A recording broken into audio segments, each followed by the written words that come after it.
That's true. That does happen a lot too. Still two syllables, but we eliminate the B Different as well. syllables. And it almost looks like it would be spelled Prolly, Prolly. Yes. Yeah, Prolly. Yes. Strange, right? What about different? Yeah, different. So again, you could say different. This is spelled like it would be three syllables. Most likely, and I hear that on podcast TV shows more often, I hear these squished together and turned into two syllables. Different. Right. Unless sometimes you might hear it in a song, for example, and it makes sense for the cadence of the song, the rhythm, right? Good point, right? Or maybe a news anchor who's trying to enunciate very clearly. They might pronounce all three syllables, but usually we would say, oh, we were on different flights, and we make it two syllables. And I think it's important to point out that when different becomes a verb like differentiate, we don't do the same thing. So these rules, what we're telling you, the freedom you have with the two or the three syllables doesn't apply. You can't say differentiate. You have to say differentiate. We need that middle syllable. Don't you think, Aubrey? Yeah, absolutely. Yeah. With differentiate, we pronounce each syllable. But with some of the other versions of this word, like, for example, differently, we will usually make that three syllables. We won't always say differently. It would probably be differently. Because there's no time at that point. As the word expands and becomes a different part of speech, there's no time to then pronounce that middle syllable, I guess. Yeah, it's interesting. So often for these words that we do drop syllables, if we're adding just ly or maybe ing, we'll often keep that syllable dropped. But when it becomes a word with a totally different meaning, like differentiate, or we're adding more syllables, then that's true. The pronunciation changes. Interesting. What about family? Ooh, this is a good one. Yes, right. So some people will pronounce this three syllables, family, and then a lot of people drop that third syllable and they'll say family. Family. Do you live close to your extended family?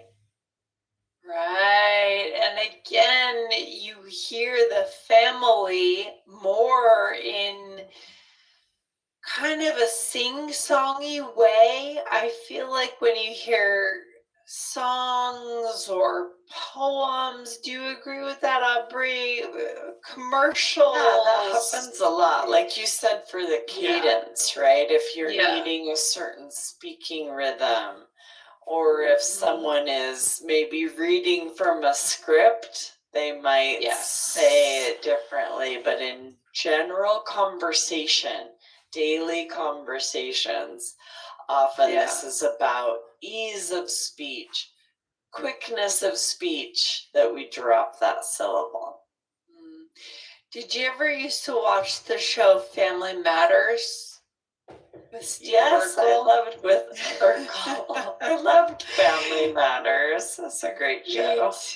Me too. It makes me think. I think they had an intro song, or it was either that or Step by Step with Danny Tanner. Was that Step by Step? Did you watch that one too? Danny Tanner was Full House, right? House. Yes. We're getting all of our 80s, 90s shows. We are. Yeah, we overlap there for sure. But these are, a lot of these shows that we loved in the 80s were based on families, right? Living in a house in San Francisco. So the intro would zoom in on the home, and usually they would use the word family in the intro song. And I could see in that sing-songy way saying family, right? Yes. Family. Yes. Yes. It's interesting in the song, but then when people said the name of the show, Right. Family Ties. Family Matters. Family Matters, Yes. right? Yes. And I'm glad you brought that up because it gave you the chance to say the word plural. You said families, and same goes for that. We don't always say families. We often will drop that middle syllable still when it's plural and say families. So as we said, as the word gets longer and more cumbersome, there's less time to pronounce that middle syllable. And I'm glad you mentioned Family Ties. That's another great one with Michael J. Fox as like a baby, total baby, 22-year-old or something. Oh my gosh, so good. I know, I watched there was a documentary about his life, and it showed how he got that job. It's fascinating. I can't remember which streamer it's on, but if you have a chance to watch it, it's really fascinating. Really good stuff. We have to recommend our listeners to go back and watch these amazing shows from the 80s because they're a fun reflection of culture at that time. Yes, but it makes me think of just like with differentiated, there are other forms, other versions of these words like familial, and you couldn't drop that middle syllable because it's a different meaning. It's said in a different way. So we couldn't drop that and say familial. That wouldn't even be really difficult to even say. Okay, so we're just really talking about these shorter forms of the word, usually nouns most of the time. Okay, let's move on to the next one, Aubrey. All right, the next one is every. And so really it could be every, and sometimes people will pronounce this with 3 syllables, but often dropping that middle syllable will say every. He runs at least a mile every morning. Exactly. And again, in this sing-songy way, I could hear someone say every day, something like that. That's probably something. If you need it to be 3 syllables in a song or a poem every day. Yes, exactly. Or if you want to emphasize, right? If you want to say, every day I do this. Yeah. But even if I emphasize that, actually, if I were trying to say, hey, I do this every day, I would still honestly not, I would not use the 3 syllables. I'd say every day, every single day. I would use another word like single to emphasize. Totally. And definitely in just regular conversation, it's always just every, right? The only time you would hear that is if someone every now and then with these words, because they are 3 syllables, someone will intentionally, for emphasis or to be funny or something, they'll be like, every time I do it, right? They'll intentionally pronounce all 3 syllables for some reason. That's another good, just like regular conversation. No, that's another good point, though. People do, and that's kind of trendy right now, that people, and I think it's a little condescending when people do it, but they do it. They pronounce every syllable of a word when they're do you know what I'm saying here? Do you know Yes, the I know what you're yes. saying. When normally we Yes. wouldn't in a conversation, but for some reason it might be to be condescending. Yes, like sometimes you're slowing down your speech almost to imply that the other person needs you to speak more slow. Who knows? There could be any kind of reason. Yep. I was listening to Pod Save America over the weekend, and I think it was John Favreau or one of the other hosts that's pretty famous was interviewing Mark Cuban. And Mark Cuban's ideas on politics are very optimistic, right? Because he's never been in politics.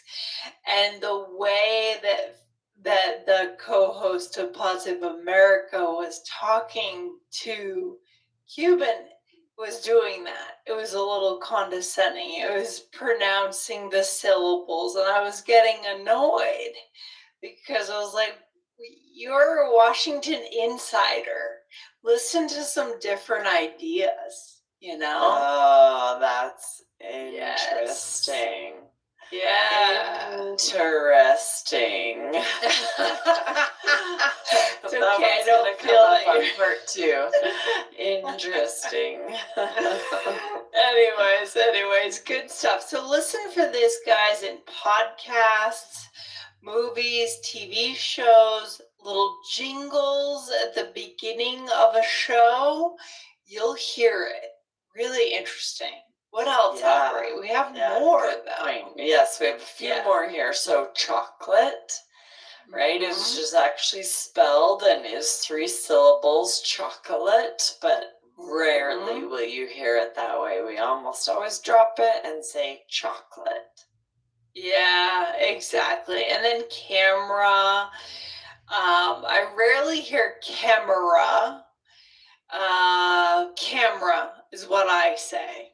Yeah, I also just say camera. It's also interesting to think about these might be different in other English-speaking countries. This is very much U.S. American pronunciation. Yes, 100%. And then memory. Do we hear it any other way? I say memory. 2 syllables. Memory of that. Yeah? Is that how you would say that phrase? You could say memory, 3 syllables, same plural, memories, or you can drop that middle syllable and say memory or memories. Yeah, it's personal pronunciation quirk, right? Yeah. Sometimes we do this. We all have our own way of pronouncing. And then favorite or favorite, right? Favorite. Just for me, it takes too long. You know, I just want a lot of it's especially because we're talking about, just regular conversations for the most part. That's when we're speaking quickly. We're dropping these syllables. Yes, exactly. And then one more. What is it, Aubrey? Business, which really is 3 syllables. Business, but we rarely say that. We really usually pronounce this 2 syllables, business. She's completing a business degree. Or that's none of my business. Yeah, it's almost always the 2 syllables. Love it. Exactly, which makes it more difficult to spell because there's that I that's basically silent, right? Business. Exactly. English is not spelled the way it's spoken. Exactly. All right, Aubrey, let's finish up our episode today with a fantastic role play. So here we are cousins working in a family-owned restaurant. Sounds fun, right? Sounds good. Let's use a bunch of these. Yes. I'll start us. All right. Okay. Every time I walk in here, I still smell Grandma's marinara sauce. It's probably my favorite smell. Same. That smell is a memory in itself. I can't believe this place still feels the same after all these years. Yeah, it's impressive when a family-owned restaurant is able to stick around so long. I think it helps that we try to keep it authentic, just with a few different touches now and then. As long as that chocolate souffle stays on the menu, I don't think we'll ever go out of business. So true. I saw someone bust out a camera and take a photo of it last night. I'm not surprised. The presentation is gorgeous. Oh, makes me want to try it. I know, right? Sounds delicious. Yeah, right. I love it. We used all of them we here, I used here. think. Ooh, nice. Perfect. So we started with every time I walk in there. I mean, did you say every or every here, Aubrey? When I think I just said every. I was trying to just say these how I normally would, right? Every time I walk, but it wouldn't be incorrect to say every time I walk in here, but that wouldn't be my personal pronunciation or from the region that I'm used to, right? Both Arizona and the Northwest.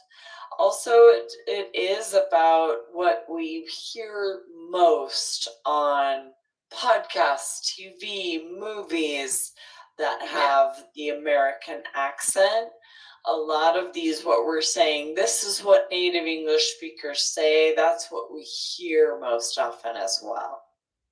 Oh, for sure. I love it. And then you said it's probably my favorite smell. And I know you shortened to 2 syllables for probably. What about favorite? Yeah, I think I did find myself kind of saying favorite. Really? Okay. Favorite. Yeah. So 3. As I said it, I was like, oh, it's probably my favorite smell. Yeah, that So one I think I you used both for that. That one feels a little more natural. 2 or 3 in my mind.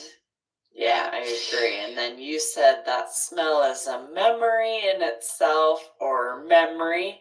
I think you probably said it 2 syllables, memory. Yeah, probably. It smells a memory in itself. Memory. Oh, it's kind of 3 there, isn't it? No, 3, not memory.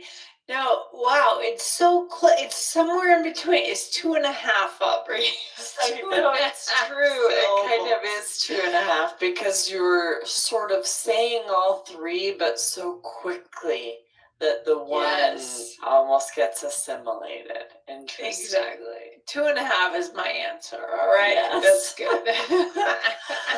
And then I said it's impressive when a family-owned restaurant, so family as 2 syllables, and also restaurant. I definitely said there as 2 syllables.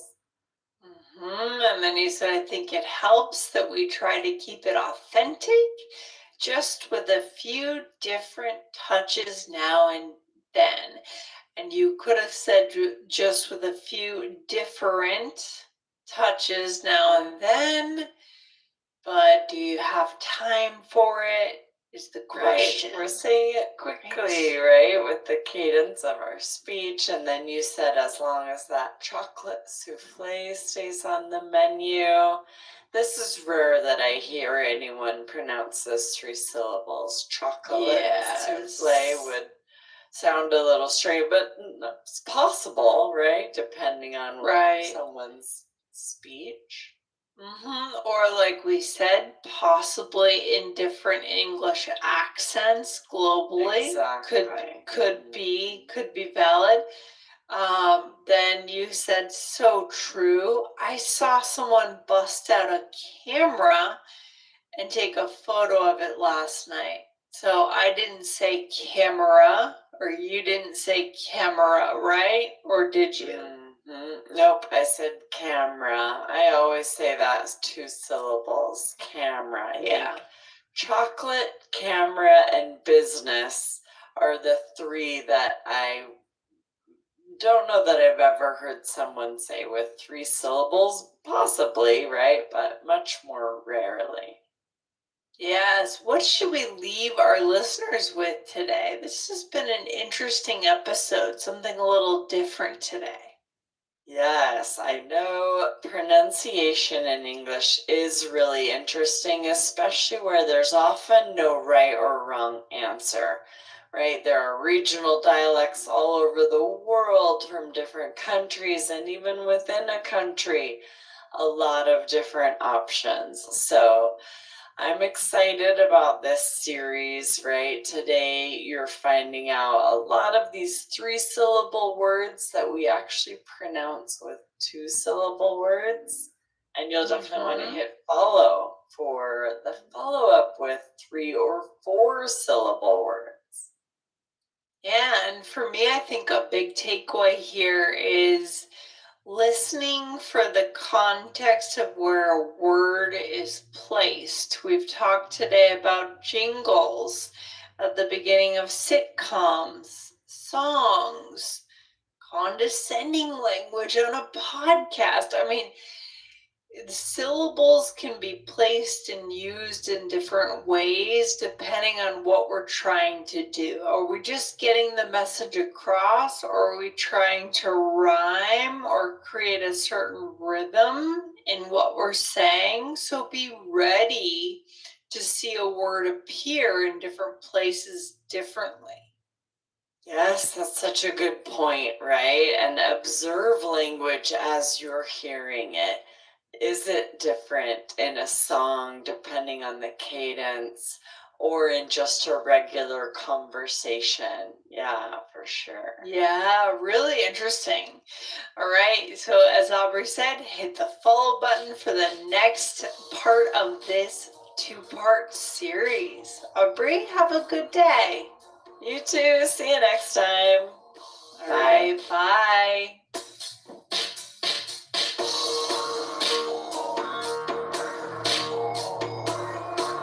Thanks for listening to All Ears English. Would you like to know your English level? Take our 2-minute quiz. Go to allearsenglish.com/fluency score. And if you believe in connection, not perfection, then hit subscribe now to make sure you don't miss anything. See you next time.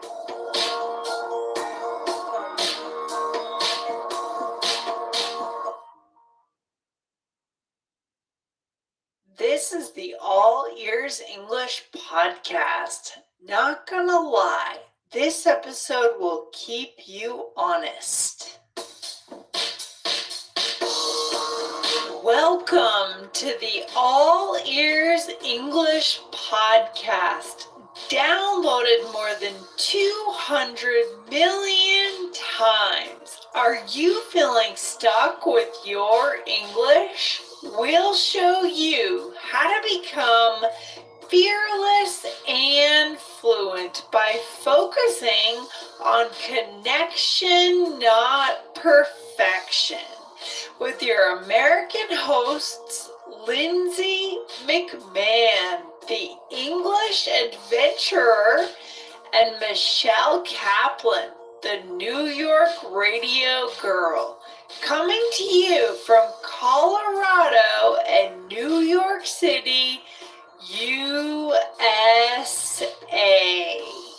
To get real-time transcripts right on your phone and create your personalized vocabulary list, try the All Ears English app for iOS and Android. Start your 7-day free trial at allearsenglish.com/app.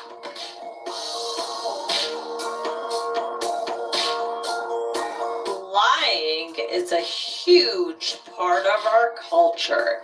in movies, in news stories, and sometimes in our daily lives. But how can we talk about it in a way that is more creative and interesting? Find out today.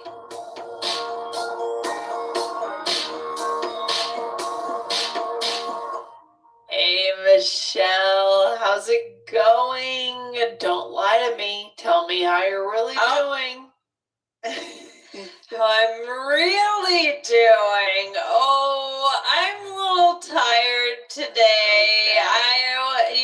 Normally Dan gets up a little bit earlier with the kids, and today he kept on saying 10 more minutes, 10 more minutes, and I was like,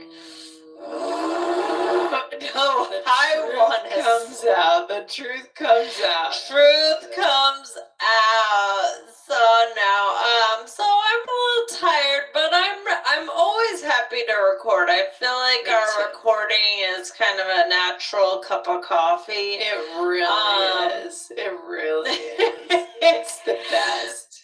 Yeah. Yeah. So, Lindsay, though, have you ever caught someone in a lie? Oh, politicians. I catch them in lies all the time, Michelle. But someone in my life, maybe a family member or something over something, but usually you can kind of dig in and understand what happened, right? What was going on there? Yeah, what were the dynamics? Sometimes, I feel like you can catch someone in a fib, which is maybe a smaller kind of lie, but I think that I catch I'm sure I've caught my brother in little fibs about how far away he really is. Yeah. Yeah. Oh, I'll be there in 10 minutes. Oh, I'm here. You're not really there, are you? No, that I don't understand when people kind of lie about like how soon they'll be there, because they're gonna eventually end up arriving late. It makes no sense. This is the lie that will always be caught. Right. Exactly. So, guys, today we're going to talk about expressions dealing with the word lie. Okay, and it came from an episode idea that I thought of about, well, it's the first expression that we're really going to teach. Yes. So, that I wanted to do something on that, and then this whole idea about lies came out. So, we're going to get into it in a second, but guys, we want to remind you to hit follow wherever you are listening to the All Ears English podcast.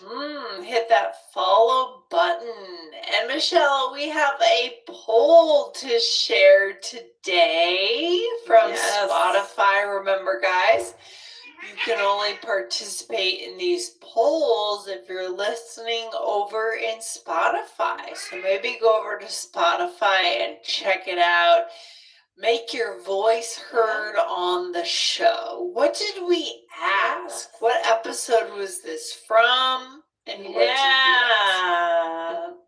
This was fun. This was from episode 2435, and it was, "This is an awesome episode. Take our word for it." Yes. And Lindsay, what was the question? Yeah, the question was, how do you feel about long flights? Now, we actually had an interesting, pretty even breakdown. Yeah.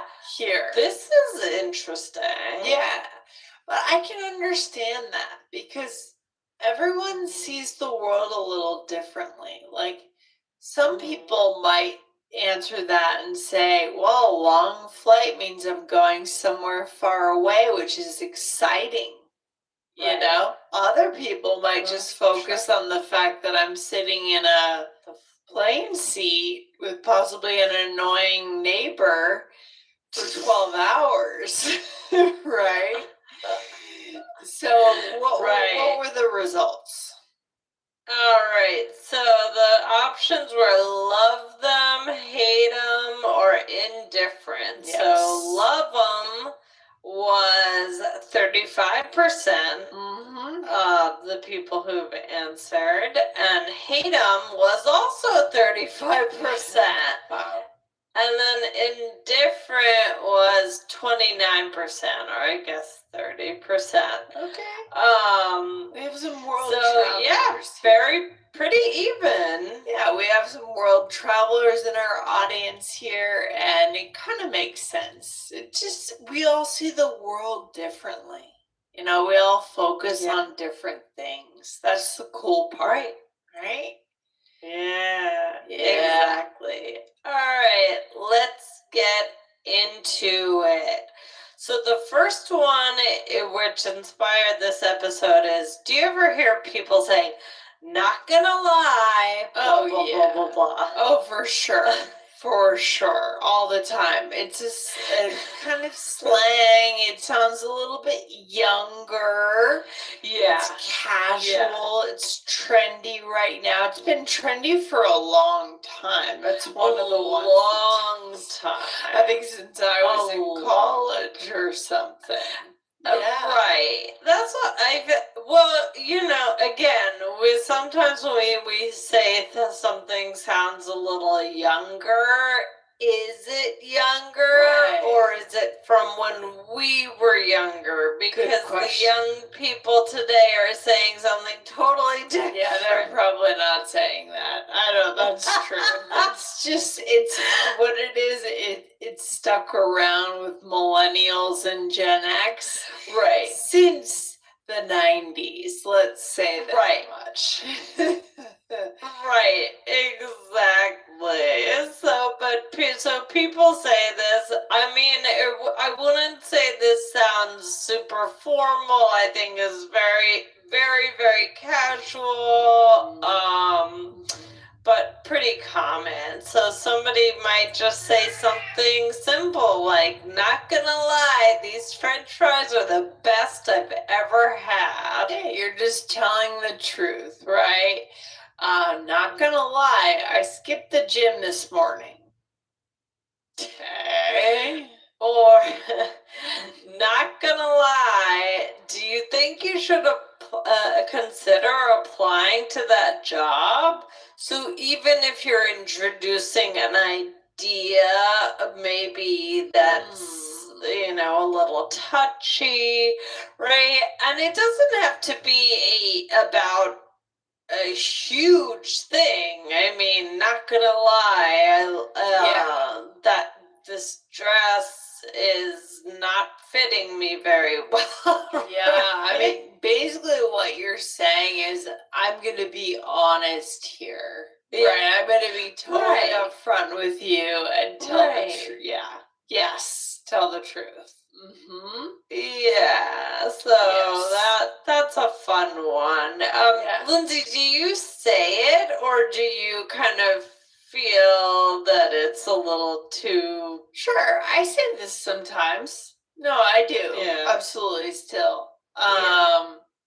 When occasionally when I feel like I need to be upfront, I do think, we've talked on this show before, as a connection skill, we need a way to warm someone up when we're about to be very upfront and direct, right? In American English, we do. And so this is one of the ways we do it. So I still find this useful. Yeah. Right. Definitely. Yeah. So the next one is, I believe this is how I opened the episode. I asked you, have you ever caught someone in a lie? Right. So what does that mean? To catch someone in a lie. And a lie just means you notice that they're lying. You realize that they've lied or are lying about something. It could be you realize it after. That would still qualify for I caught them in a lie. It doesn't have to be in that moment, but Right. sometimes it is in that moment. There's a lot, I feel like you always read some pseudoscience about how people will move their eyes to the corners, like right, left when they're lying, or with lie detectors, right? I'm not sure whether those work or not, but your pulse increases, all these things that pseudoscience says we can tell if someone's lying, right? Who knows if it's true?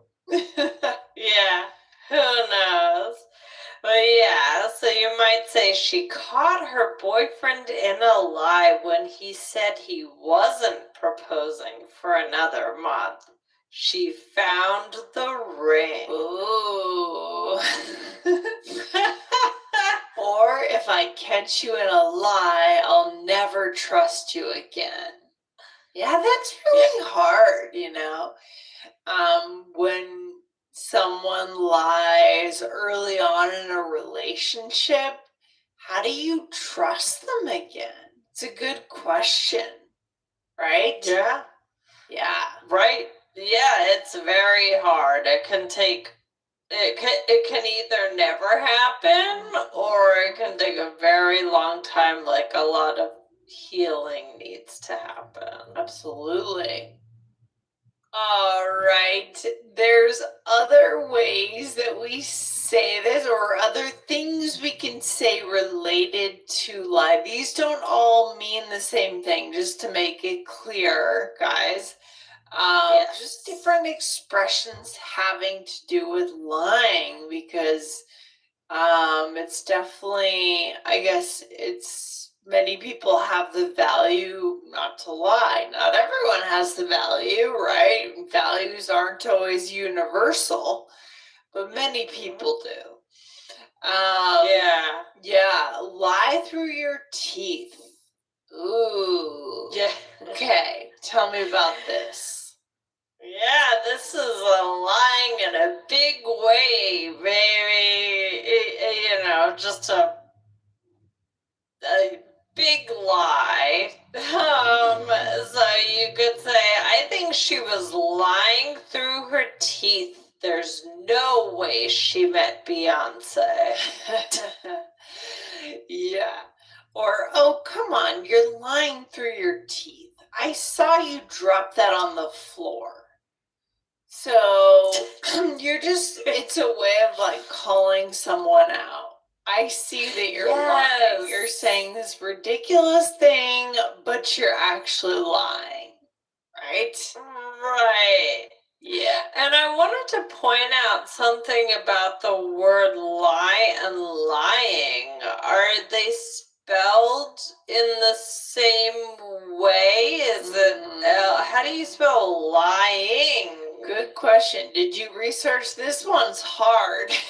So this is, as a native speaker of English and even a teacher of English, this is one that I research sometimes before I write it in a text message. But we see, based on our prep today, that the verb is lie, and the ing form, the progressive form, is lying.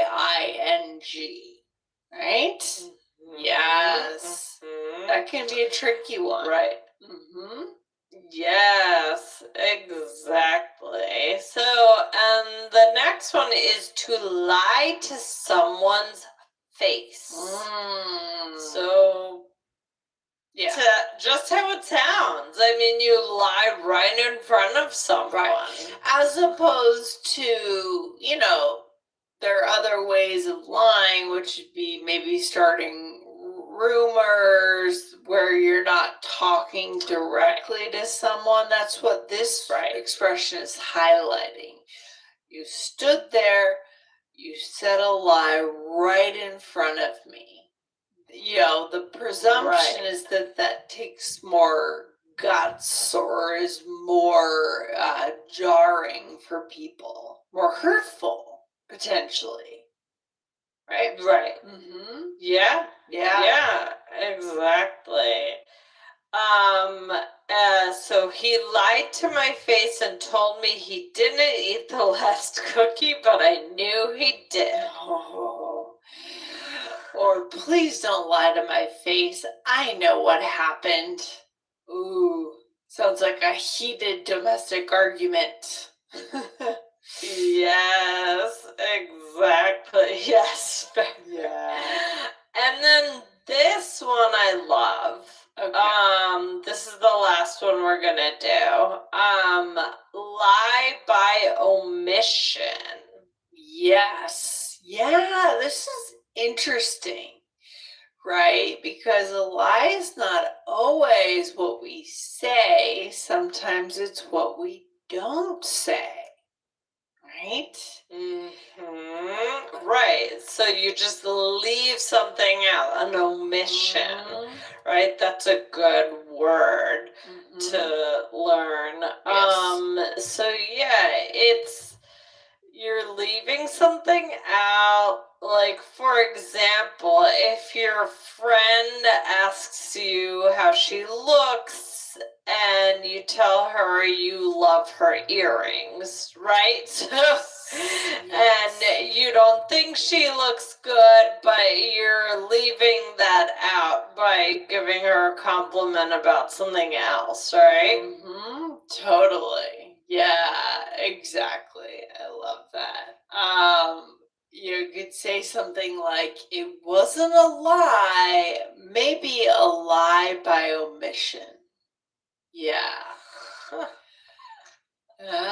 Which one's your favorite here, Michelle? What do you use in your real life? Okay, I think my favorite is lie by omission because that to me is the most interesting. What do I use most in my life? I mean, I guess if I maybe I would say lie to someone's face. Yeah. I mean, luckily I don't feel like I'm around a lot of lying. Yeah, yes, exactly. That's the good part. I don't have to use these that much, but if I'm watching TV, I might say, "Oh, he's lying to her face," or right. Totally. I mentioned before the new series that I've been watching Younger about a 40-year-old woman who couldn't get a job in publishing at 40 in New York. There's some ageism happening there for sure. So she decided just to lie and say she's 26. She got the job right away and is still working at the place. But now people are finding out, right, gradually over time. And then they're struggling, dealing with how they feel about her because she's been lying. Literally, I mean, it's jarring when someone tells you they're 26 and they're actually 40. Can you imagine? Yeah. I mean, she has a kid. I mean, it seems like it seems like, oh, why would that be that big of a deal? But it's a big deal. When you get to know somebody and to find out something is just not true about them. And then you think about like the ageism, especially for women, the challenges of someone getting a job. It's complex, actually. Really interesting. Shall we break this down into a role play? Because our listeners love role plays. Break it down. Here we go. We are sisters at a hotel. All right. Here we go. Here we go. Mhm. All right. Wow, I can't believe they lied to my face at the front desk and said breakfast is free when it's not. Well, the basic breakfast is free, just not upgrades. So it was a lie by omission. The worst kind. Not gonna lie, this place is giving me a bad impression. I get it. We caught them in a lie. Oh, I don't like when hotels mess with my breakfast. Don't mess with my breakfast. Don't mess with Lindsay's breakfast. On today's episode of All Ears English, we learn. Yep, I'm definitely like one of those people. I need to eat in the morning. I can't do like just a piece of bread. I don't know. I don't get how that works because I am like ready to pass out by 10 a.m. if I do that. Same. So I eat a pretty big breakfast. Yeah. Anyway, so all right, let's go through this. So we said here, you said, wow, I can't believe they lied to my face at the front desk. Yes. Ooh. And then you said, well, the basic breakfast is free, just not the upgrades. So it was a lie by omission. So they left something out. Yes, excellent. And then you said the worst kind. So you feel passionate about that. Not gonna lie, this place is giving me a bad impression. Yeah. Yes. Mhm. And then you said, I get it. We caught them in a lie. So we're not going to necessarily say lie over and over like this. This is one of those situations. But, I mean, And there are different expressions. So yeah, could happen. sure, absolutely. What's the takeaway today, Michelle? Why does this matter for connection? Yeah, well, hopefully you're not lying, and hopefully no one is lying to you. Yeah. But there are even other ways to use these, and that don't, if you're not being lied to all the time, things like not gonna lie, that's really useful. Lie by omission is really useful. They're all useful. Hopefully you don't need to use. Yeah.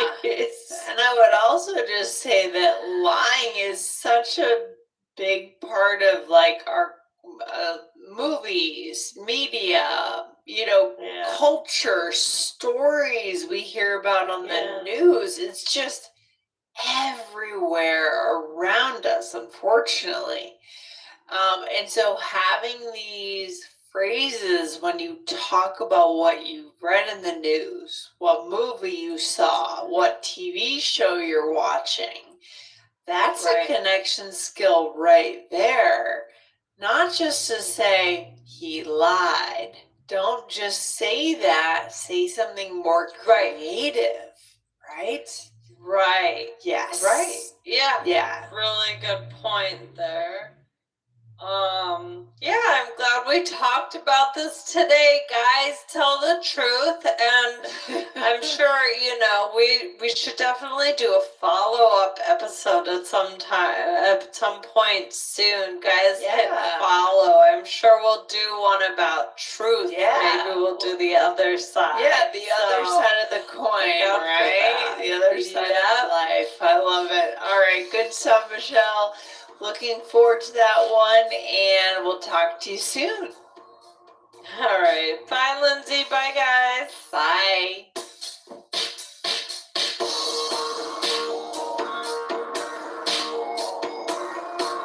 Thanks for listening to All All Ears English. Would you like to know your English level? Take our 2-minute quiz. Go to allearsenglish.com/fluency score. And if you believe in connection, not perfection, then hit subscribe now to make sure you don't miss anything.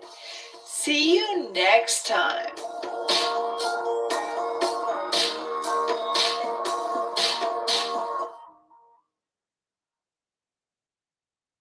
This is an All Ears English podcast, episode 2465. One word to describe your rare taste in English. Welcome to the All Ears English podcast, downloaded more than 200 million times. Are you feeling stuck with your English? We'll show you how to become fearless and fluent by focusing on connection, not perfection, with your American hosts, Lindsay McMahon, the English adventurer, and Michelle Kaplan, the New York radio girl, coming to you from Colorado and New York City, USA. To get real-time transcripts right on your phone and create your personalized vocabulary list, try the All Ears English app for iOS and Android. Start your 7-day free trial at allearsenglish.com/app.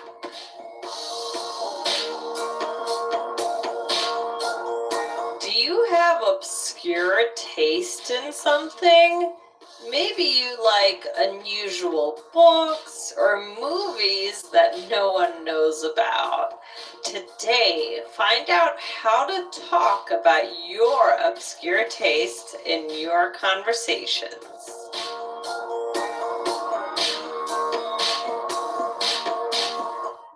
Hey Michelle, how's it going today?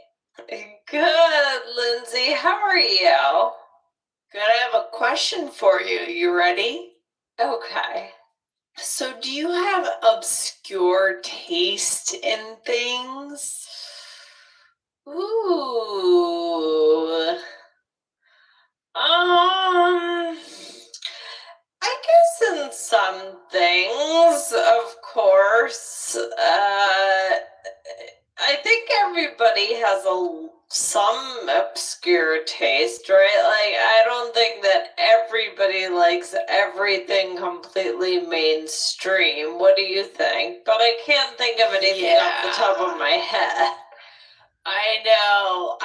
I guess, yeah. I mean, I think what I think of to answer that question, I think about like something like I really like matcha tea. Like Japanese matcha, and I think a lot of people don't like that. That's maybe what I would say. Like random things that I've tried when I've traveled that are not mainstream. They're not Doritos. Right. You know what I mean? In our culture. So whatever's obscure, it's just a matter of whatever is common in the culture, right? Right. So obscure taste, right? Right. Yeah. Right. Yeah. Exactly. So Mhm. today we're going to answer a listener question about the word obscure. This is a really good one. This is very high level. Yes. This word, in my opinion. This question comes to us from YouTube. So guys, you can also submit your questions on there, and we are on YouTube. So go ahead and watch us if that's the way that you prefer to consume the podcast. Yes. But this question is from Ardalan Bookart 24, and this listener says, can you talk about all the meanings of obscure in different situations? So, really direct, really good question. We love good direct questions. Is this a common word, Michelle? I mean, do we hear this a lot? Do we use this in English? I mean, I wouldn't say that it comes up every day, but I also wouldn't say that it's obscure. Yeah. So the word obscure is obscure. You wouldn't say is so? obscure? No, it's going to lose all meaning. Right, yes. That's funny. But I do think it's, it's fairly common. I think it sounds kind of hip, kind of cool, kind of high level. What do you think? Yeah, I see what you're saying there. I think you're right. I think it would be a great IELTS, band 9 vocabulary word for sure. Because the whole point on IELTS is using different words than everyone else is using. So you don't get pulled down to the 6 like everyone else. Yeah. Right? Yeah, I do. I agree. I think it's kind of rare. But we also know it. So if you use it with a native speaker, they're not going to look at you like you have 5 heads. No. Right? Yeah. Yeah. And to make sure we don't look at you like you have 5 heads, please hit the follow button, because I don't understand why you wouldn't. Right? Maybe. Yes. That's it, Michelle. You got it. Why wouldn't you be following All Ears English if you believe in connection, not perfection? Right? That's our whole thing. So go ahead and hit follow if that's how you want to learn based on human connection. Exactly. All right, so let's get into this word. So what does obscure mean? Basically, it can mean that something is not well known. It might be unusual. It might be hard to comprehend. You might hear the term obscure reference, Michelle. We hear that sometimes, right? I feel like that I hear that a lot with the word obscure. And well, that was an obscure reference. I'm proud of myself for understanding it, right? Somebody might make a reference. I mean, I'm always throwing out something from Friends, or it could be from anything. It could be a random 90s reference, and if somebody understands it, they could say, oh, well, that was obscure, right? Yeah. Often you hear people in the dating world saying, oh, I found my match. This person gets me because maybe this person uses very obscure references, and their date does too, and they feel like they've met their match because, that kind of thing. Right. Right. You identify with that person's taste, and you get them. What's another example of this word? You could say this. You could say their teacher's lessons were lesson plans were pretty obscure, so the students began to complain. Oh, that's not good. So not maybe good. they were hard to get. It was a little strange. I mean, I feel like I don't hear it as much in this way, but it can be used. Yeah. I mean, kind of the negative way of labeling something, instead of using the word obscure, people would just say weird. Right? Right. Right. Yeah. Yeah. Exactly. But weird It's has a like kind a of a negative euphemism. connotation to Right. it, right? Yeah. Yeah. Or you could say, some people say my taste in music is obscure. I take that as a compliment, right? So, yeah, Yes. exactly. You could kind of put the word weird in there. It's the same idea, right? But it's much better if you're trying to build a connection to say, oh, these are some really obscure references you're making, instead of these are weird things you're saying. Right. Weird could, well, it's funny because some people take weird as a compliment. I mean, there's always, we've That's talked about this, true. like, keep Austin weird and things Weird like is that. cool. Weird is cool. Yeah. Right. Mm-hmm. But still, if you say that was a weird reference and you don't know the person that well, it could sound more, it sounds a little bit more offensive than obscure, which just kind of means unusual, not putting a judgment on it. Totally. 100% agree. Here's another example. We found this obscure book in this old bookshop, so that's what I'm reading now. Yeah. So, obscure book? Yeah, exactly. I mean, Lindsay, is there, something that you like that some may say is obscure? Yeah, I mean, like I said, like I really like Japanese matcha. I like or even what is it? Mate. It's the Argentine tradition of sipping mate in a certain, like that kind. It's another kind of tea. Have you ever heard of it? It's very obscure, Michelle. It's very obscure. Very obscure. Yeah. But that's a perfect example, right? Yeah. Have you heard of it? Oh, it's kind of upset, right? I mean, again, it may not. It Not in goes back to what you Argentina. were saying about the culture. Yes. Right? It could be obscure one place and not in another. Right. If you live in Argentina or Uruguay or maybe Brazil, it's not obscure to you at all. But in the US, it's kind of obscure.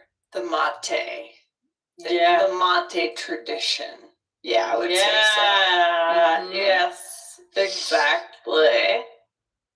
Okay, Michelle, well, what about you? You didn't tell me. Are there any things that you're into that are you wanted to ask because you got something. You got something, I know it. I mean, I'm sure I do. This is a really good question. Oh my gosh, this is gonna bother me. Keep thinking. Keep thinking. I'm gonna about keep it on throughout thinking. the episode. Yeah, but I do want to bring up another way that obscure can be used. Another another definition, and this can mean to block something, right? You can't see it actually. So you could say the car obscured his line of sight, so he honked his horn. So that's a totally different one. Interesting. Yeah, that's totally different, but is it really even related to the other meaning? Something that is more rare? I guess I can see the link. You can kind of link it. I guess you can kind of link it, but on the surface, not. It sounds totally different, but if you want to try and make a link, you could, you know? Yeah, you could. So I hinted that weird would be another way to say this, but there are a few other things you could say, right? Unusual. Unusual is like a politically correct thing to say.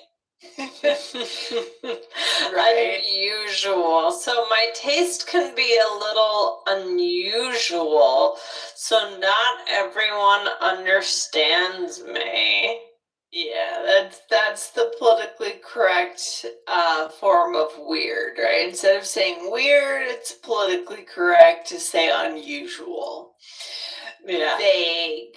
I like vague. The way you present your opinion is pretty vague. I'm a little unclear on what you mean. Yeah, I could see how these are interrelated. They don't mean exactly the same thing, but they're interrelated for sure. Right. Vague is more the idea of being unclear rather than rare. But rare. Again, you can really link everything together if you try. Actually, and the other one would be rare, right? Rare, right, for the first definition. Yeah. It's such a rare kinds of wine that you're into. How did you learn about them? Right? Yeah. Exactly. And then, of course, there's the second way. I guess vague. I guess we kind of talked about three ways, actually, but the other way about blocking something, right? So you could just say block. Right, the sun was blocked by the clouds. Yes. Or what's the other one you could use? The hat obscured his mask. I meant masked. To mask as a verb, right? So this is the second definition we talked about, guys, meaning something covers or makes something hard to see, right? To obscure. So again, the hat masked his face, so the teacher asked him to remove it. It's really hard to say the word masked because I end up replacing the K with a T. The hat masked his face because it's really hard to say masked. Masked his You face. just gotta work on it, Lindsay. Jungle gym or something. Yeah. These are really useful words, all of them. So let's do a role play. We're not going to use every single one, but we'll use most of them. In this role play, you are driving me to our book club. Oh, we have a book club. Fun. Okay. Yeah. Here we go. All right. So I'm excited for tonight. They are getting wine and cheese. That's good. Did you even read the book? Oh no, it was so obscure. I didn't really like it. Yeah. Oh gosh. Do you need sunglasses? Yes, please. The sun is super bright. It's blocking my vision. Here. Yeah, I found some of the chapters of the book were kind of vague. Yeah. And this is very typical in conversation. And this is what I want our listeners to be ready to do. And I'm sure they do this in their languages, which is move in and out of topics, right? Yes. We're talking about the book and how obscure it is. And then you're blocked with your vision and you're getting sunglasses. So it's important to be able to do this, weave in and out of ideas and come back to them, pick them up seamlessly. Right, that's the thing is that happens when you're driving. Do you ever, when you're driving, you get the sun in your eyes and you just need to take a second? I mean, there's always these little adjustments we're making. Oh, my bag fell. This, it's some sort of physical adjustment a lot of the times that we're making. We need to just take 1 second and then jump right back into the conversation like nothing ever happened. So that's a real skill. Yeah, I mean, I think in the car situation, anything physical is a good example, but some people talk like this, even just if you're sitting talking to someone in a coffee shop, they'll run 3 topics in parallel, right? Yeah. It happens. It happens, and we want to be able to keep up and connect, right? Yeah. Well, we should come back to that topic another time, Michelle. Guys, hit the follow button and we will try to address that. I have a feeling that's a pain point for some of our listeners, right? Yeah, for sure. So, guys, also check out episode 2457 was Can You Relate? How to Speak Up with Confidence in a Meeting. All right. So today, guys, for the takeaway, we've gotten a lot of interesting ways, especially the word obscure, but then we had some other ideas to talk about maybe your interest and the things you like being different, being interesting. So throw that in to build the connections, and we'll come back to the parallel topics idea another time. Yeah. Love it. Love All it. right, Lindsay, this was fun. Thank you to our listener for this question, and keep them coming. All right, Michelle, talk soon. Bye. All right, bye.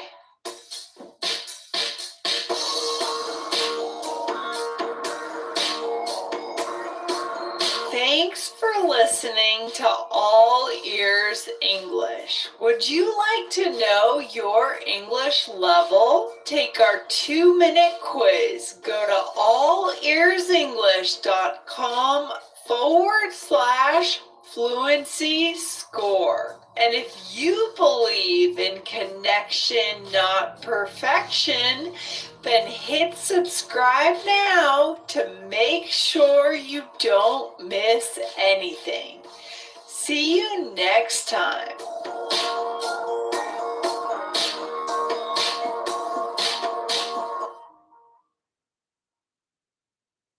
This is an All Ears English podcast, episode 2464.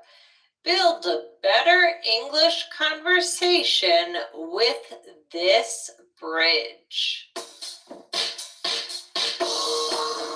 Welcome to the All Ears English podcast, downloaded more than 200 million times. Are you feeling stuck with your English? We'll show you how to become fearless and fluent by focusing on connection, not perfection, with your American hosts, Lindsay McMahon, the English adventurer, and Michelle Kaplan, the New York radio girl, coming to you from Colorado and New York City, USA. And to get your transcripts delivered by email every week, go to allearsenglish.com/subscribe.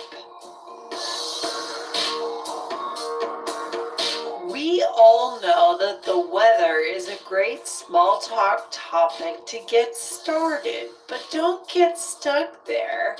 Today, find out how to bridge from the weather into the rest of the conversation for a better connection in English.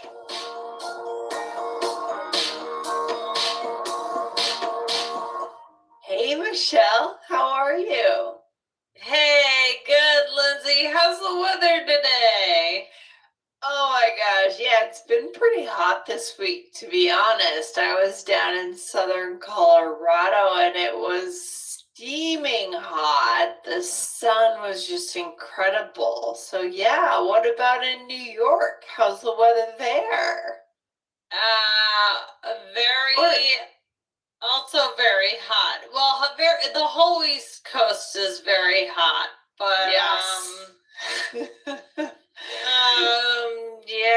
I don't know what to say now. Yeah, what do you say now, right? I want to talk to you more, but I don't know how. Yeah, we're just getting started with our conversation, but we can't let it die at this point because weather was the low-hanging fruit, right, Michelle? But where do we go from here? So, yeah, we're going to talk about how to transition from the weather to not necessarily a deeper topic, but just to keep it going. How to not just drop it. Oh, the weather's bad. Oh, okay, bye. It's funny. And I'm so glad we're talking about this today because I feel like I've gotten into situations where, okay, it started with the weather. Maybe it's someone I didn't know well. Started with the weather, but then you knew there was the moment it should transition, but it didn't. And so half an hour later, you're still talking about awkward. Oh, you're saying that's so went wrong. funny. Something went wrong. Maybe not half an hour later, 10 minutes later, you're still, and you're both bored to tears. Right?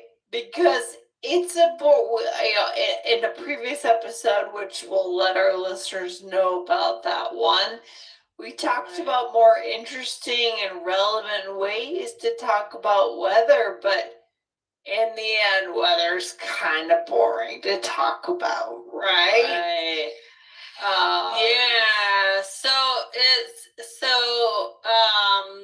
Okay. We'll share more, but first we want to let you guys know that we have this great app for All Ears English. It's on Android and iOS. And Lindsay, there are so many amazing things on this app. I mean, listening to the episodes, but not just listening, right? Yeah. Not just listening and not having anything else to do, right? So it's going deeper with the show. So we know our listeners love All Ears English, but what if you want to actually remember the words, the vocabulary you're learning on this show, the idioms, the phrasal verbs, The app gives you a way to do that because you see Yeah. the transcripts, but then we select 5 to 7 key vocabulary words that will bring your level up Yeah. higher. You can tap those, you can save them into your special list, so you can create a list that you could review every day before you listen to the next episode. Add more words to your list. All right. Yes. So good. Yes. Yes. Exactly. So allersenglish.com/app. Yes. Excellent. All right. So yeah, we did an episode about how to quickly just start that conversation about the weather. So it's usually a brief conversation about the weather and how it can connect you. Yeah. And we're gonna share that episode with you towards the end, so you know which one to listen to. That's the pair to this one. This is a great pair because it gives you the start of the conversation. So we're gonna get into it. So my goal here with this episode is to give you kind of a bridge, right? You're kind of luring someone into a deeper conversation. It's a little bit more subtle, casual, cool. It's hard to go from talking about the weather to then tell me about your last relationship, right? It's not. It doesn't just happen to that like that. There is kind of this, a flow to how things happen. So you don't necessarily get away from the weather immediately. But you're kind of giving hints and clues and different ways that more could potentially naturally start to come out of the conversation. So we're gonna get into it right now. So one of the first things is more direct. I mean, you can say, like, let's say you already know this person, and you make a comment on the weather, you could say, oh, so how have you been? Right? Yeah. And I think that's fine too. I think that's fine. I think you can be more direct when maybe you know the person a little better. Exactly. Right. You're not like gonna say, so how Yeah. you've been to a stranger. Oh yeah. Or even like How business you contact or someone you are just getting to know a bit. Right. So it's a Right. level of comfort comes with the directness. Yeah. Right. Exactly. So that's very basic. Another thing you could say is, I was going to X, but not sure if that's happening with this weather. Right? So you're sharing, you're bridging something. It starts to maybe show how you're interested. I mean, Lindsay, what would an example be? Well, you could say, I would typically say I was going to go hiking today, but not sure if that's happening with this weather. And I love this because what that's doing then is like you're throwing out options. Something that you like. Yes, and now that other person said, oh, are you a hiker? I like to hike too. Where's your favorite mountain? It could go in 1,000 different directions, but you're giving them something that's beyond just the shared situation of the weather. Right. Yeah. Right. Exactly. So, definitely it's a good way. I was hoping to go swimming today, or Yeah. I was hoping to go to, I mean, I guess typically it would be something for outside, or it could be Right. something for inside. It could be like, let's say it's a beautiful day. Do you ever have those days where Oh yeah. you were gonna do something inside and Yeah. then it's so nice and you feel I can't waste this day? Yeah. Yeah, no, I have friends like that who I know one person who does it sometimes gets annoyed when it's so sunny because maybe they prefer to stay in and read, and they don't feel guilty when it's raining and they stay in and read. So Colorado, it never really rains for a day, and they get annoyed because they think, I just want permission to stay in and read. Right. Yeah, I know. I get like that too. Especially the worst is towards the end of summer when like the nice weather is starting to run out. Yeah. And it's gonna be getting colder and you're like, oh, but I just wanted to kind of relax inside today. So. It's a mind, that's the thing. On the East Coast, I remember it was kind of like it was either a sunny day or a rainy day, and I could get into that mindset, and I would get so frustrated if it changed, because then you have to change your entire mindset for the day. Yeah. But yeah, anyway. Actually, just literally just now, because my dad gets very nervous about the weather, and if it's going to rain, he's following on his phone every hour and what percentage chance of rain and what time it may or may not start, and those things, it's not always accurate. So even now we're supposed to go pick up my niece and watch her, but he's been nervous since last night about the rain and if we'll be able to go because of the rain, and it's gonna storm, and anyway, so it's but roller coaster ride. It is. It's true. I think, exactly. So, all right. The next thing is just, I want to something. Yes. And this is another idea of sharing something about yourself. So, Lindsay, what's one thing? Well, what's one thing you might say? Yeah, I mean, we could say something like, I want to take my dog for a walk in the park. Basic, right? If it's a beautiful day, I want to take my dog for a walk in the park. It's such a nice morning. The weather's so crisp.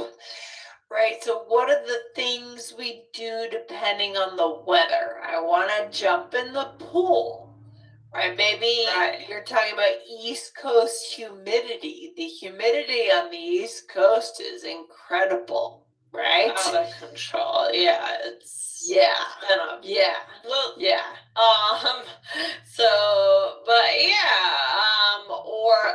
or let's say you might say, oh, I can't wait to, like, I want to go surfing, right? Yes. Let's say I want to cool down and get a margarita, or I want to drink a hot chocolate to warm up if it's cold, right? Or I want to go run in a sprinkler or something, right?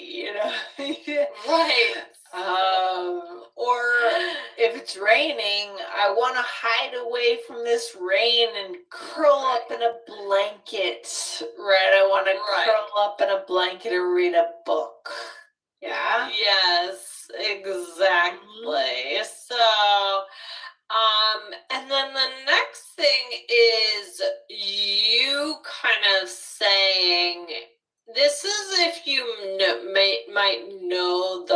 in a little bit. Yeah. So I hope you didn't have any plans to blank today. So I could say to you, Lindsay, like, I hope you didn't have any plans to be outside this weekend. I think it's supposed to rain the whole time. So that's very neutral. Be outside. I could say to you, because I know I could say, I hope you didn't have plans to hike, right? But if you could just say be outside if you don't know that much about the person. Yeah, and that's a bridge, because then so you might say, I hope you didn't have any plans to hike this weekend because you know that about me. And then I might say, oh no, I think we'll see a movie. What are you up to this weekend? Right, and then we get into our plans for the weekend, which is another great topic where we're maybe going a little bit deeper, right? Exactly. So this is really good too. All right, we have others, right, Michelle, to share with our listeners today. What would be another phrase? Yes. So these are just some basic ones. So have you checked the forecast for the rest of the week? So sometimes people generally like to say, oh, I saw it's gonna be like this until Saturday. It's gonna be like, right? People love sharing the forecast. So you can ask them if so they know. So it's not just the current weather situation. The strategy here that we're suggesting is extend into the future, right? Is this going to continue or is it going to stop? That's another bridge into hopefully another topic, right? Right. Or this is more direct. I mean, this is great, and there's nothing wrong with this. Do you like this kind of weather, or does it bother you? Yeah. Like, are you into you could also say, are you into, right? Like, are you into the rainy weather, or right? Right? Yeah. Sure. You could say that. You could say, are you a rainy day kind of person? Right? Michelle, are you a rainy day kind of person? Some people just are. Like I told you, the friend of mine that doesn't like it when... Yeah, there are people like that. I don't know. I'm not one. Are you? No. I like sun. I need sun in my life.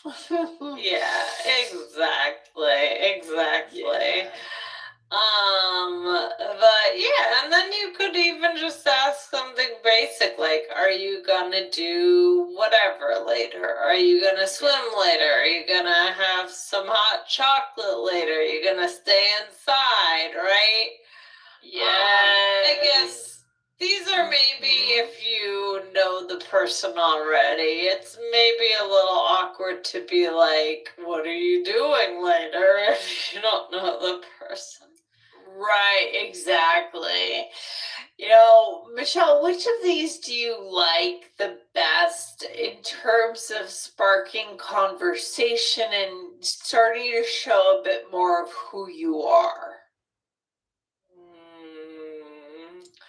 I think I like the subtlety of saying something like, I was going to do something this weekend. Yeah. But I'm not sure if that's happening with this weather. Because you could put anything in there. I like that. So, I mean, you could even say, like, oh, I was going to take a road trip this weekend. You can put so much of yourself out there. You could even say something like, oh, I'm supposed to go to a barbecue this weekend. You put a lot out there about yourself to subtly try and get that person into more of the conversation, right? So I would say that's kind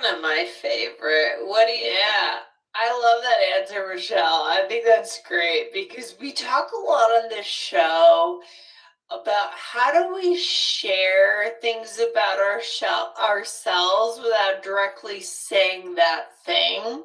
And that's kind of what you're doing here. Right. You're sharing, oh, I was going to take a road trip to Utah this weekend, but you're showing you like the American West, you like road trips, you like to be active, probably you're an outdoorsy person. You're saying so much about yourself. Yes, exactly. Yeah, but it's still kind of subtle, right? Because you don't want to say, I like road trips, I like to go, you know, people get bored by that. Yes, exactly. So what I thought we could do now is, well, we can always check the time, but we're gonna start off with one. We're good. Role play, and we're gonna show how this might work.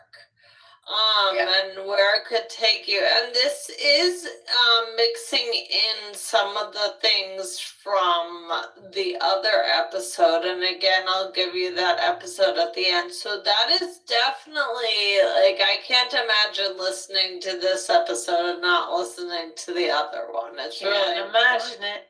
Can't imagine, and I can't imagine not hitting follow on the show either. I can't imagine. All right, here we go. So here we are, acquaintances. We're waiting for our kids at school, and it is a heat wave. Probably an East Coast heat wave too. Yeah, which is very humid. Yeah. Okay, here we go. All right. Isn't it March? I know, so hot. Yeah, I want to jump in the pool. Oh, same. I'll probably take the kids swimming after ice cream, of course. Oh, they're gonna love that. Are they good swimmers? Yeah, pretty good. I've been taking them for lessons for the past 2 months. That's great. Where? I have to sign mine up. Swimmy swimmers. Oh, I've heard great things about them. Yes, I love them. Nice, yes, yeah. The weird thing is, you'll probably relate to this, Michelle. It's weird being in a landlocked state because you end up meeting people that never learned to swim. Like and,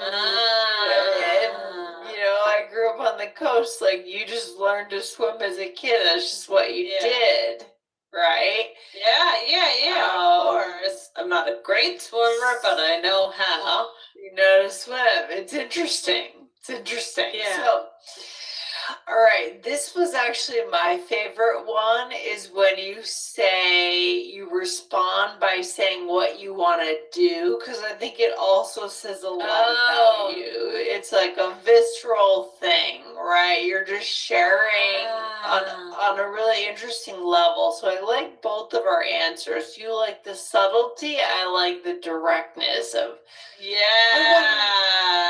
I want to run in a sprinkler. You can show your inner child. You know what I mean? It's kind of cool. Yeah.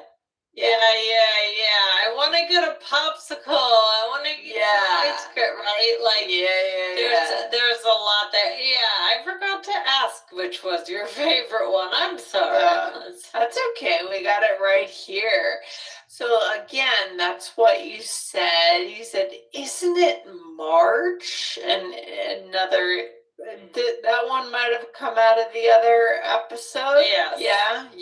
Yeah, that did. So go listen to the other episode once you get the number, guys.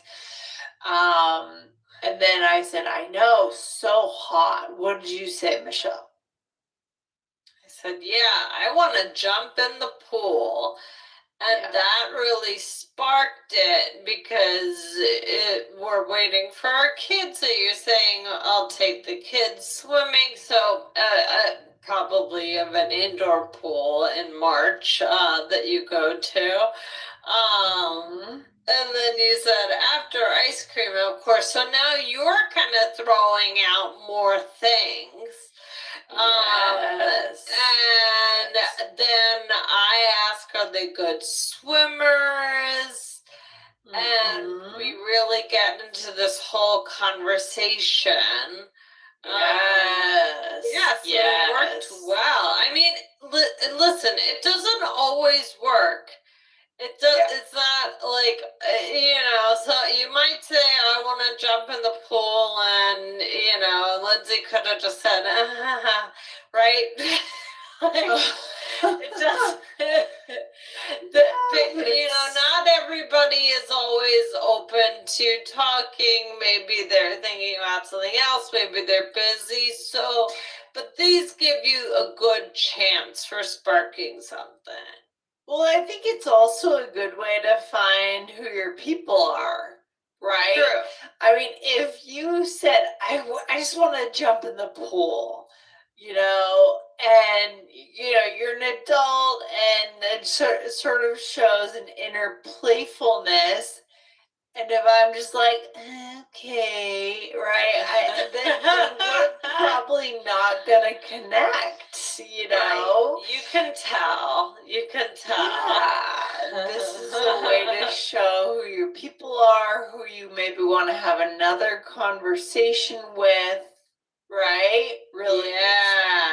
Yeah, love it. So let's do one more role play, okay, Lindsay? Okay, I think we have a tiny bit of time, Michelle. We'll have to just do it real quick.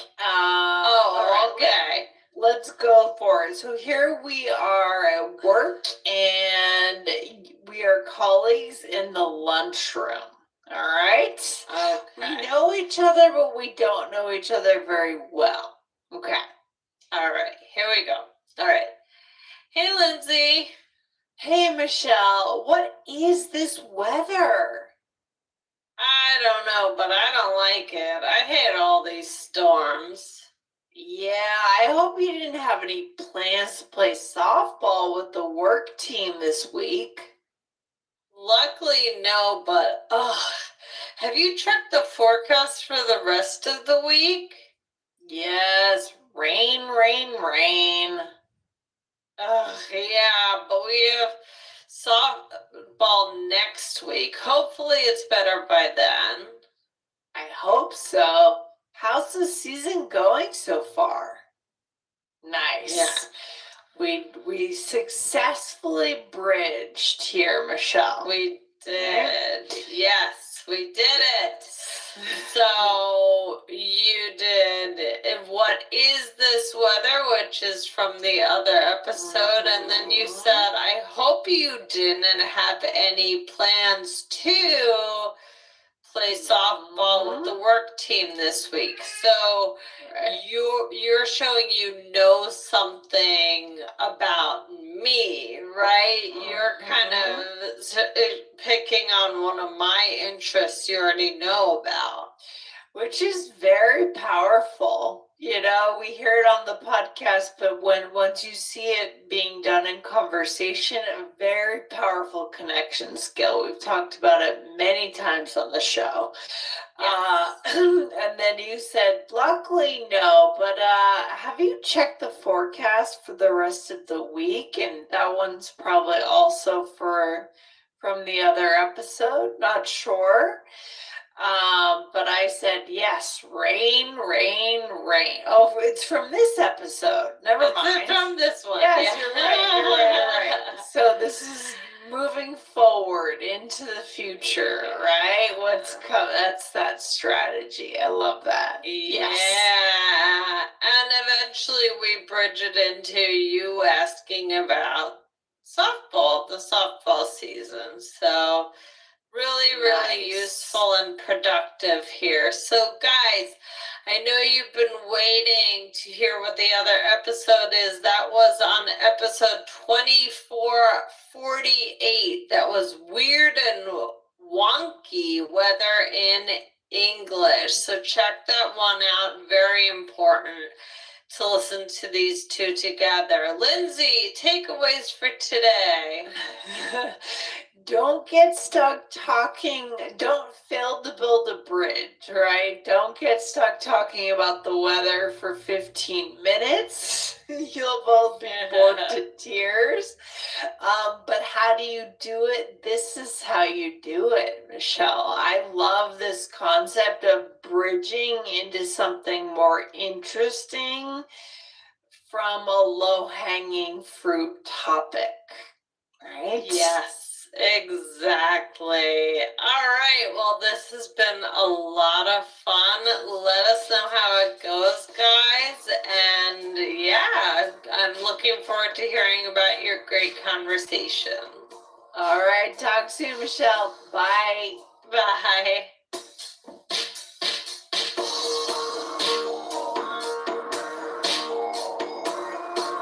Thanks for listening to All Ears English. Would you like to know your English level? Take our 2-minute quiz. Go to allearsenglish.com/fluency score. And if you believe in connection, not perfection, then hit subscribe now to make sure you don't miss anything. See you next time.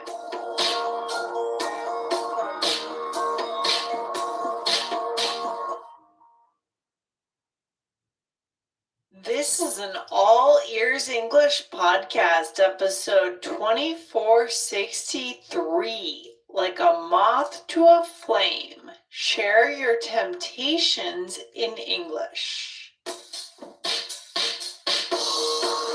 Welcome to the All Ears English podcast, downloaded more than 200 million times. Are you feeling stuck with your English? We'll show you how to become fearless and fluent by focusing on connection, not perfection.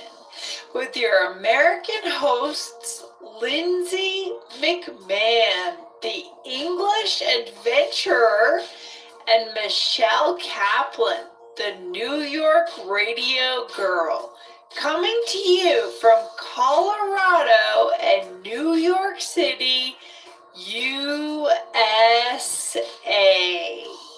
To get real-time transcripts right on your phone and create your personalized vocabulary list, try the All Ears English app for iOS and Android. Start your 7-day free trial at allearsenglish.com/app. Is there something in your life you can't stay away from?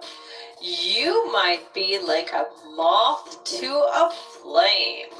Learn all about this expression on today's episode, plus hear about what Lindsay and Michelle can't resist in their daily lives.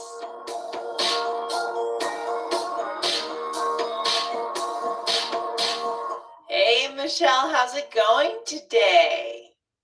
Good, Lindsay, how are you? Good, Michelle. I have a question for you. We're talking about food. Well, I have a food question for you first. Yeah. What is a food that's impossible for you to resist? Salty snacks.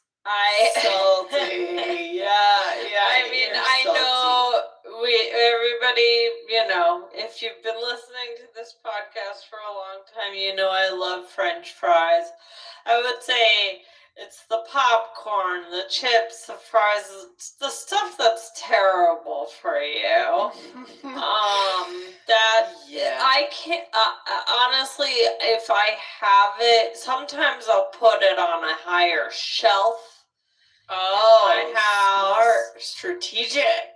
Yeah. Yeah, but that doesn't always work. I can still climb up there and get it. But I usually have to just avoid buying that kind of like stuff. I mean, popcorn is okay, but the Yeah. chips, I can't have chips around. What about you? Chips. I feel like for you, if you pass an ice cream store, are you like a moth to a flame? I am like a moth to a flame when it comes to ice cream stores, Michelle. I mean, I got ice cream on Sunday, yes. Nice. It was just What kind? really good. It was chocolate chip. So chocolate, really nice, rich chocolate with chocolate chips. These That days, sounds good. yeah, these days you have all these innovative flavors like lavender and all these things. And I think they've taken the place of the chocolate flavors. So I'm a little bit. Well, I'm with you. Yeah. Well, you know what's funny is so sometimes. Well, the other week I was in Philadelphia actually, and I tried a really good. It was tahini chocolate, I think. Oh yeah, interesting. Woo! That was delicious. Chocolate chunk or something. So it was a little bit different, but really good. And then the thing is, a lot of times I might not order my own ice cream, but I'll just plan to eat my kids' ice cream. Yeah. Sure. So, but the thing is, they'll order sometimes, like my son, he's kind of reliable with flavors, but my daughter, she'll be like, I want rainbow, or just like, no. something like, just, I want pink, Rainbow. I want purple, and I'm like, come on, girl, like, just, I want a real so, flavor. yeah, but I have to say the other day she got ice cream and my mom picked it out with her, and it was kind of one of those stores that had different flavors, and she picked what I'm sure she thought of just as orange, and it was Thai iced tea. That was good. Oh, interesting. Thai iced tea ice cream. Oh, who doesn't? I know, it's so good, so sweet. That was delicious. So, but normally I'm like, don't get this, just no rainbow. No birthday cake, no rainbow. Leave all that behind. Strawberry ice cream, worst flavor ever created, in my opinion. Wait, really? I don't like strawberry ice cream at all. No. Not a fan. Yeah, so she just gets excited about the colors. I want pink. I want pink. Yeah, for sure. Anyway, sorry guys, I got distracted, but you might have noticed we use this expression like a moth to a flame. I asked Lindsay if she's like a moth to a flame when she passes an ice cream store. Yes. So we're going to be talking about that expression today. That's a pretty common one. I hear that a lot. In kind of a fun, cute way, just different kind of a way. So we're going to talk about that in just a second, but we want to remind you guys to hit the follow button wherever you are listening to All Ears English. Lindsay, why? Oh my gosh, why? Good question. Guys, you don't want to miss a single episode of All Ears English. We're here for you 5 days a week, and every episode is new, fresh, and fun, based on your questions. Often, most of the episodes are based on your questions. or things that we notice in our real lives speaking English. So go ahead and hit that follow button now. All right? Absolutely. All right. So, like a moth to a flame. I know. What does that mean to you? You said it makes you think of romantic movies or something. No, yeah, the first thing that comes to my head is it's a first line of some famous song. I want to say Madonna or some singer from the 90s or the 80s. Like it's really, really, really much burned in my brain. It is. I'll have to look it up. I'm looking it up on ChatGPT. I want to see if I can find it. Yeah. But yeah, so what does this expression mean? Oh, yeah. It just means if you think about, we know what moths do when there is light or when there's fire, I guess. They go towards it. They go towards light, to it. right? They're attracted to it. So that's basically what it means. It's very clear, right, with the idiom. Right. Mm-hmm. Yeah. It's the worst. Do you get a lot of bugs in your area? This year we didn't get the moths, which makes me a little worried about the environment. We normally get this Miller moth thing where they come like in June. In the month of June, we get tons of moths in our houses here in Colorado. They come in the house, they go all over the walls. And this year we just didn't get them. They just never appeared.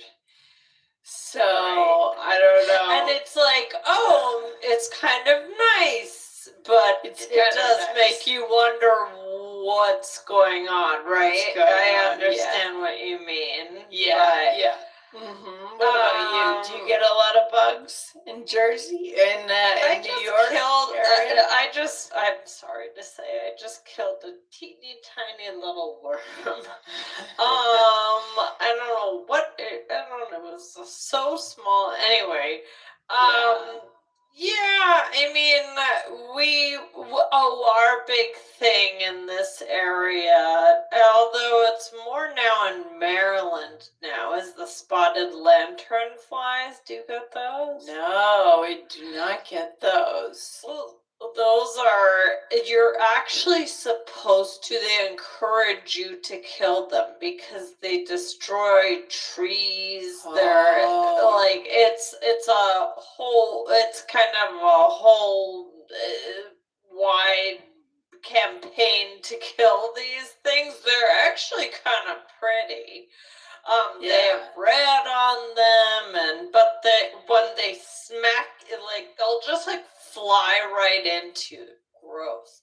Whoa, so you'll just see tons of dead ones on the street. That's gross. Yeah. Anyway, I'm sure now that we've sufficiently grossed out our audience. Yeah, I think in South Korea, I was reading they had a huge infestation of some kind of moth or fly or something, or dragonfly, where they were just they were shoveling them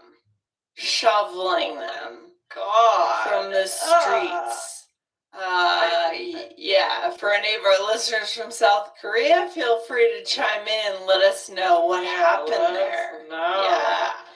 Yeah. So, with moths, mosquitoes, they're attracted to the light.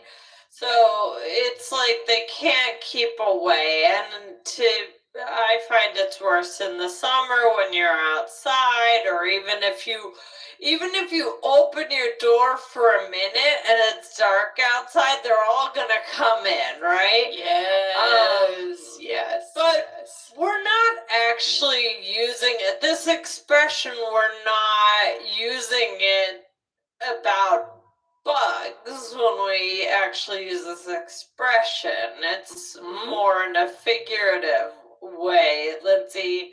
So what does it mean when we use it to not talk about the bugs? Yeah, not talking about bugs, moving on from bugs, thank goodness. Yeah, I mean, we use it when we want to say that someone can't stay away from someone or from something. So for example, with ice cream, I could say, I can't stay away from ice cream shops when I walk past them. Seriously, it's like a moth to a flame. Or I'm like a moth to a flame. Or you could say, I'm like a moth to a flame, right? Yes. You could say that as well. Yes. So exactly, you can't stay away. I'm just imagining Lindsay passing an ice cream shop and yeah, coming back and turn the car around. Yeah. You're like, definitely when I go on rural road trips and I pass an ice cream stand in the countryside, I'm like, ooh, I need to go there. But you can also use it to talk about people. So this is common with the breakups. Do you ever have any friends who have, or yourself had a breakup that just takes so long? They keep on getting back together. So oh yeah, for sure. Especially in like younger days, 20s, college. Right. Sure, yeah. Right. So you might say they broke up, but they keep getting back together. It's like a moth to a flame. Exactly. Or maybe you love to travel. I think a lot of our listeners will resonate with this example. Maybe you have a favorite city in the world. You could say, I'm booking another trip to Paris for next year. It's my favorite place. With Paris, I feel like I'm a moth to a flame. Very dramatic. I would say it's a dramatic thing to say, don't you think? It's kind of like a theatrical, sort of dramatic thing to say, yeah? Right. Right. It's different than just saying, "Oh, I really love Paris." Yes. Right. Yes. It's different, but it's fun. You use it to be emphatic. It's a really fun one. I mean, Lindsay, I put ice cream on you. What else? Is there anything you're like a moth to a flame for? Something fun or random. Yeah, I mean, the traveling thing I can definitely, especially when I'm already traveling, the idea of booking a trip while I'm on a trip, I love that. You know what I mean? Once you get that taste of travel. So, but I think ice cream is actually a great example. Okay, good. I know you. Yeah. For me, I was trying to think of some random things like grocery stores. I have a hard time if I see a grocery store or a clothing store for my kids. Oh, if I kind of like even like a big box store, right? Like a Marshalls or a TJ Maxx, and I just like love those. what can I find in there? Yeah, Yeah, people love the hunt, right? At those stores, the big box stores, the TJ Maxx, they love the hunt to see. You don't know you don't know if you're gonna leave with something good, but you might. Right? Yeah, so it's funny because sometimes, I'll be the one to say, "Oh, I want to go to the grocery store." Okay. And I actually, when I travel, I love going to grocery stores and seeing the different things that they have. That's always so much fun for me. I love that too. I love that too. Yes, maybe coffee shops for me.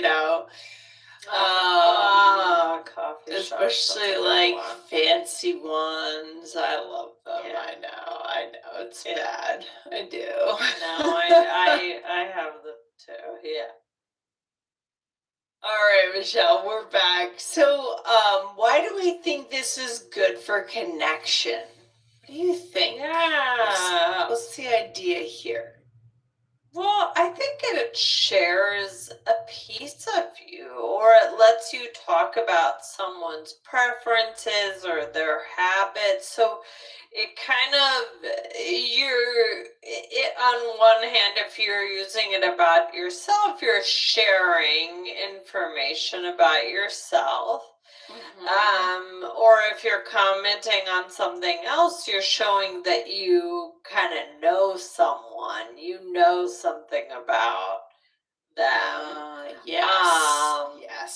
So, I mean, you could say, I might say, my son is like a moth to a flame when it comes to toy stores. So is my daughter. Yeah. Right? That makes sense. That makes sense, right? For kids. Sure. Yeah. Right. Yep. Yeah. So that it's this idea of I mean I almost had this visual in my head, not so much of the moth, but of somebody trying to walk past somewhere and kind of being pulled in, and I'm just gonna go to one of another expression we're gonna teach. Yes, being pulled in, or this could build connection. I'm envisioning friends in a car, a bunch of friends in a car, and you go past a coffee shop, and that person is just like, "Hey, I need to make a quick stop. Will you drop me off at the coffee shop and pick me up around the other side?" And the driver might say, "Oh, like a moth to a flame. She just loves her coffee," right? And she's saying that you're saying that to the other person in the car. So it's like showing you know someone, I think. All right, Michelle. So, what are some other ways to say the same thing? Okay, well, you could say you can't resist something. So I can't resist an ice cold lemonade on a hot day. Yes, I love that. Or can't stay away. Also very practical, right? Whenever I see a good sale at the mall, I can't stay away. Love that. Exactly. Or I love this one when you describe someone as a magnet, or say people are like magnets, right? So you could say, my dog always sees his doggy friend at the park, and I swear they are like magnets. They love each other. It's so cute.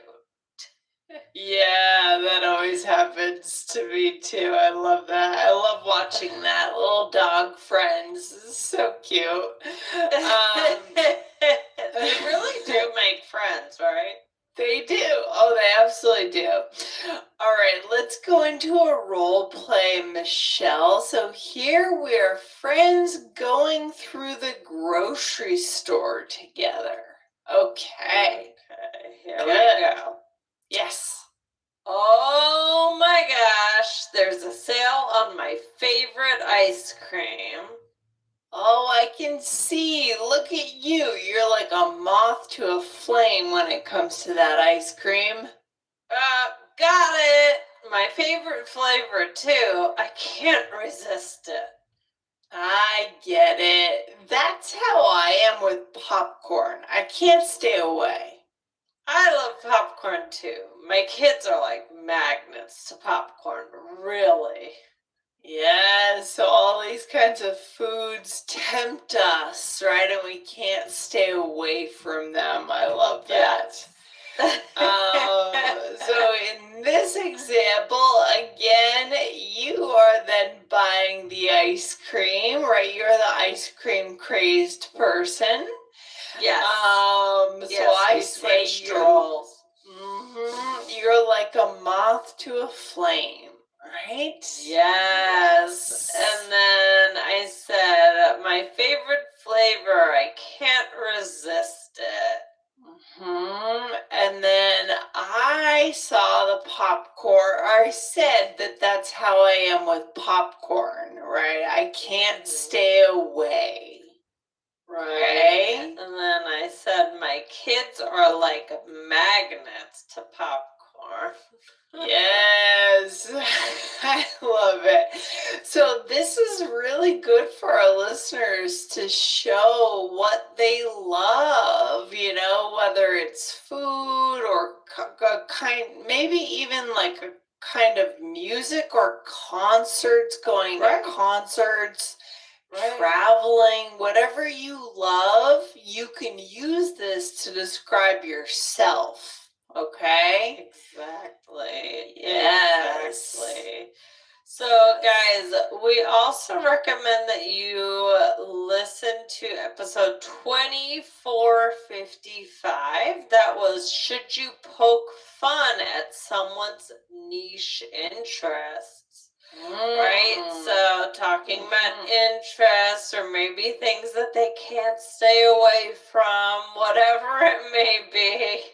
Yes. Check out that episode. Lindsay, what's our takeaway for today? Yeah, I mean, we love episodes where you can say so much about something or someone or yourself by just saying one thing. And this is one of them, Michelle, right?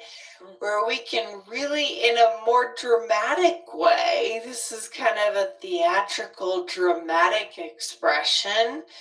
But depending on your personality, if it matches, go ahead and use it to say what you love in life. Life is about indulgences sometimes, right?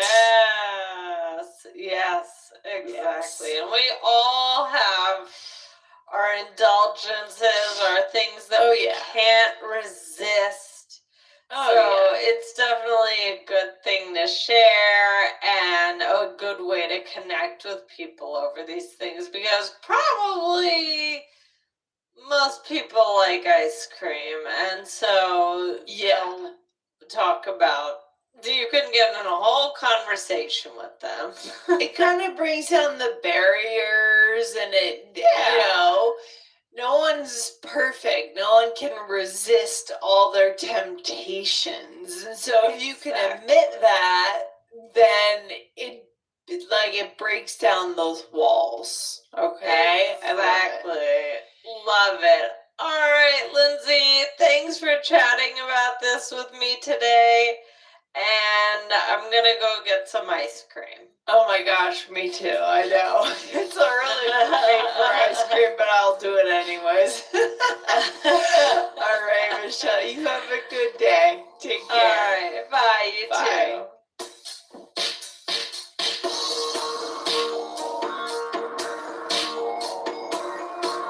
Thanks for listening to All Ears English. Would you like to know your English level? Take our 2-minute quiz. Go to allearsenglish.com/fluency score And if you believe in connection, not perfection, then hit subscribe now to make sure you don't miss anything.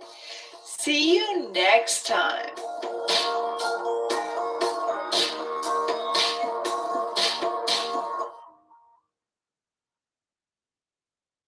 This is an All Ears English podcast, episode 2462.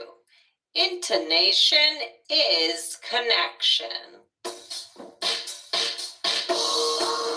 Welcome to the All Ears English podcast, downloaded more than 200 million times. Are you feeling stuck with your English? We'll show you how to become fearless and fluent by focusing on connection, not perfection, with your American hosts, Lindsay McMahon, the English adventurer, and Michelle Kaplan, the New York radio girl, coming to you from Colorado and New York City, USA. And to get your transcripts delivered by email every week, go to allearsenglish.com/subscribe. You spend hours working on vocabulary and grammar, but there is a simple trick to better connection that is waiting for you. It's intonation. Listen in to find out how to train rhythm and intonation in your English today.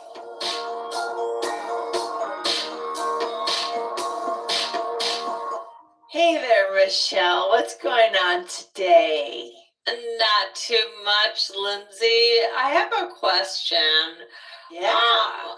When you speak another language, I know you speak other languages, do you change your intonation to match, what is typical for that language?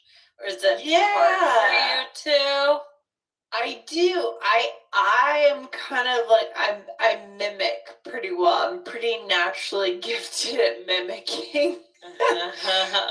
So when I learn a language, I actually repeat the language in my head a lot, especially if I'm living in the culture.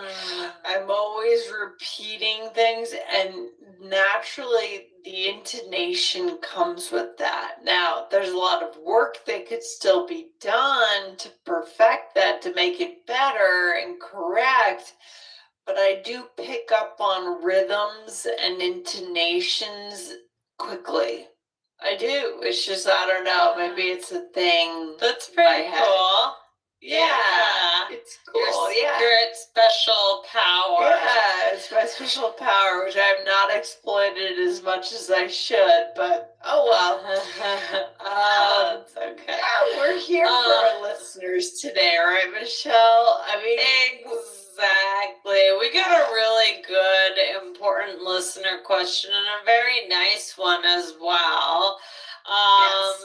So thank you to this listener. We're going to read it in a second, but guys, we want to remind you, please hit the follow button wherever you are listening to All Ears English so that you don't miss anything from us. We do bonus episodes. It goes straight to your queue. You don't have to go looking for us. All good stuff. Easy. Exactly. And if you happen to be watching this on YouTube, which is also a great way to consume All Ears English, if you're a more visual learner, you can do that. Hit the subscribe button. So wherever you are listening or watching, make sure you are subscribed or following the show.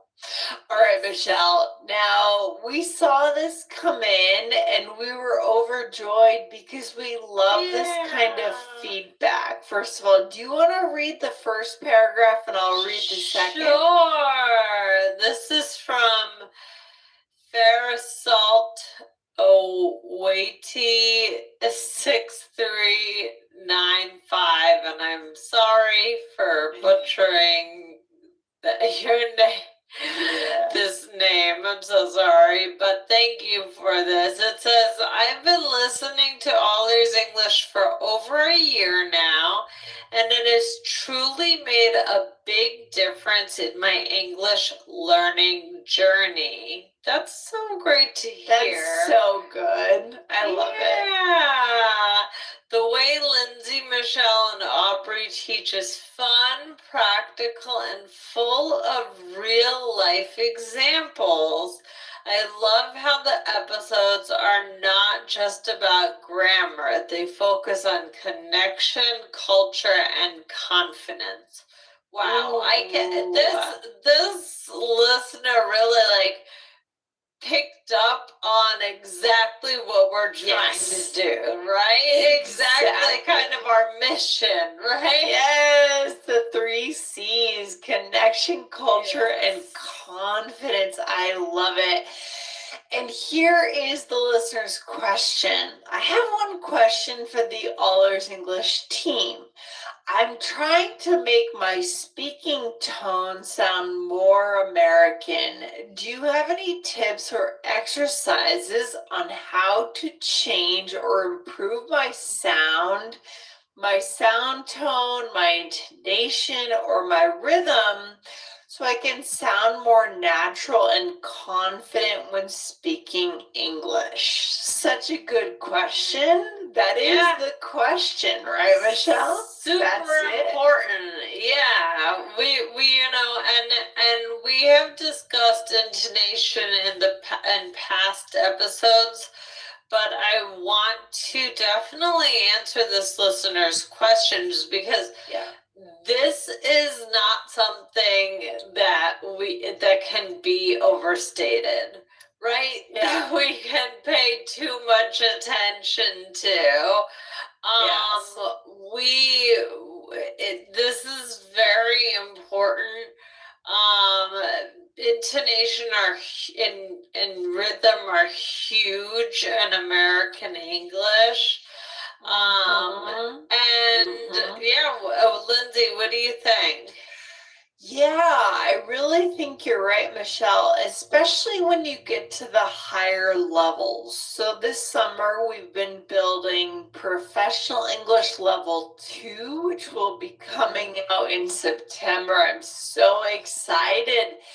And in our curriculum development, the majority of what we're focusing on in terms of pronunciation points is actually intonation and delivery.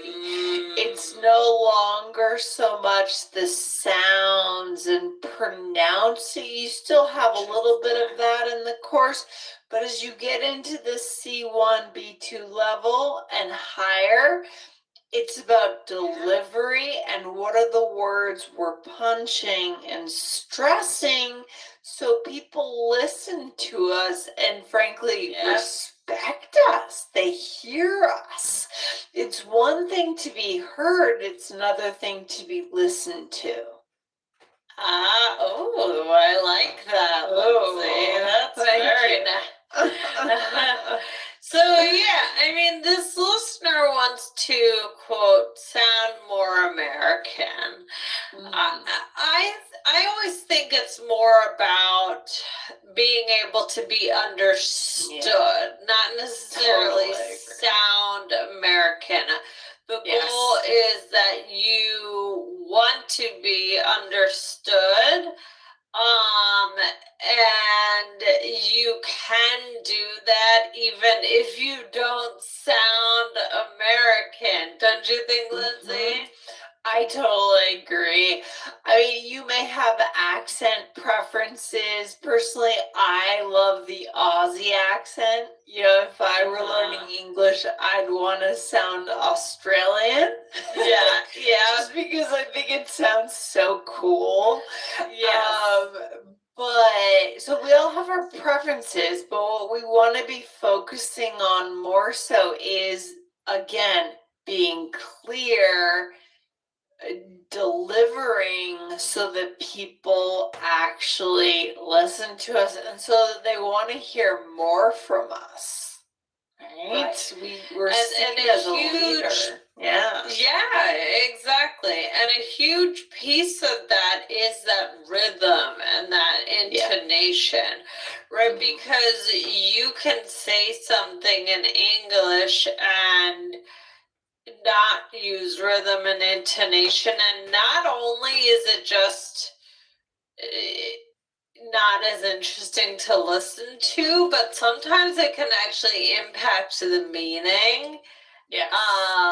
And because English is very rhythm dependent and it's very important for how things sound. Yeah. So it's not just about, oh, let me show you my intonation, I'm so interesting, and it's not just that. We really have to think about all the layers and why this is important. Oh, for sure. Yeah. So we're going to give you, our listeners today, a couple of ideas, some methods, some activities we can do, right, Michelle? To actually devote our time to developing that rhythm and intonation. Yeah. Yeah. So one thing, and we've talked about this a bit before, is shadowing or imitation. Now, Lindsay, you mentioned you're a good mimic.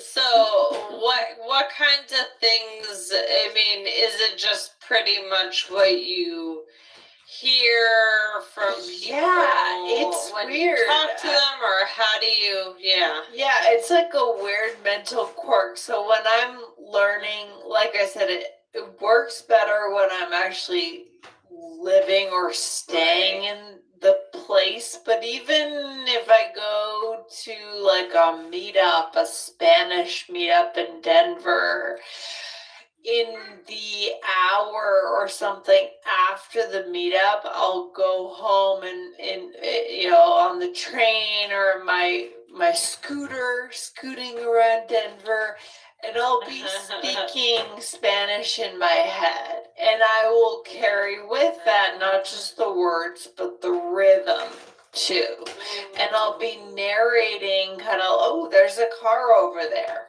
right? And obviously you need a certain amount of vocabulary to start doing that. So that's not so much for the beginner level, what my method of speaking in your head. But we all have a dialogue going on in our heads. I think it's not just me, I hope. And why not make that in the target language? Right. Especially if we've just consumed something, from a native speaker, and we're gonna then mimic not just the words but the rhythm. Yeah. Right, exactly. So, one thing, even if you are not living in the place, if you're not living in the culture, so you can listen to it, do this shadowing. Yeah. Right? So you can watch a TV show. I think a talk show is really great. Because then you're listening to more natural ways of speaking, or a podcast, of course. Anything with more natural conversation to me is better. Where maybe not like listen to a Shakespeare play. That might not, think about who you want to sound sound like? Yeah. What is it, if you want to do it for work, you can listen to YouTube job interviews. I mean, anything. Yeah. For sure. And I think when you choose, let's say, a podcast, it's good. I think there are a lot of podcasts out there that are single hosted, which are great. You can spend some time with that single host. Yeah. But there is value, obviously, because our listeners are listening to All Ears English. They know there's value in listening to a co-hosted show. Right.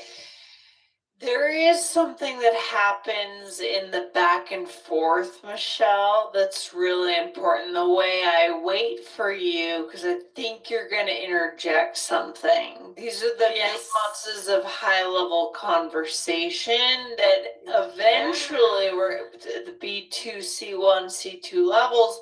We're going to start to want to mimic that too. So depending on what your level is, choose the right material to mimic. Exactly. Right? That's such a good point, Lindsay. Yeah. So when you're shadowing or imitating, you just let it play and then you stop and you repeat it, or you repeat it right behind where the person is speaking. So as they're speaking, you are speaking too. Just like a second behind them. So that's a really good exercise to try, to really tune into the intonation as well. But another thing you could do is listen with a transcript.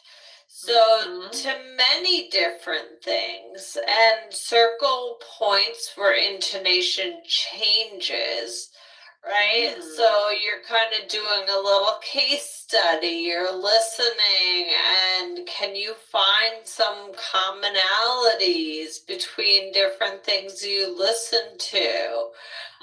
Does a talk show sound different than a movie? Right? All those different things. So do a little bit of research. Yeah, I love that. And, if this requires, as Michelle said, circling places where the intonation changes, we do provide the transcripts for All Ears English. So go to allearsenglish.com/subscribe. That will get you a weekly PDF of the transcripts of the entire week. All four episodes of the week. Not that Saturday, but we do the 4. You can get that delivered to your email inbox before the first episode goes live of the week. So allearsenglish.com/subscribe. That's one way to do it. And Michelle, should we also, as another method, record ourselves? At what point do we want to do this? To me, I think that's great. I mean, record a conversation or a version of you reading some sort of passage. Listen back to it, analyze it, play it for someone, whatever, resources you have. Then repeat again and again and listen to your progress. I mean, yesterday this isn't the same thing, but I was looking up a drawing video on YouTube with my son for something to do. And he started it and he didn't like it and he didn't like how his was going, and he was making some mistakes. It was kind of a tutorial. And I just said, okay, let's get a new piece of paper and try it again. And even just the second one, he was so much better. And I know that's true. Obviously, this is very intuitive. We say if at first you don't succeed, try again, right? But it is true. The second second time is just different. Even when you exercise, right? First Yes. time you do an exercise, you might be totally winded. The second time already, it's a little better. So keep 100%. keep going for it.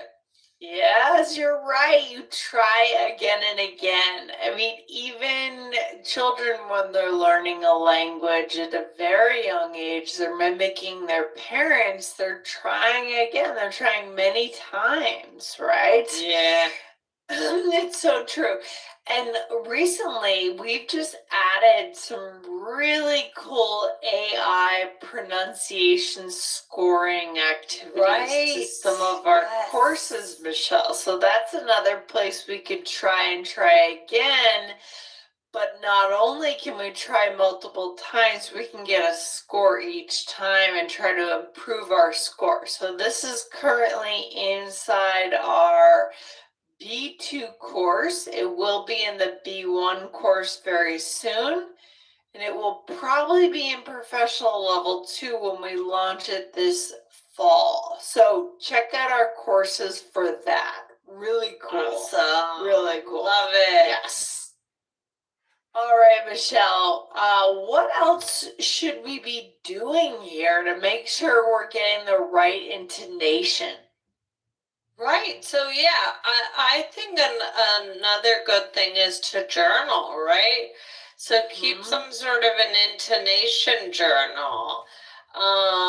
Pay attention throughout the day, or maybe you say, I always say to students, to pick 20 minutes a day where you're paying attention to this. But with intonation, I would almost say make it Intonation Wednesday or something like that. You don't have to do it all the time, but find moments in the day or a day a week where you can really pay attention to that. And then write, how did it go? Is there something that you felt worked or didn't work? And just kind of use it as a journal, right? Yeah, Michelle, it sounds like you're inviting us to be more present, right? Which is always a gift. Yeah. Think about so many aspects of our lives could improve when we're just a little bit more present, right? We're not off in the dialogue in our head unless it's in the language, the target language, of course. But often I spend a lot of time just kind of spacing out. I don't know about you, but I do it. It's so bad. For sure. Of course. I'm sorry, what? No, where are we? No, I just miss so much of life, and I think about how much better life would be if I paid more attention to things. And language is under that bucket too. Yeah, definitely. So, and then, practice saying the same thing in different ways. Choose an emotion to match what you're trying to express and change it up so you can kind of make it a little bit of a game. So, Lindsay, we're going to play a game. Okay, let's do it. Okay, so we are going to say the same thing. So the neutral sentence is, I am going to my friend's house this weekend. Very basic, very neutral. Okay, Lindsay, why don't you choose a way to say it, and I can try to guess how you're feeling. Okay. I'm going to my friend's house this weekend. Very good. Doesn't sound like you're happy to do that. Sounds like you might be a little bit sad about it, or you're just not, maybe a little bit bored, right? Not Lindsay? excited. Yep, exactly. Not excited. Bored / sad / flat. Yeah. Right. Yeah. Yeah. What about one more, Michelle? All right, I'll do one more. Okay. I'm going to my friend's house this weekend. I hear what's the word? A sense of there's frantic in your voice. Your voice is frantic. Like a little rushed, right? So maybe yes. you're gonna say, and then I have to do this, and then I have to do this. Yeah, for sure. You are rushed. Absolutely. Time is of the essence, Michelle. So we say Time things in is of different the ways. And so but I think the key point with all of these suggestions is our listeners, you all need to take control of your learning, right? We're not necessarily going to school, sitting in classrooms anymore as adult learners.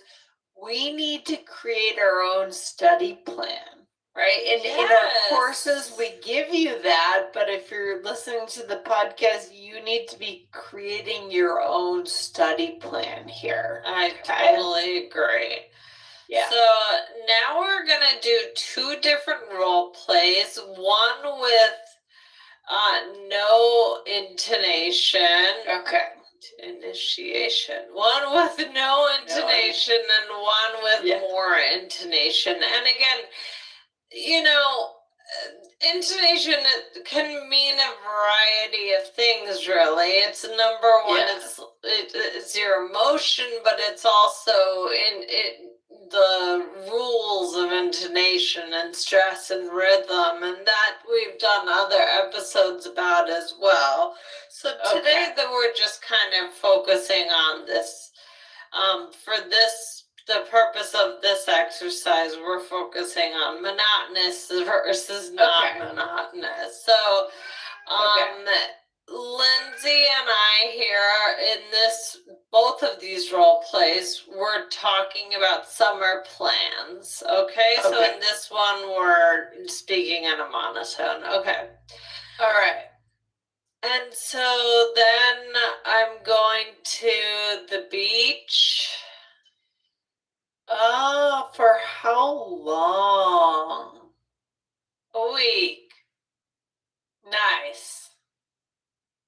Yeah, I'm excited. Okay, where is this bus? I'm nervous I'm going to be late. I don't know. It's really frustrating. Oh my gosh, I struggle doing monotone, Michelle. I can't do it. I know. Struggle. I tried. I think I failed. No, it's okay. But yeah, it's hard. I mean, really to say, yeah, I'm excited. Okay, where is this bus? I mean, it's hard to understand, right? It just doesn't, it feels the listener needs to work harder to actually understand what you're saying. It feels like one long string of words. It doesn't feel like a message, Yes. Yeah. Right. Exactly. So it's not just about, maybe this person doesn't sound that excited. That's actually a choice. It's more just if it's that string and not doing variations, it can be hard to listen to or very uncomfortable, or like the listener has to work. But you don't want that, right? That can break the connection. That can break the connection if the listener has to work. Let's show it the same role play now with actual intonation, right? Okay. All right. Here we go. And so then I'm going to the beach. For how long? A week. Nice. Yeah, I'm excited. Okay, where is this bus? I'm nervous I'm going to be late. I don't know. It's really frustrating. Yeah, so Okay. there's we might be a little exaggerated here, right, versus real life. Of course, we do exaggerate a little bit on this show, but to show you, right, as an example. I mean, this conversation had connection, it had life. I felt urgency in your voice, Michelle, because you were worried you were going to be late. It had emotion. Yeah. The good stuff of life, right? Yes, exactly. So, yeah, we were basically talking about the beach. And so, let's go back to, we're not running through vocabulary here, Right. but some highlights are, I said, yeah, I'm excited. And then I had this switch, right? Yeah. And I said, okay, where is the bus? I'm nervous. I'm going to be late. So I'm sharing too. I'm excited about the beach, but now I'm currently nervous. So I had to show that with my voice. And I had to mirror, and this is a connection point here, really important. I needed to mirror your, maybe not mirror your anxiety, but mirror what you're frustrated about. So I punched I said, I don't know, it's really frustrating. Okay, so then there's connection right there, just in the intonation. So intonation is connection, Michelle. Yeah, for sure. I think that if you match somebody's intonation, you can just really up that connection quickly. I mean, even when you're excited, hey, how are you? Oh my gosh, I'm good.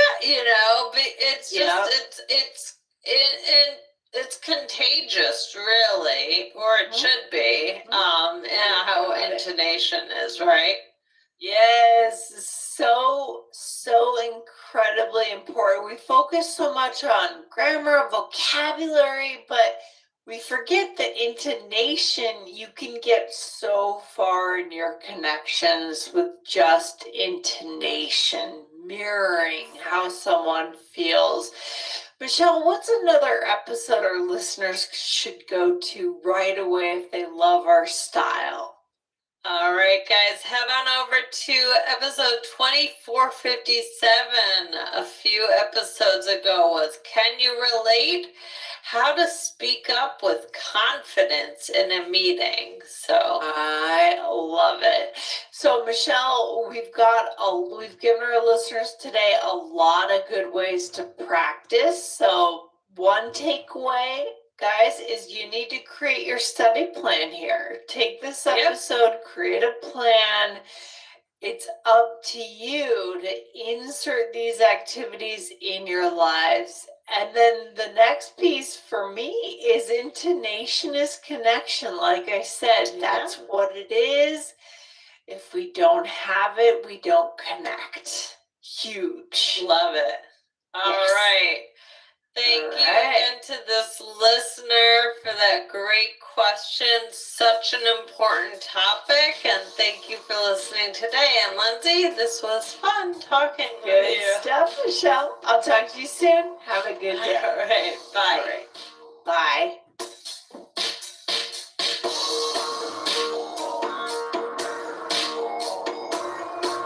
Thanks for listening to All Ears English. Would you like to know your English level? Take our 2-minute quiz. Go to allearsenglish.com/fluency score. And if you believe in connection, not perfection, then hit subscribe now to make sure you don't miss anything.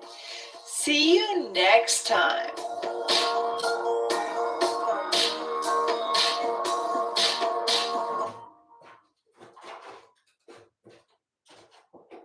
This is an All Ears English podcast.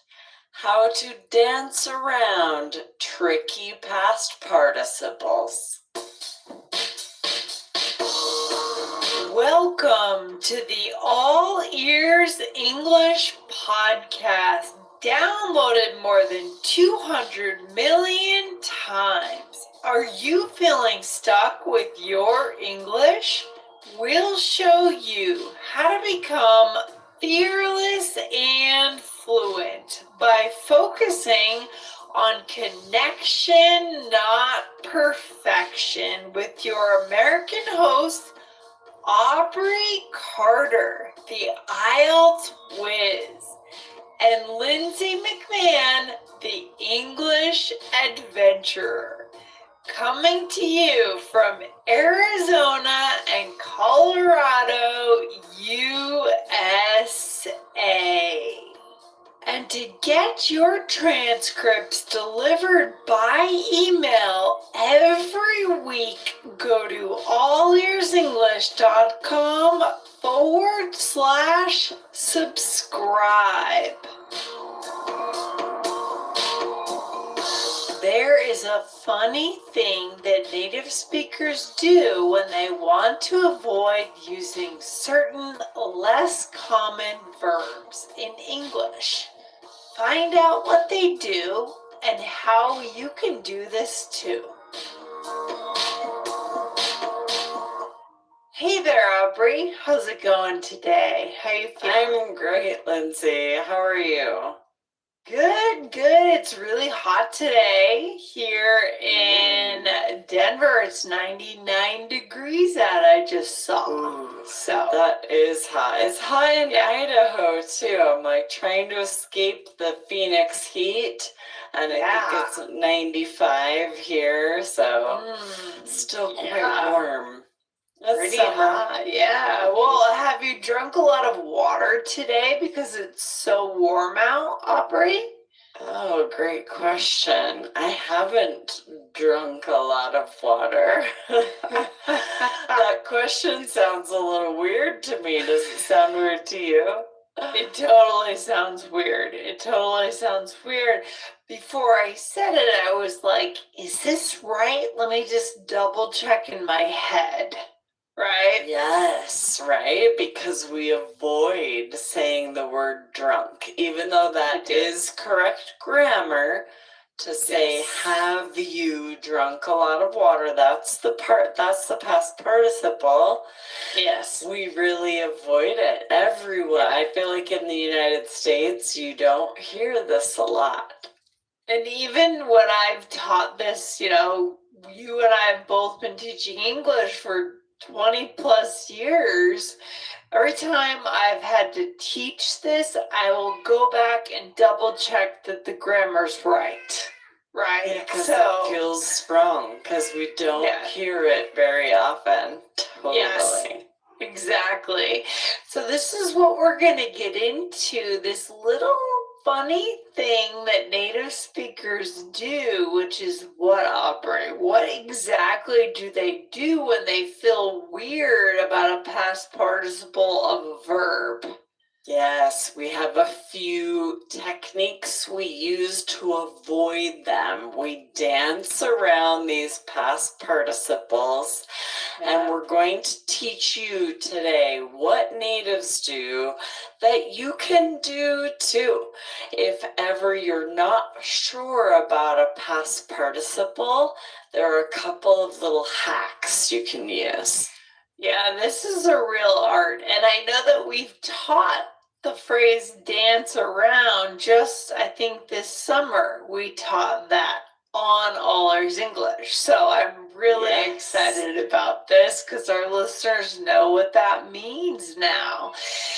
So what should our listeners do right now, Aubrey, before we go any further in the episode? Yes, be sure to hit follow right here on the podcast. If you're not following it, you are missing bonus content. You're likely missing episodes. So wherever you listen to podcasts, open up your search bar, search All Ears English, and hit follow on the podcast. All right. So if you want to ask this question, Aubrey, what would a native speaker more likely do rather than asking the question, have you drunk a lot of water today? What would we do instead? Yeah, they would likely use the present perfect continuous, and they would say, have you been drinking a lot of water? So they would avoid that past participle, drunk, and they would use a different grammar tense entirely. And often this works. We talked about this a lot on the podcast, that often there are a few options for the grammar tense, right?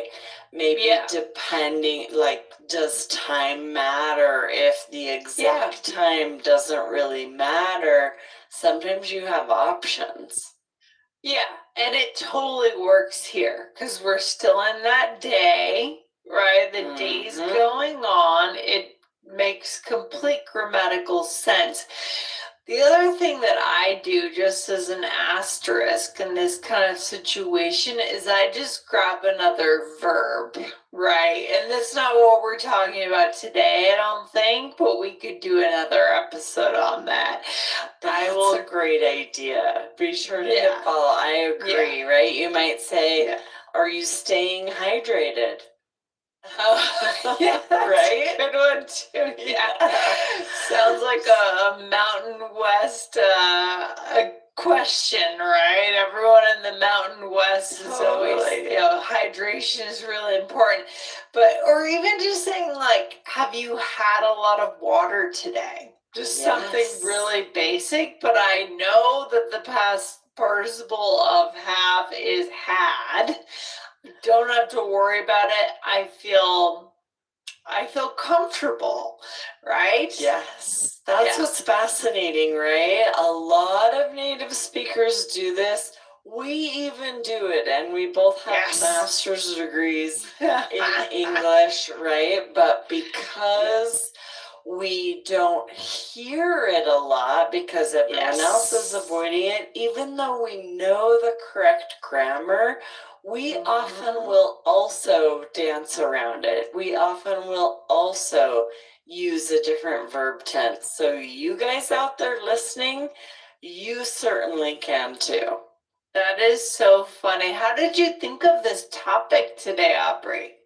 Yeah, this came up when Michelle and I recorded a podcast about the verb grind, past tense ground. Someone listener had written in asking about the past tense. They hear it as ground and grinded. And this is, we mentioned, like, often we'll avoid this. Instead of using ground or grinded, we'll do this and say, I've been grinding herbs my whole life. If we're not positive about the past participle, because this is another one where natives use both past tense verbs. So you might go to say it and not be sure, and you can use one of these hacks. Change the verb tense. Yes, I love it. We obviously have to make sure it works grammatically. Sometimes it changes the meaning of what we're saying, right? So but what does this look like? So the first tip that we're going to show our listeners today exactly how to do this, how to dance around the past participle. If you feel like you never hear it, it sounds weird, you think people might look at you like you're strange, if you use it correctly, what would you do? What's the first strategy? Exactly, right? These are some pro tips. Your first strategy is that you could swap present perfect tense with present perfect continuous. So the difference here is, instead of having to have that past participle, instead you use been, B-E-E-N, and then verb ing. So that's easy. You have the base verb, add ing. You don't need to know the past participle. Yeah, way easier. So instead of saying I haven't drunk enough water today, and again, I don't hear even, even people that are super educated and, well read, they also might do this, use these strategies, right? This is not necessarily about education levels, okay? Right. This is Yeah. really the best example because regardless of education levels, someone might either be trying to just avoid the word drunk or because they never hear anyone else saying it that way, even though it's Yeah. correct grammar. They're maybe trying to avoid sounding pretentious. And so they are just speaking the same way everyone else they know speaks. Right. So then what would it sound like? Again, one more time, Aubrey, if we use strategy 1. Yeah, so instead of I haven't drunk enough water today, you would say I haven't been drinking enough water today. And they mean the same thing, like you said, Lindsay. It's still within the same day, whether you use present perfect continuous or present perfect tense, it means the same thing. So pick the easy one, the one where you don't have to have that past participle drunk. Yeah, and I think this really is about the grammar just not being used. Another reason that native speakers maybe don't use it is because we reserve the word drunk for when you're inebriated, right? And maybe if you use it, you think people are going to think you're saying you're drunk. I'm not sure exactly. That's definitely a possibility, right? Yeah. If you say I am drunk, that has a very different meaning than I haven't drunk a lot of water. So you might be worried someone just hears the word drunk and misunderstands. So for whatever reason, we have this negative connotation with it and we avoid it a lot. Yeah. But it's not the only one that we do this for, right? As we said. So what's another example of how we could use strategy 1 here? Yeah, so that there are common mistakes when people aren't sure about the past participle. You might hear someone say, I've drank, I have drank. That's the mistake. It should be I have drunk, so we avoid it. Again, there are other verbs where the past participle is different from the verb in past tense, so it can cause mistakes. Someone might not be positive. They might change their verbs. So another example is run. So the past tense verb is ran, but then the past participle is run. So you should say, I have run a lot this week. And someone might say, I have ran a lot this week. I've heard that mistake from native speakers. So a lot of people will change it just in case they're not certain of the past participle. Exactly. So if we changed it and we're going to use the continuous form, we're going to say, I've been running a lot lately. Okay, so exactly. Instead of I've run a lot lately, means the same thing. I've been running a lot lately. When you're using these present perfect tenses, you're talking about something that's continuing to happen. You're going to run more. You've been running. So either tense is correct. Yes, I love it. So instead of saying I've run a lot lately, I've been running a lot lately. Again, saying the same thing. Love it. Okay, and then go, went, gone. What's the mistake that we hear here? I mean, this this should be a little more low-hanging fruit, right?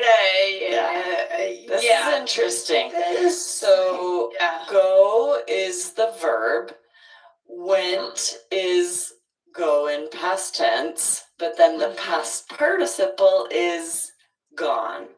There are actually a lot of verbs like this where the past participle is irregular. There will be certain regional dialects where this mistake is much more common. And you hear someone say, I've went instead of I've gone. So again, instead of saying, I've gone to the grocery store so often this week, you can use that present perfect continuous and say, I've been going to the grocery store so often this week. Because it's a repeated action, you can often swap it out with present perfect continuous. You can. I mean, you can get away with it. This might be a place we disagree. This one, I think, is something our listeners should learn, right? I've gone. It's just such an incredibly common verb. Go, went, gone, right? It's everywhere. So I think for this one, we should just learn it and use it. And it's, for me, it's less common to hear someone avoid this one, Aubrey. This is really interesting because this really comes down to regional dialects. I think when you grew up, you didn't hear this mistake very often, right? No, so exactly. it sounds and feels very ungrammatical to you. It sounds perfectly normal to me because where I grew up, people say I've went all the time. This is also very common in African American English. So it's interesting that one person might really see it as an error because you grew up hearing things a certain way. But we do want to be careful what we call a mistake because it's so common in certain dialects, certain regions, that you will hear it if you're in the United States, maybe on TV podcasts, but especially if you're traveling in the United States. In some regions, it's extremely common, but this is a good way to avoid it being an issue at all. Yeah, but I do think that, for our listeners, when they make the choice whether to avoid gone or, themselves, I would encourage them to just use gone, say it correctly, because it's such a building block of the language, don't you think, Aubrey? Instead of avoiding it and dancing around it. Yeah, interesting. Yeah, it's interesting to think about. I can see what you're saying, right? For everyone out there learning English, right? If you're choosing which verbs to dance around to maybe switch up the verb, drink is the biggest one. Absolutely. Where native speakers are going to do this. Because you hear drunk so seldom, absolutely switch that out, right? Yes. Run also, it's true. It seems so doable to learn that gone is the past participle for go. You will hear native English speakers, especially in the United States, make this mistake. But it's best case scenario, right? Yeah. We learn that past participle so that we can say, I have gone. I've gone to the grocery store a lot. Yeah, and I totally agree with you. I think that mistakes are relative, especially on, in terms of our philosophy. We do believe that, there is the regional differences, But with this one, I think it's just a little different. I think it's let's learn the grammar. And when we're choosing to make this statement, let's say it, by the book in this case. So, That's interesting. So let's move on to number 2. You can also swap present perfect with present continuous. So we'll just give some quick examples with these same 3 verbs. Drink, run, and go. Instead of I've drunk a lot today, you could say I've been drinking a lot today, right? So same. And then what about run? Yeah, instead of saying I've run a lot this week, we could say I've been running a lot this week. Yeah? Yeah, and then with go, I've gone to the movies a lot this month. I've been going to the movies a lot this month. We also use this for questions. For example, instead of asking someone, how much have you drunk today? You could say, are you drinking a lot today? Yeah, I like it. So the present progressive, right? So not until this time, but just in general today, right? Love it. Love it. Or instead of have you run a lot lately, we could say, are you running a lot these days? Right? Exactly. Yeah. And in Love it. go, you could say, instead of have you gone to many concerts this year, you could also say, have you been going to many concerts this year, right? So these all, it's interesting to think about, like we said earlier, if time doesn't matter, usually you can be more flexible with the tense, with which verb tense you're using, and you can often avoid that past participle. Yes, love it. All right, Aubrey, we are back for a role play. So here we are, friends that run into each other at a park. So, you ready? You want to start us out? Yes. Hey, Aubrey, I feel like I see you here running a lot lately. Well done.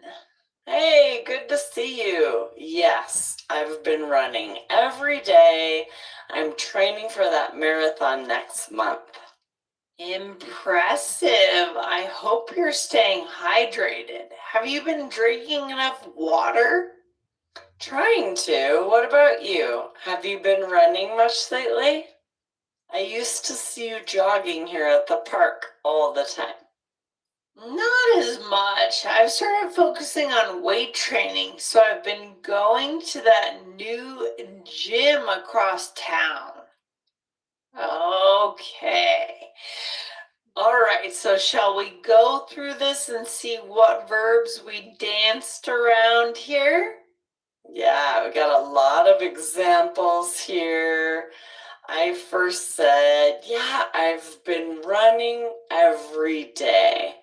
So I could say I have run every day, but some people will like, oh, what's the past participle? Is that I have ran every day, I have run every day. If you're not certain, use this continuous tense. I have been running every day.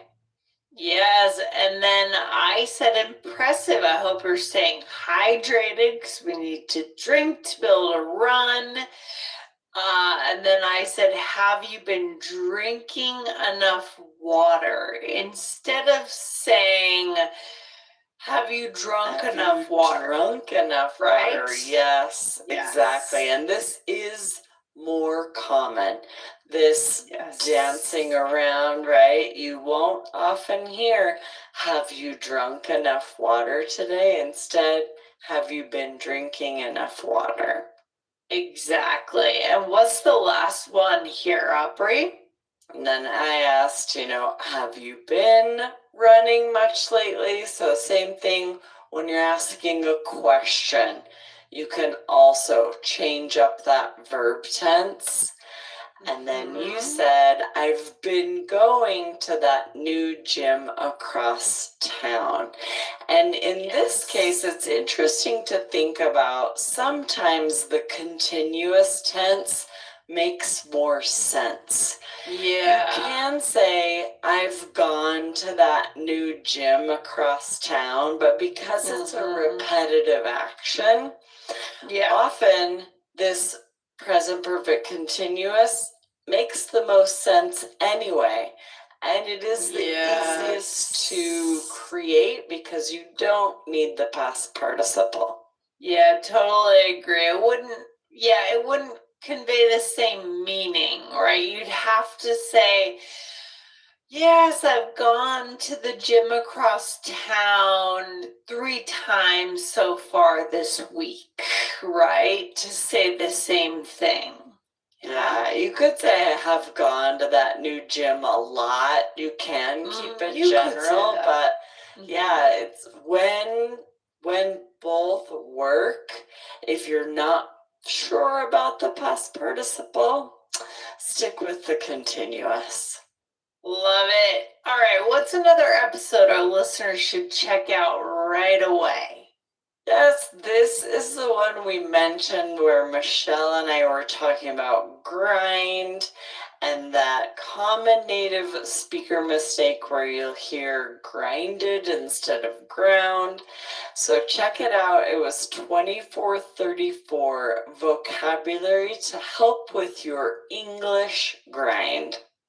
Yes, I love it. And for the takeaway today, I think this comes down to these are habits that native speakers participate in, dancing around certain verbs because for whatever reason, we're not sure if it's right.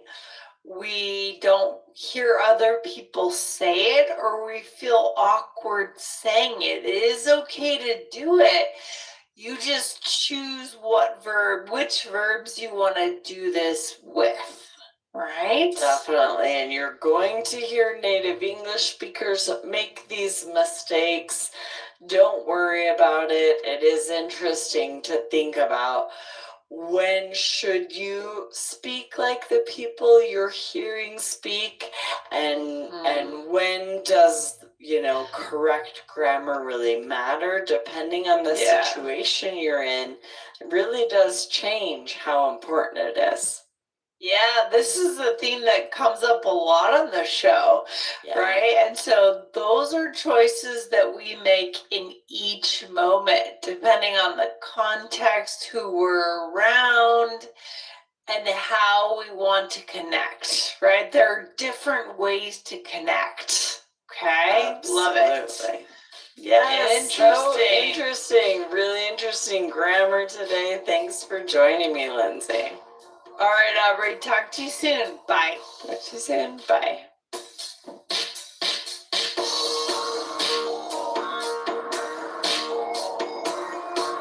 Thanks for listening to All Ears English. Would you like to know your English level? Take our 2-minute quiz. Go to allearsenglish.com/fluency score. And if you believe in connection, not perfection, then hit subscribe now to make sure you don't miss anything.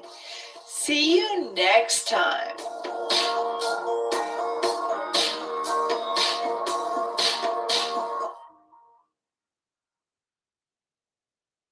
This is an All Ears English podcast, episode 2461, Leftovers, Culture, and Class.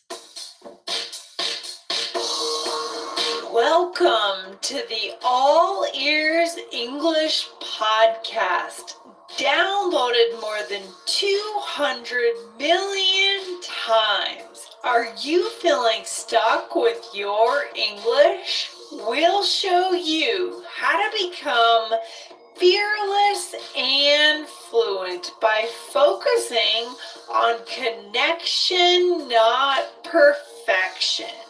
With your American hosts, Lindsay McMahon, the English adventurer, and Michelle Kaplan, the New York radio girl, coming to you from Colorado and New York City, USA. To get real-time transcripts right on your phone and create your personalized vocabulary list, try the All Ears English app for iOS and Android. Start your 7-day free trial at allearsenglish.com/app.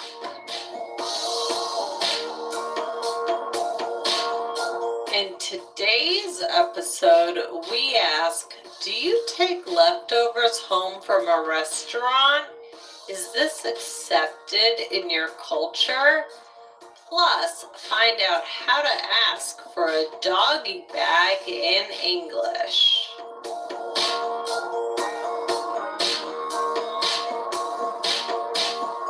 Hey there, Michelle. How's it going today? Good, Lindsay. I am at my parents' house, so I'm in a different spot. But we're making it work. How are you? Good. Michelle, is that the home that you grew up in, your parents' house, or is that another home they moved to later? No, this is their like an apartment that they moved to. Got it. That they Okay. moved to like maybe close to 7 years ago. So yeah. Wow. Yeah. It reminds me of, well, today we're talking about a really interesting topic. Michelle, do you often take leftovers home when you eat out at a restaurant? I would say if there are leftovers, I will take them home pretty much every time. The only time I won't is when it's such a small amount that it's embarrassing to ask for. Or like bread or something that's sort of superfluous, right? Yeah. Yeah. Well, yeah, the other day I had bread leftovers and I felt so bad. I didn't know what to do with it. So I just kind of held it. You held it and walked out with the bread in your hand or something. Yeah. Some people What actually. about you? Yeah, I'm all about leftovers, Michelle. Some people think that the flavors actually get better the next day. The one thing I can't do is cold leftovers. Like, I know a lot of people that like cold pizza. I was just gonna ask you. I cannot do that. It makes me feel sick to my stomach, but I know a lot of people can. Yeah, no, I need it to be warmed up, but as long as it's warmed up, I'm good. I'm down with leftovers. Yeah. Some things just aren't good as leftovers, like French fries. Oh, yeah, they get kind of soggy. Yeah, they just get soggy, and yeah, it's just not going to work out. I mean, I suppose if you put them in the oven or the toaster or something, you could make do. But yeah, some things don't work as well as other leftovers. But well, we should define what are leftovers, Michelle. I mean, but first, before we get into that, though, let's remind our listeners, what should our listeners do? What should our listeners do? Make sure you hit the follow button wherever you're listening to All Ears English so you never miss anything from us. So if you haven't already, wherever you're listening, just hit the follow button. Excellent. All right. So what are leftovers, Michelle? What are they? Leftovers are what is literally left over, right? So you were at a restaurant, you ate, but maybe you still had a half of the meal or a quarter of the meal left, and then they are left over, and then you take them home. Yeah, I wonder, our listeners are probably going to want to know, does the term also qualify if you just made a meal and didn't eat it all? What do you think, Michelle? Does that qualify as leftovers? I was actually just going to say that, yes. Yeah. Also, that is leftovers. So yesterday I ate some leftovers.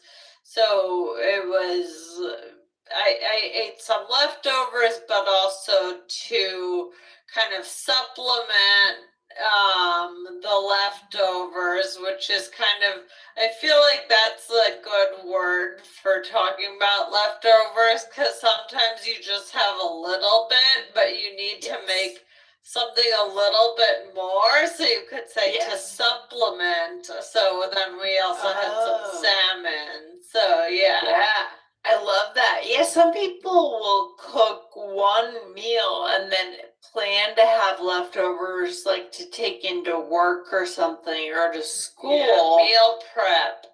Right, the meal prep thing. Yes. Where are we going to with this episode? This is going to be a cultural episode today, Michelle. Yeah, this is going to be interesting. I'm excited. So we're kind of gonna do two things today. We're gonna talk about actual language that is used around leftovers with the restaurant specifically. And then we're also going to talk about an article and some of the main points from the article and give our take on that. So this is going to be very interesting. But Lindsay, do you usually are you a member of the Clean Plate Club? So should you clean your plate? Do you know have you ever heard that? Do you usually the Clean Plate Club? I haven't heard, but I have definitely heard clean your plate. And it's funny because I think the thinking has really changed on this throughout the generations. So no, I'm not a member of the club. I don't feel like it's necessary. But if you look at the way, I was just talking to my father-in-law about this past weekend. You know, he is in his mid-60s. Right. And so when his parents were raising him in the 50s, they said, clean your plate. You must clean your plate because they grew up I mean, the Great Depression, World War II, no money, no food. But now, not for everyone. There's still food scarcity and food insecurity. Don't get me wrong. In the U.S., it is a real thing, Michelle. But a lot of people, at least in my world, are not lacking food.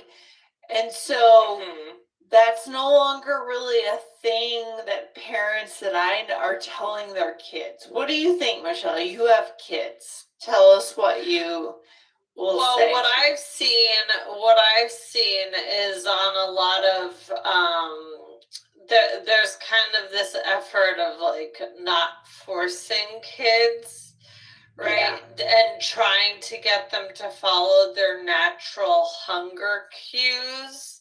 And so if you're pushing the kid to, you have to finish or you have to eat this, the idea is that it can also cause some kind of psychological, damage around food and the way they see food, and like having, though, you have to eat it, or you have to, like, it's there's so much to say about this. It's very interesting, actually. But yeah, I don't force my kids to eat what they don't want, but I do try to save what they don't eat, right? I love that.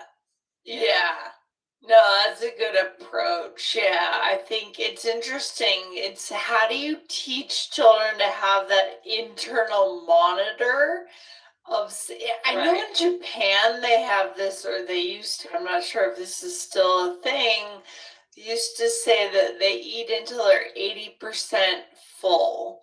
I've heard something. That's comfortable. You don't feel uncomfortable. You feel good. You're full enough, but you're not stuffed like we get when we go to restaurants. When you go to an American restaurant, you get this huge plate of food, and for some reason, at least I'll speak from my own experience, you feel pressured to eat it all or something. I don't know what that's about. Well, also, I mean, the problem with my kids when they don't finish something is then Dan and I go for it. So then we're eating like, a meal and a half basically, because we're trying to eat what our kids won't eat, or it's there and it looks good and we're just gonna eat it, but that's not good either. So, that's not good. yeah, not good. So anyway, we're gonna talk now about what are the things you can actually say. So when you're at a restaurant, what is usually said? So what might you hear the waiter or waitress say to you? How could they ask you? Yeah, how could they ask you? So they might say, can I get you a box, or can I get you a couple of boxes? Now, most of the time these days, they'll bring you the box. They used to take the leftovers back and package them up. That's gone away. I don't know when that went away. Some places, but mostly I find you're doing your own leftovers. You're doing your own. Right? That's right. Yeah. What would be something else they might say? You might hear them say, would you like to take this to go? Or, we love this phrase, can I get you a doggy bag? Right? Can I get you a doggy bag? And it has nothing to do with dogs. I don't know why. Doggy bag, Michelle. Well, actually, I do have a question for you. Do you ever bring give Kiefer your leftovers? Oh no, he doesn't. Well, sometimes my partner will feed him yogurt, and I get mad every time. I don't feed him any. He does not. He's a slim, trim boy. He needs to stay in shape. He eats his own food. That's it. That's good. That's impressive. Because I know sometimes people will say, "Oh, I'm bringing this." Because I have a feeling that's where it actually comes from, but I don't know. Right? Like, a bag to literally bring it home for your dog. Oh, right? I never thought of that. That's so interesting. I don't know. Maybe I'm wrong, but it makes sense, right? It makes sense. It makes sense. Yeah. So what can we say then? I mean, what else do we need to know language wise? Sure. So yeah, I mean, just answer yes or no, or then they might,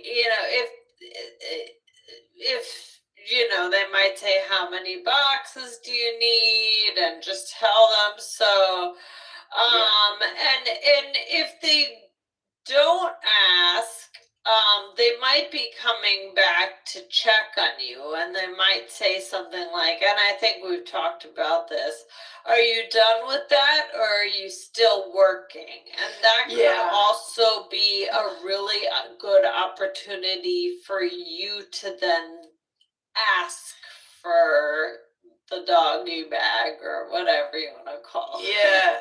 And this is, I know we've covered this on another episode before on all there's the whole working. Why do we say, are you still working, Teen? Are you still eating? It makes me wonder, and I highly doubt that in Spanish or French, you could use the word work and apply that to eating. I doubt it. I would love to know from our listeners in different Romance languages if that's the case. I doubt it, Michelle, but it's hilarious. It's so weird. It is weird. It is weird, but I don't know. That's just what we say. So, now let's talk about how can you ask, right? They come around and they ask you if you need anything else or whatever. You could say something like, could we get some boxes? Yeah, it's kind of just the flip of what the waiter or waitress has asked you, right? Could we get this wrapped up? We could say. Right. And then, of course, back to the doggy bag. Would it be possible to get a doggy bag? So these are some ways that you can open the conversation and ask. Love it. Okay, Michelle, we are back from break. Let's talk a little bit. The most interesting piece about this topic of leftovers is cultural opinions on taking food home from a restaurant and what that means about class, about wealth. Where do we start here? This is really interesting. Yeah, I mean, listen, I don't know. I think. Well, okay, I will say this. Do you feel a little bit awkward asking for a box from a fancier restaurant? Yes, I will answer yes, I do. Yeah. I do think there's an unwritten rule that I'm vaguely aware of, not because I go to fancy restaurants that much, but I don't know, just in my periphery, right? I'm aware that when you go to the best restaurant in town and you're spending a couple $100, you may not ask. It may be kind of a faux pas in American culture. Do you agree? Which is so unfair. I agree, but I think I think that's unfair. What are you supposed to just not eat it and then you're wasting it, or is that just kind of a I don't need to eat all of it. I can go here tomorrow. I think it is. It's a. I don't like that. That makes me uncomfortable, and I do think in American culture, in 99% of restaurants, you could still ask, right? You can break these rules in our culture. There are some cultures where you can't break the rules, right? But you can here. So you can ask, I'm sure they have bags and boxes, even in the fanciest places. But yeah, I mean, Yes. they already give you It very just feels a small little- portions. In It these, feels a little fancier different. Yeah. yeah, The it's a other weird- time you can't. The other time is like if you go to a buffet. Mhm, That's mhm. really kind of, you're not gonna really Mhm, ask for leftovers or take leftovers there, or especially what if I don't go to really a lot of all you can eat buffets, but you can't like then pack your stuff. Oh my gosh. I think I was listening to the Wall Street Journal podcast about, was it Red Lobster? I think it's Red Lobster. I don't want to get the brand name wrong, but they did this campaign. Do you eat there at all at Red Lobster? I have, No. but I Okay. hadn't in a long time. Maybe it was Legal Seafoods. I don't know which one it was, but Okay. they did. One of them did the bottomless shrimp campaign, and they got, and customers would come in with like buckets of stuff and just take bottomless shrimp and leave. And it didn't go well for the bottom line. So, yeah. It is Well, a faux pas to bring a box or ask for a box at a buffet, because the idea is all you can eat in the restaurant. Right, exactly. Yeah. Well, I don't know if we'll do a whole episode on this, but I guess it's just a brief thing to mention. Bottomless, right? A lot Yes. of times you'll hear, so bottomless shrimp, you'll also hear bottomless brunch, right? Like Yeah, bottomless. sure. That means that you can have as much as you want. So that's a good word to know. Yep, for sure. But let's get into, so one of the things was, Lindsay, I was telling you this story. I mean, when I traveled in India, when I travel, it's harder to do leftovers, right? You're usually going around all day. You don't want to have the food with you, or you don't want to get sick from eating food that's been out. So you're not going to carry it around generally. And so when I was in India, we were eating with our tour guide, and she was very nice, and I was really enjoying the tour. And then we got food with her, and we couldn't finish it, and it was hot food, and it was meat, and it wasn't something that you're gonna take around in the hot weather and everything. But I didn't finish, and she kind of yelled at me a little bit.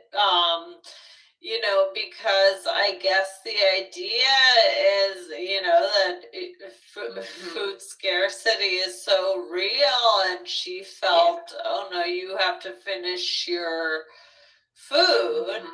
And I felt bad because normally I do get leftovers. I don't like to waste food. But so that was kind of an uncomfortable moment. That's really interesting. Absolutely. When we travel, we're hit with all sorts of different cultural values, ways of being polite or being impolite. I think it's just so good to travel and to have these conversations to raise our awareness. I'll never forget that. I'll never forget that one. But also there was an article on the New York Times. So this was on March 18th. by Allison Kruger, and it was called "Is the Doggy Bad Dead?" As that restaurateurs in big cities have noticed a somewhat surprising shift in diner behavior. And what was she saying in the article itself, Michelle? Are they saying that people are not using the doggy bag? People are not taking leftovers home as much anymore? Is that? Yeah, so it does talk about how people are seeing there a lot more food being left behind. And there's a lot of waste every year at restaurants. And kind of going to what you said, there is talk of one possibility being that now it's so easy to just people order food, right? You can just get it again. It's just there. I mean, again, this is not for, of course, there are people you can't, not everyone, right? Like, but if you are fortunate to be able to have the funds to get more food, okay, you didn't finish your food there. Okay, well, tomorrow I can just order it on Grubhub, or so it's not as big of a deal to leave things behind. Interesting. Yeah. And another thing they mentioned was going on dates. If you're going on a date with someone and you have leftovers, then do you take them? And people might feel a little uncomfortable taking them when you're on a date. Yeah, no, that's a good question, right? Because you wouldn't sit down on a first date and give all these intimate details about your financial situation, but in some ways, not necessarily, but it can give information about, like, what is your financial situation, though not necessarily. So fascinating, Michelle. There's a lot here. There is a lot here.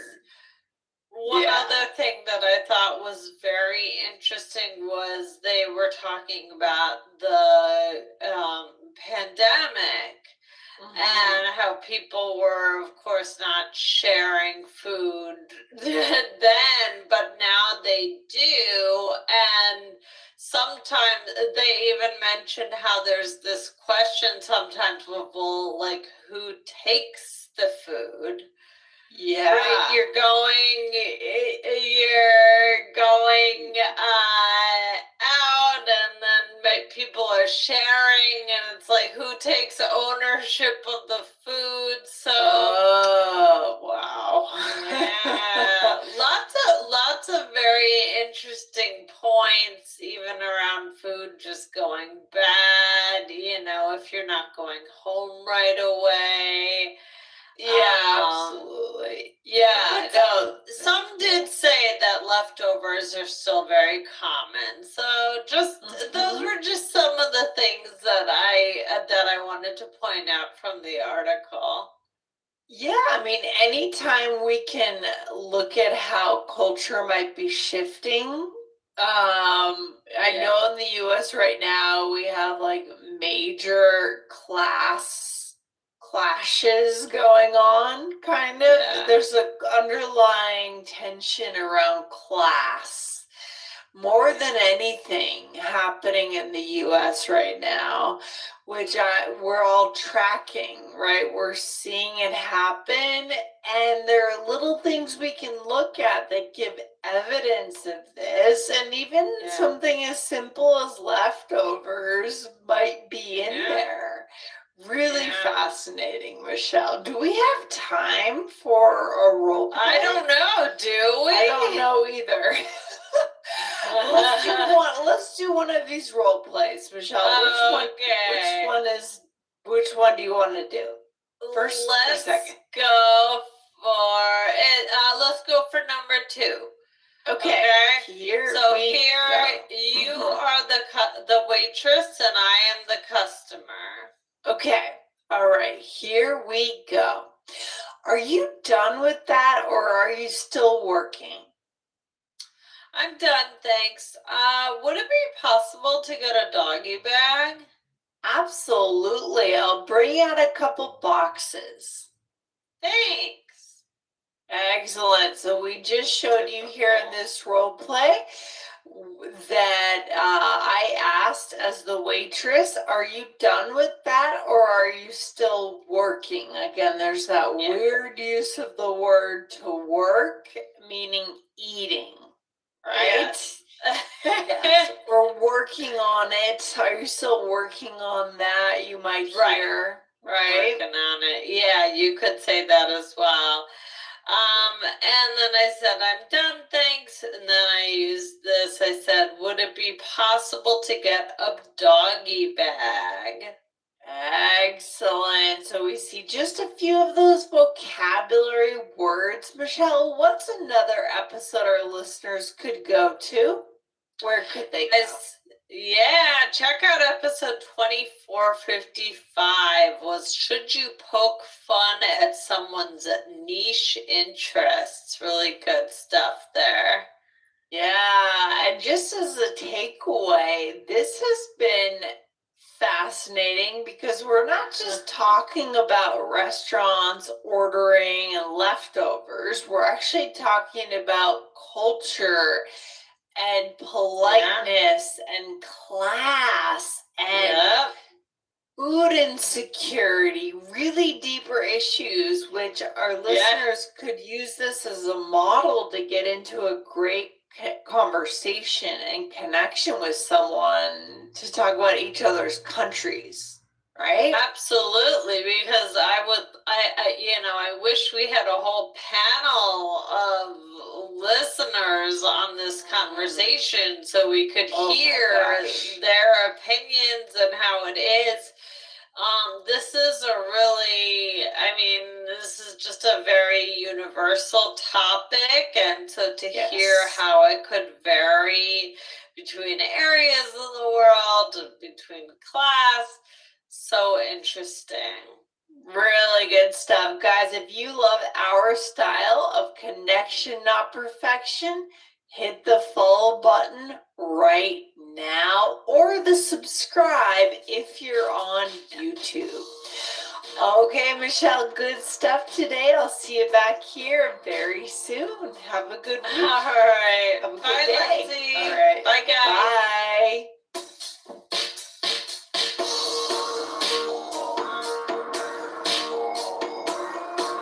Thanks for listening to All Ears English. Would you like to know your English level? Take our 2-minute quiz. Go to allearsenglish.com/fluency score. And if you believe in connection, not perfection, then hit subscribe now to make sure you don't miss anything.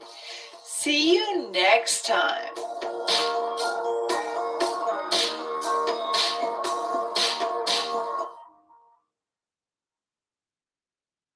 This is an All Ears English podcast, episode 2460. 3 phrases to compare cultures with Michael from Happy English. Welcome to the All Ears English podcast, downloaded more than 200 million times. Are you feeling stuck with your English? We'll show you how to become fearless and fluent by focusing on connection, not perfection, with your American hosts, Lindsay McMahon. the English adventurer, and Michelle Kaplan, the New York radio girl, coming to you from Colorado and New York City, USA. And to get your transcripts delivered by email every week, go to allearsenglish.com/subscribe.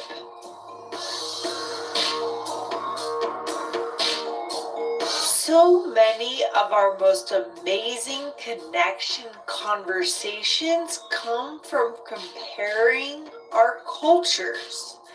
Today, our special guest will share 3 ways to do this using high-level vocabulary as we compare Japanese and American culture.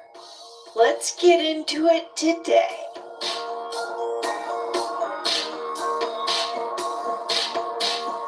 Hello, Michael. How are you today? Welcome to the show. Thank you, Lindsay. Thank you. It's great to be here. Excellent. I'm so excited to have you on again for, I think, the 4th or 5th time in our podcasting careers. So super glad you're here. I'm going to take a minute to introduce you to our audience for any new listeners that maybe don't know your name or your voice. So listeners, today I have Michael from Happy English on the show. Michael is a passionate English instructor with over 30 years of experience helping people speak English better. Michael started his professional English teaching career in Sendai, Japan in 1994. And since then, he's worked in international education, both in and outside of the classroom. And Michael, you are back in Sendai again, is that right? Have you gone full circle in your career? Yes, I realized that every 30 years in my life I moved to Japan so far. And I love that. I just got here like 4 months ago. I am so excited, and just so our listeners know a little bit of your background, what great American city were you in during that time in between? In right? all that time, and since All that I was time. born, I was in New York. Yes, and I would encourage our listeners to check out our back catalog of amazing episodes where you and I have talked about New York, about the culture, the slang. We always love learning about New York. New York, New York's a great city. Absolutely. Sure. But today, Michael, we are going to talk a little bit about your move to Japan and more broadly for all of our listeners about how we might compare one culture to another culture, because I've also lived in Japan. You've lived there twice now. Probably on a more integrated level. I lived there for about 1.5 years and taught English at Eon in Tokyo. And I saw some major differences. So I'm super interested to know how we can talk in English about comparing cultures and what your biggest things you've seen that are different between Japan and the US. Yeah? Sure. Sure. So the first phrase that comes to mind is in contrast to. Yeah. And I can give you an example.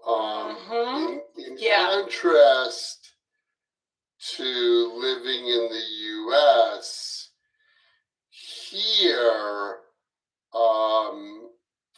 people don't barbecue in their backyard in the summertime.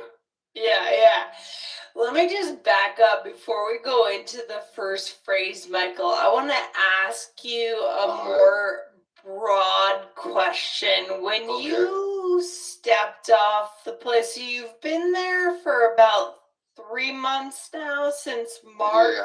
Yeah, 4 months, yeah. Yeah, so when you stepped off the plane since March, what has been the biggest area of life in which you felt the biggest difference? Is it food? Is it like relationships? Is it work? Is there one bucket of life? Yeah, probably the one thing is the food.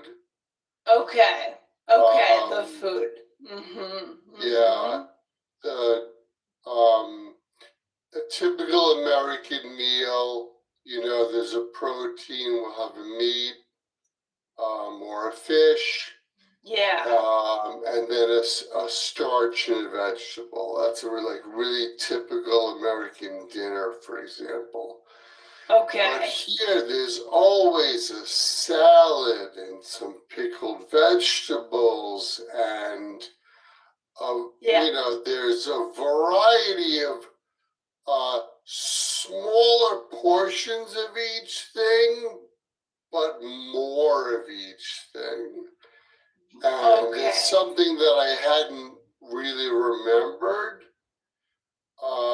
But yeah, that's it, yeah.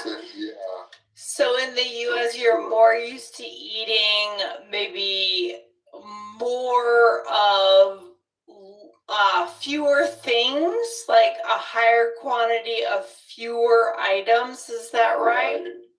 Okay. Exactly.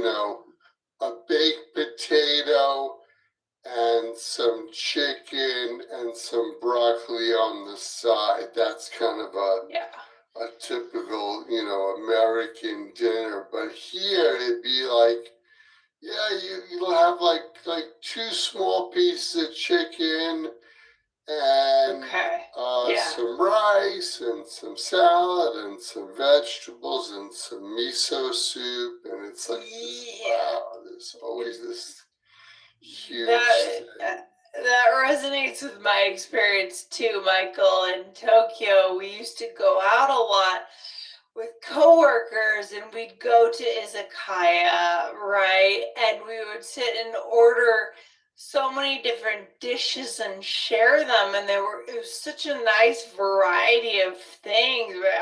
I love that. But so we just had 4th of July here, Michael, in the US, and what I did, we grilled, right? We grilled bratwurst and hamburgers with our family.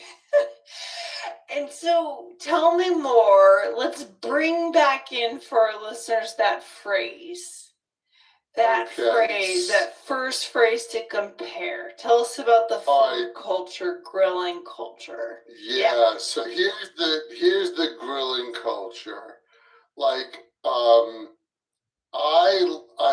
love grilling. In fact, when I lived in New York, I would even barbecue in November. Yeah. I love the taste of food cooked on a grill. Yeah. And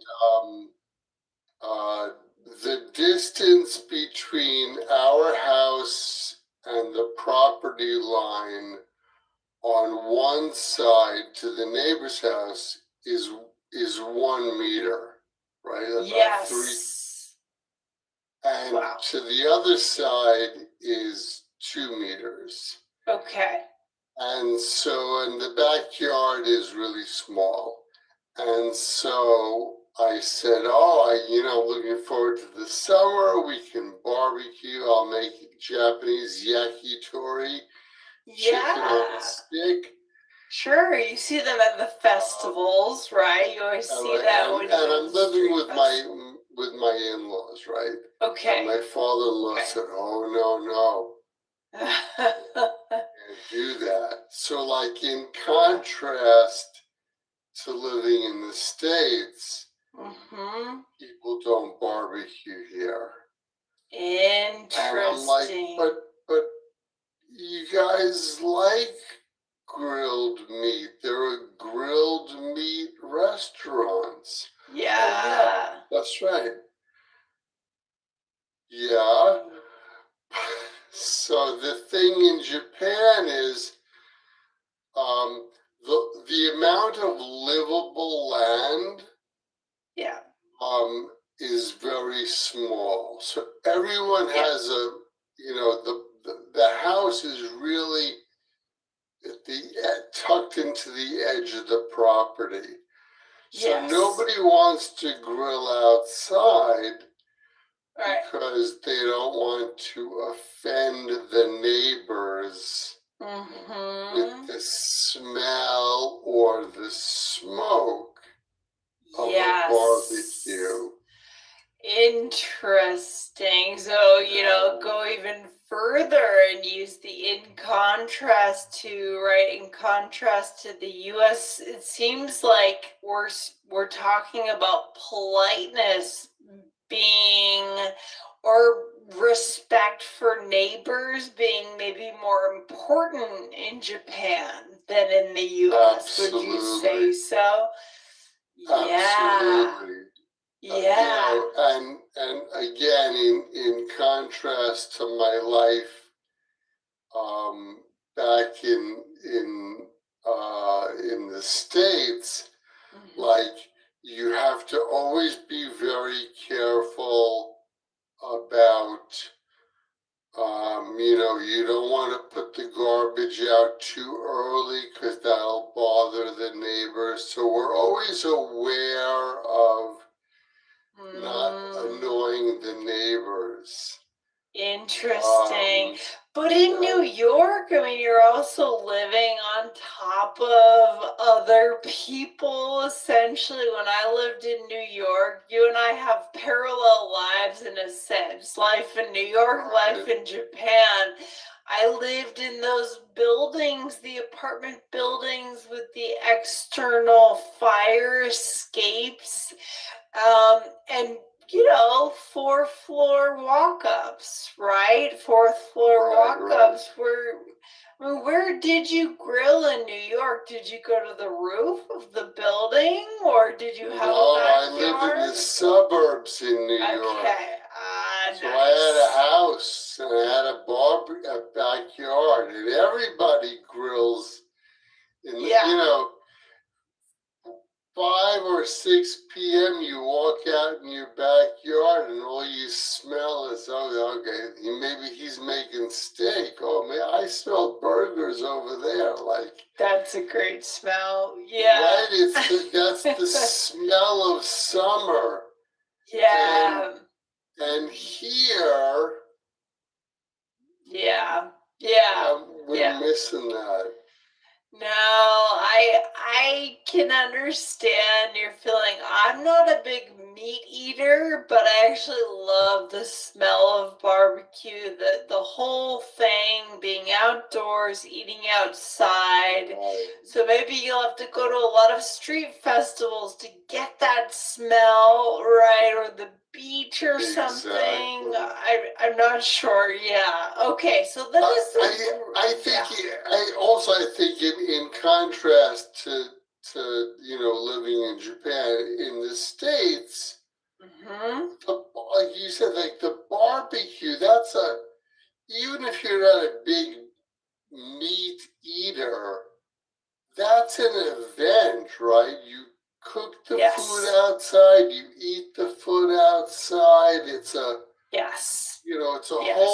it's a whole cultural experience. You bring it's game not just cooking the food. Yeah, lawn games, sitting in reclining chairs, Adirondack chairs. It's a whole thing. Right. So interesting. Okay, so that's a Yeah. big difference, and that might hit you in terms of culture shock hard in the summertime. But what would For be sure. another way then, Michael, that you would compare Japan to the US? Maybe Right. another Yeah. phrase. Yeah. Mhm. Even though it might look similar, Mhm. it's like apples and oranges. Oh, I love that. Okay, It's tell us like more. apples and oranges. Two different kinds of fruits. You really can't compare apples and oranges, right? Yep. So, life here is like apples and oranges, and I give you a concrete example of that. Yeah. Recycling. You recycle where you live? We do, but sometimes I see at different houses and restaurants they don't, believe it or not. So it's weird. In Denver, I was shocked. On the East Coast in Cambridge in New York, we always did. And in Yeah. what way did you recycle? Like, how do you separate the garbage? Oh yeah, it's not nearly as intense as what I saw in Japan too. So you basically have a big recycle bin and you throw everything in there that would Right. conceivably be recycled. But it doesn't That's work right. well in the States. Tell us how it works in Japan. It's like apples and oranges. Okay, Yeah. so first of all, I'll give you an example. Yeah. There's a calendar Mm-hmm. each month published by the local community of what to recycle on what day. And so Wow. let's talk about plastic, for Okay. example. Yes. So, you have a bottle of water, right? Now you'll notice I took the label off because this is empty and this is going to go out. Okay. In Japan, in America, you just throw the whole thing into the recycle. Yeah. But here, we peel off the label, that's one day. We take off the cap, right? And this little plastic piece, that's another recycling day. And then the bottle itself, don't crush it. Just like that, that's another day. Okay? So there's, everything is divided incredibly, it's organized, isn't it? It's very, it's too organized. Glass bottles. Today was clear bottle day. Okay. So we put out all the clear bottles. Okay. But there's also brown glass bottles and there's green glass bottles. Yes. And so okay. That's like, so when I say it's like apples and oranges, it's completely different. Yeah. Here. It's almost like you can't call it recycling in the US, what we're doing here. I'm not sure what we're doing. I think what we're doing, like I said, is not working. I think there's a lot of rejection of items we put in there because it's not organized enough. But I remember when I lived in Tokyo, there was always a netting over the trash. So Right. I don't even know what I did with my I don't even know. But I was afraid to go in there. I was really afraid. Everything was in Japanese. I didn't read kanji very well. And very organized, let's say that much. So it's like apples and oranges. I love that expression, Michael. Yeah. Are there anything else that you might compare, like apples and oranges? Things that just can't be compared? Yeah, I can't off the top of my head. So like, getting back to food, right? Mm-hmm. The variety of of of vegetables here and pickled vegetables and boiled vegetables. Yes. You know, coming from an Italian American background, everything Right. was olive oil, garlic, and spinach. Olive oil, garlic, and broccoli. Very, very simple, right? Basic. Yeah, basic. Basic here, but here it's like it's steamed and it's boiled and it's Wow. dashi soup stock and it's Yes. Yes. just a variety of food compared to the States. It's like apples and oranges here. It's like apples. That's a good example. Yeah. So hitting our nutrition goals, right? It's one thing I loved about Japan is that how healthy the food was. Like I said, the vegetable, the fish was just incredible. Whereas in the US, we have a lot of ultra processed foods. Maybe you don't see that quite as much there. I don't know. Yeah, that's the other thing. Like, there isn't, you know, there isn't that processed food culture here. You know, it's really basic.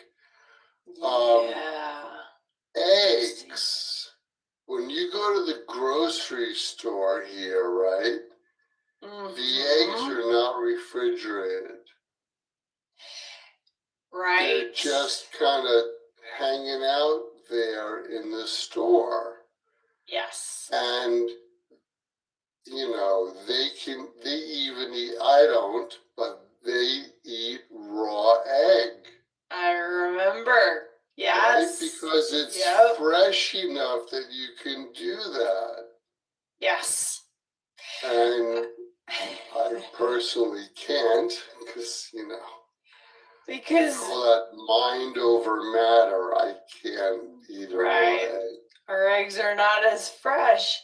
I remember that too, going out for sukiyaki, and I noticed my coworkers started putting their meat into the egg, and I thought, oh my gosh, I was always told by my mom, I can't do that. I can't eat raw eggs. And then I learned later, it's just that they are so much more fresh in Japan. So again, another really good way to compare cultures, apples to oranges, right? And we don't have to be talking about food, of course, right, Michael? That's right. We use this expression. Yeah, love it. That's right. Okay, what would be our third? Let's go for one more and maybe a story if you have a story there. So in the States, when you go to a restaurant, right, it's pretty common that you can order something off the menu or a variation, right? So you You say, hey, can I get a baked potato instead of French fries? Oh yeah, yeah, Right. no problem. Usually that's, Right. if the food exists in the kitchen, they're more than happy to do that for you. Yeah. Whereas in Japan, Hmm. there's a menu. Okay. And you can order what's on the menu. I see. Okay. And that's basically it. Okay. I love it. So you use the phrase whereas, right, to make the Whereas. comparison. Right. Yeah, that's interesting. So there's no, I've actually never done that, but I've always wanted to do that in the US. Request something that's not on the menu at Mhm. all, but I know it's very simple and is made out of the ingredients that are already in the kitchen. Is it something Right. you used to do a lot? I understand like tweaking your order. Like I want cheddar cheese instead of Swiss cheese on my burger. But going in and Yeah. asking for a grilled cheese if it doesn't exist on the menu. Is that something that you've done before or would do in the Yeah. In the States, it's pretty easy. Yeah. It's pretty easy to do that. Yeah. Depending on the restaurant, of course. Sure. It's not. Yeah. It's not weird to Yeah. ask, right? Yeah, I agree. Whereas in Japan, like, you just don't do that because they have a menu. Okay. So it's Whereas whatever on the interesting. menu. Is this, I mean, I love talking about cultures and cultural differences. Does this point to something that you know about the culture in Japan that you can articulate? Yeah. So, if I have to describe Japanese culture in one word, that word would be uniform. Mhm. And not only do public servants wear uniforms, people who work in customer service wear uniforms, kids Yes. wear uniforms in school, but Right. the culture is uniform. There's a rule. There's always a rule for something, right? Okay. And Okay. so the menu in the restaurant, that's what we offer. And Yes. so Yes. you can have that. And it's like, all right, well, there was a movie with Jack Nicholson, I can't think of the movie, where he wanted to have toast, and the woman said, we don't serve toast. And he's like, Yeah. all right, give me a chicken salad sandwich on toast, hold the chicken salad. This is in Japan. Is it lost in translation? No. No, that's an old in the Jack US. Nicholson movie, I forget. Okay. But like here, it just, you can get toast with your eggs if you want, but only if it comes with that. Okay. Yes. Right? Like Interesting. if you go to a restaurant like for breakfast, right? And they have the morning, because they call it the morning set. And I say, oh, can I get some toast on the side? They No. give you that look like you're Right. from Yeah. Planet X, Yeah. because, it's not on the menu. And I think that's, the trains are on time here. Oh my gosh, Right. there are massive Right? benefits. Everything's punctual. Yes. When you call for the plumber and the Mhm. plumber says, okay, I'll be there tomorrow at 11 o'clock in the morning, the plumber comes ding dong at 11 o'clock in the morning. They come in, they take off their shoes, and they have all of the tools and all of the parts to do the job. Like clockwork. So they get Like it done. clockwork. Yeah. I mean, Right. I remember how amazingly on time the trains were in Japan versus, in New York. Every weekend, something is shut down. One of the lines is shut down, something breaks. It's kind of a disaster. Absolutely. It's shocking Absolutely. that anything gets done.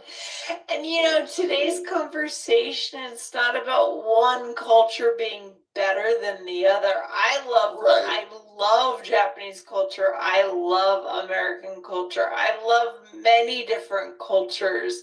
But it's about experiencing them, and for our listeners today, being able to compare. So that is what I want our listeners, everyone, to pay attention to today, is you've learned the key phrases to compare any culture with any other culture. So just real quick, a recap, Michael, what were the phrases again? So the first one. In contrast to the USA, we don't barbecue in the backyard here. Yes, excellent. What was the second one? The second one is comparing recycling in the States to recycling in Japan. It's like comparing apples to oranges. It's like apples to oranges. Apples to oranges. And our third one that our listeners should write down? Whereas, a little bit more of a formal phrase. Good if you're taking one of the English tests, right? IELTS, TOEFL, right? Whereas, in the States, you can easily order off the menu, whereas in Japan, you should better stick to that menu and Love what's it. on there.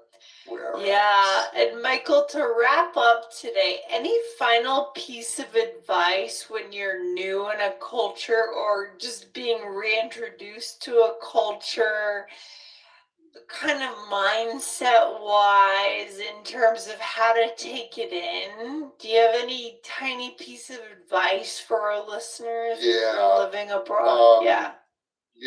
English is a global language now, and people are traveling more and going to different places.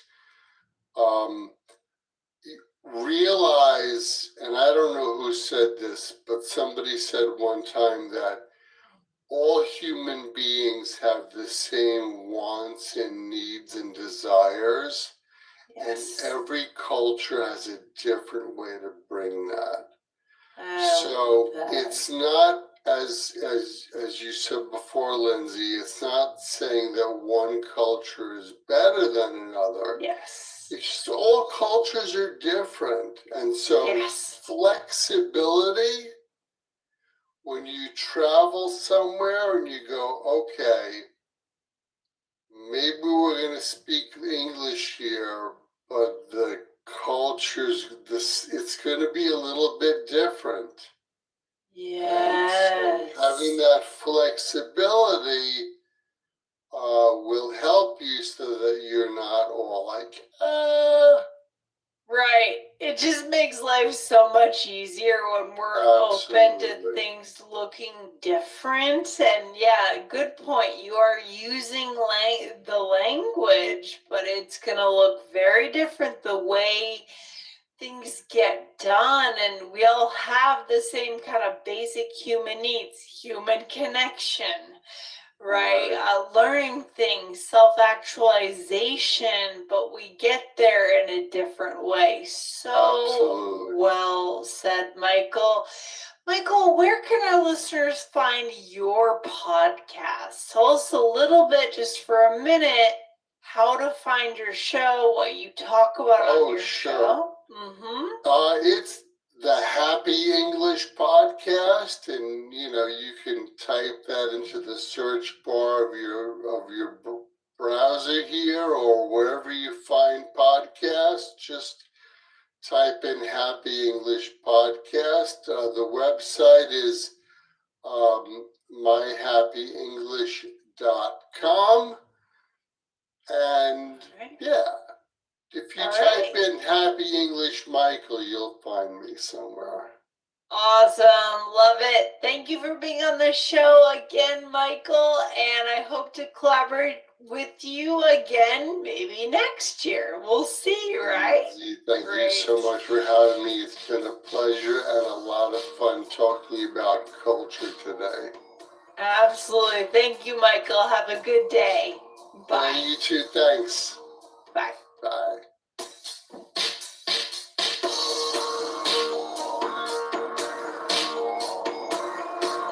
Thanks for listening to All Ears English. Would you like to know your English level? Take our 2-minute quiz. Go to allearsenglish.com/fluency score. And if you believe in connection, not perfection, then hit subscribe now to make sure you don't miss anything. See you next time.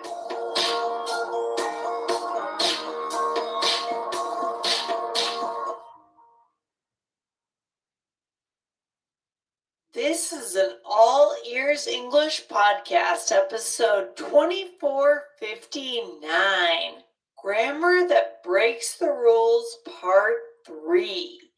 Hardly fair or fairly hard?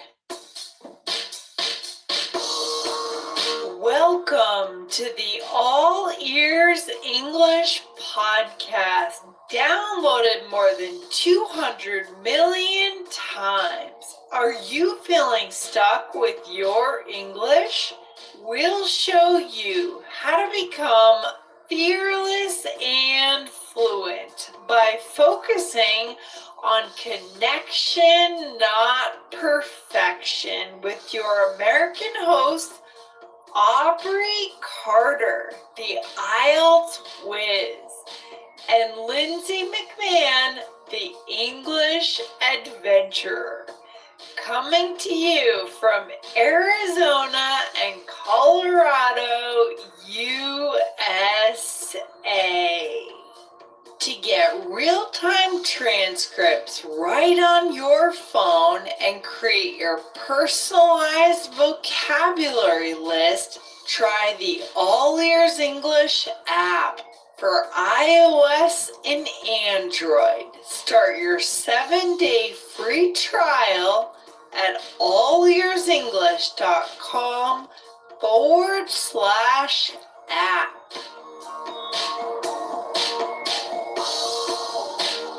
It's easy to assume that the words fair and fairly mean the same thing, but are simply different parts of speech. But think again.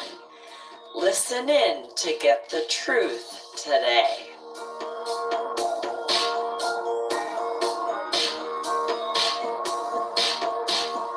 Hey there, Aubrey. How's it going today? I'm great. How are you, Lindsay? Good. Aubrey, what is something that you've done recently that you expected to be fairly hard, And then it turned out to be fairly easy. Ooh. Or So I vice versa. Yeah, or vice versa. I played this new game called Board Ball. I had Mhm. never heard of it before. It's sort of a volleyball game where there's kind of a flat square board. I think it's pretty new. And you're playing volleyball with it's just 4 people. Sort of like Mm. spike ball, but volleyball. And you kind of hit the volleyball and I expected it to be fairly easy. I play Yeah. volleyball, but it was not. Uh-huh. It was fairly hard. It's definitely kind of different skills, and you're having to move around really quickly. So very fun, but it's fairly hard.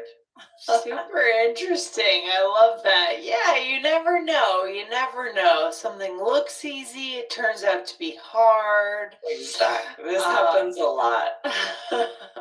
Yeah, for sure. Well, today we're here for part 3 of a 3-part series, but they can be listened to out of order, these episodes, right, Aubrey? Can be Exactly, right? We'll give you the names and episode numbers for part 1 and part 2 at the end. So hit follow, and then you can definitely listen to these out of order. They're all about interesting ways. Part 1 was about adjectives, and then part 2 a little more about noun, but they're all related. Breaking kind of that rule in English where if you add ly, it should become an adverb. Yes. And it should be similar to the adjective. That isn't always the case. I know. So hit the follow button now, and then at the end, like Aubrey said, we'll give you those names. I have heard students make this mistake because we want to assume, it seems natural and normal, I would do it in Spanish, that we assume, for example, that late and lately carry the same meanings, right? Exactly, right. So today we're sharing the top 3 adverbs where there is an adjective that exists, and so you would expect to add ly. This should become an adverb with a similar meaning, like slow and slowly, right? The adjective, the adverb have very similar meanings.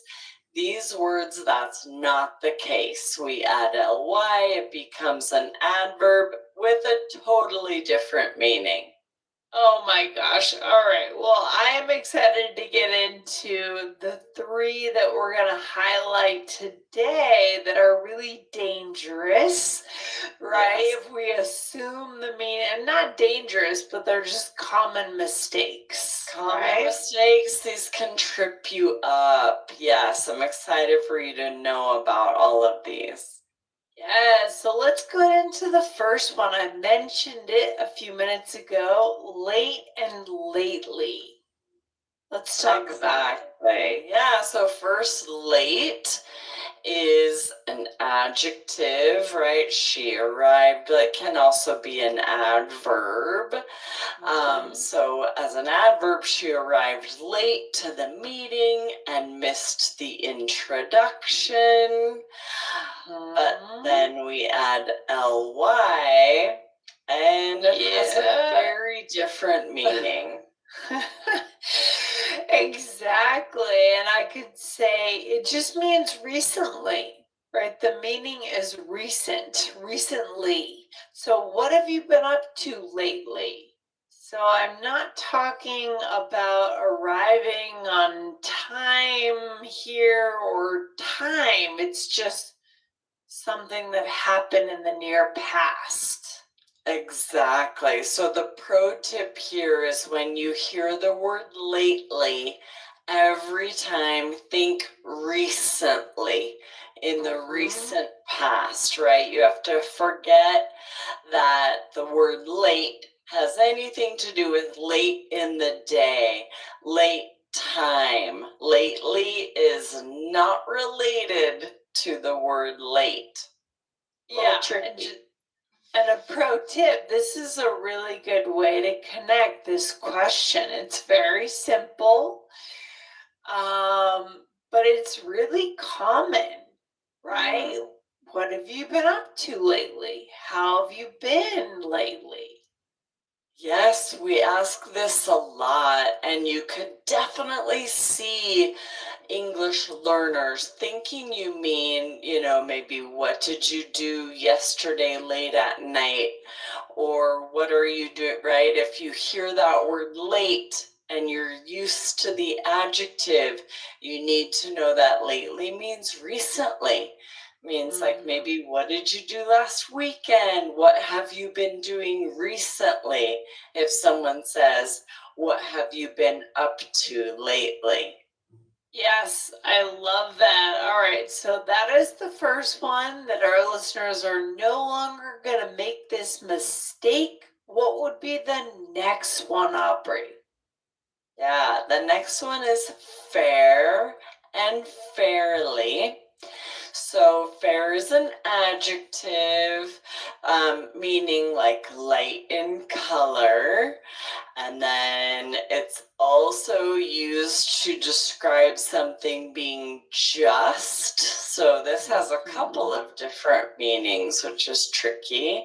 You might say the judge made a fair decision based on the evidence, right? It means it was just. And when we add an ly, it has nothing to do with justice, right? Exactly. This is so tricky. It's an adverb that means moderately, reasonably, right? To a reasonable extent. Right, which really isn't related to justice. I guess you could make an argument it is, but it's really not. Right, so for example, the exam was fairly easy, but a few questions were tricky, and people use this a lot, fairly, right? Absolutely, right? We'll often say pretty too, where this is pretty easy. It was pretty easy. It's fairly easy. But yeah, this is very different than there are a couple of different meanings for fair, but you can't assume you add an ly and it has a really similar meaning to fair. It really means closer to moderately, reasonably. Moderately. Tricky, tricky, tricky. All right, there is a third, and what is it, Aubrey? Yeah, hard and hardly. So hard has a couple different meanings, either with effort, right, difficult, or also solid, right, hard ground, solid ground. Like the ground was hard, so it took me forever to dig a hole to plant flowers. This is the case in Arizona. The ground is rock solid. If you need to dig a hole to plant anything, you're going to be working at digging that hole for a while, soaking the ground. I found that out. I think it's the same in Utah too. I found that out at Bryce Canyon. I tried to camp there, and I tried to put my tent into the ground. I was alone camping on my road trip around the U.S. Right. I was like, I don't think I can camp because I can't get these stakes into the ground. It was incredible. Yeah, I've bent so many stakes trying to hammer them into really solid ground, and the stake just bends instead of going into the ground. How do you even do it? There must be special tents for the West. We have better stakes, right? It's all about the stakes. Those flimsy, skinny metal stakes. Don't hack it out here. We have these like thick, Sharp plastic ones. ones Yeah. that are sharp at the end that will hammer right into the ground. That's what I needed. Okay. You had good those to East know. Coast steaks. That Yeah, I doesn't did. work. That wet grass, that humid grass, right? Love it. All right, so hard ground, the ground is hard. And then when we use hardly as an adverb, it means scarcely or almost not. Almost Very not. different meaning, right? It has nothing to do with the meaning of the adjective. So, for example, I could hardly hear what he was saying over the noise, which means I almost couldn't hear. I could barely hear. I could scarcely hear. Barely, scarcely, hardly. Love those three together, right? Yes. Yeah, tricky. All right, we're going to take a break and then we're going to come back and see this in action. Okay? Good. Okay, Aubrey, role play time. We are university students. We're meeting up for coffee, right? Yes, perfect. We'll see if we can use all of these. All right. Okay. Sorry I'm late again. Oh, no worries. I've come to expect it. That's fair. I know it's become a pattern. I've been working hard trying to keep up with everything, and sometimes I lose track of time. I figured you were pretty busy. You hardly respond to texts anymore. I just have no time. I'm doing fairly well in my classes, but if I let up, I'm not going to pass OCAM. Well, be careful. If all you do is study, you'll feel like you're hardly living.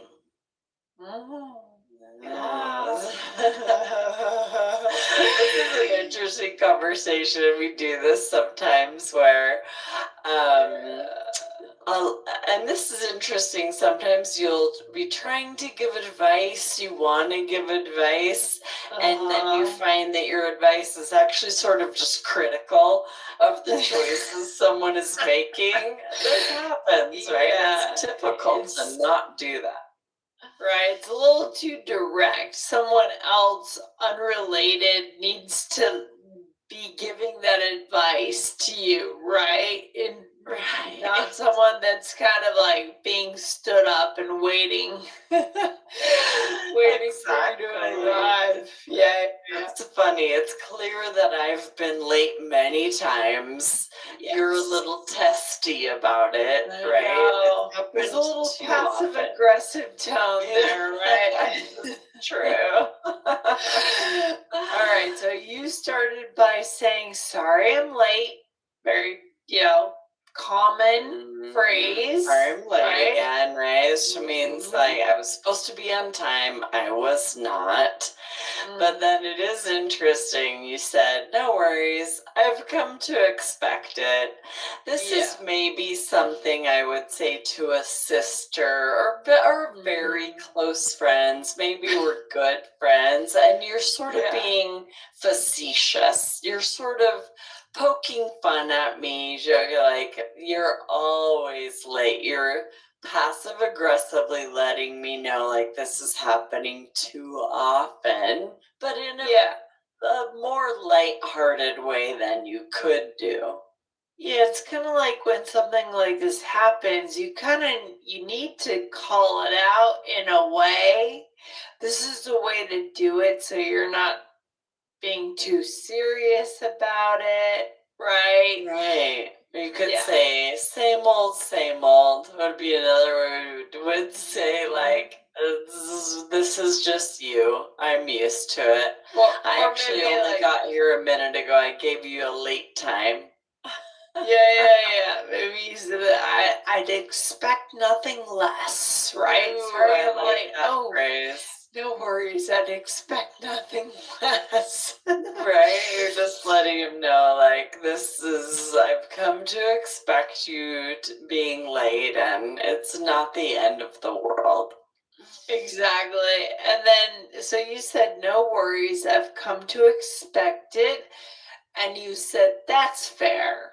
Right. And I think we've done an episode recently on fair. We That's talked about this, fairly- how, Yes. and sometimes we'll just say fair to end, or fair enough. Yeah, that was a great episode. Scroll up if you missed that one. But this is a good response, right? When someone's like, I've come to expect it, you say, that's fair. It means like, it's a fair assessment of my behavior. I'm recognizing I know I've been late a lot, and then now I'm going to give my excuses.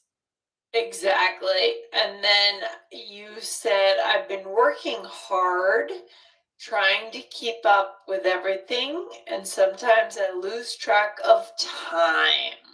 Yeah, Yes. and interestingly, this is yet another meaning of the word hard, right? We talked about it meaning difficult and also like hard, solid ground. But Mhm. this working hard means putting in a lot of effort, like working to an extreme amount, either a lot of time or a lot of effort. It's another way that we use hard. Yes, exactly, exactly. And then I said we're coming in with the hardly here, right? So we said, I figured you were pretty busy. You hardly respond to texts anymore. Yes. And this That meaning means never. barely, almost Mhm. never, right? You hardly respond to texts. Maybe I respond to like 1 in 10. So you would say you hardly respond to texts. Exactly. And then you said, I have no time.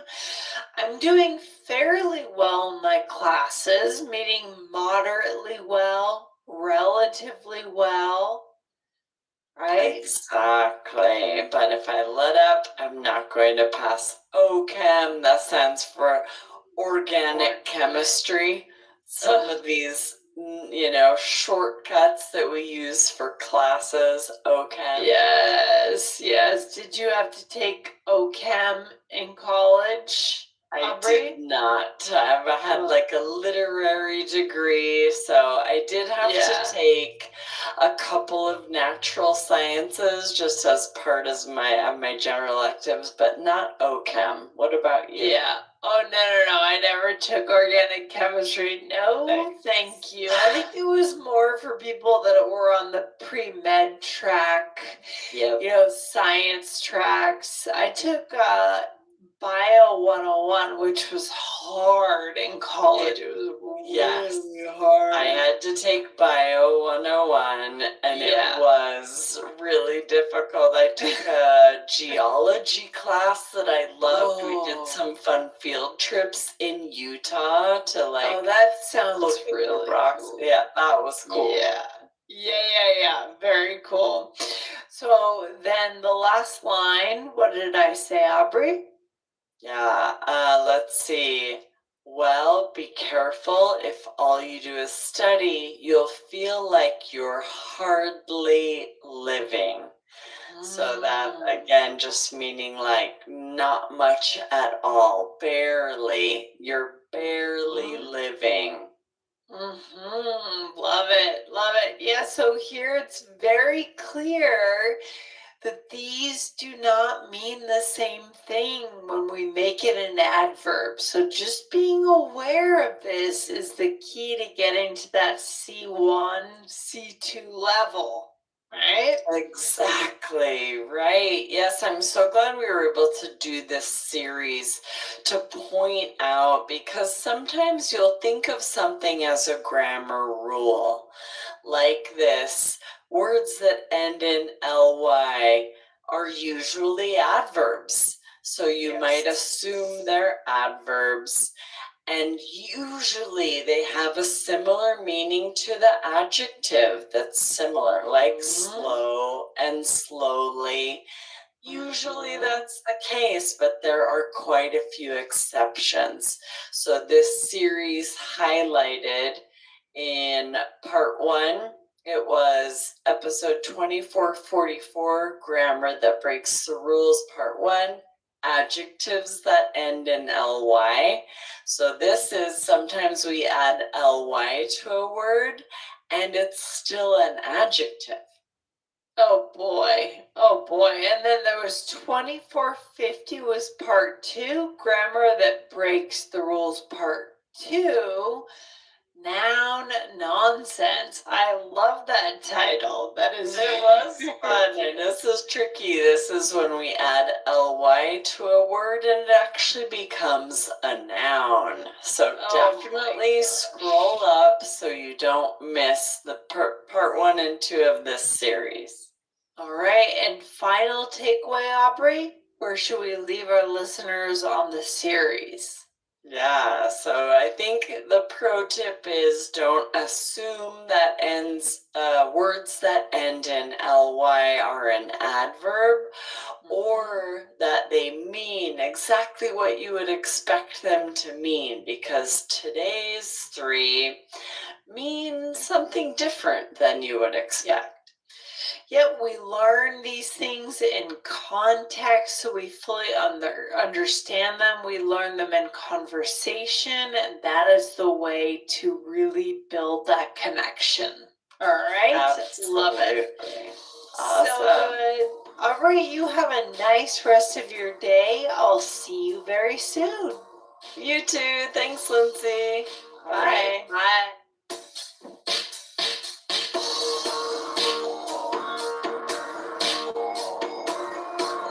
Thanks for listening to All Ears English. Would you like to know your English level? Take our 2-minute quiz. Go to allearsenglish.com/fluency score. And if you believe in connection, not perfection, then hit subscribe now to make sure you don't miss anything. See you next time.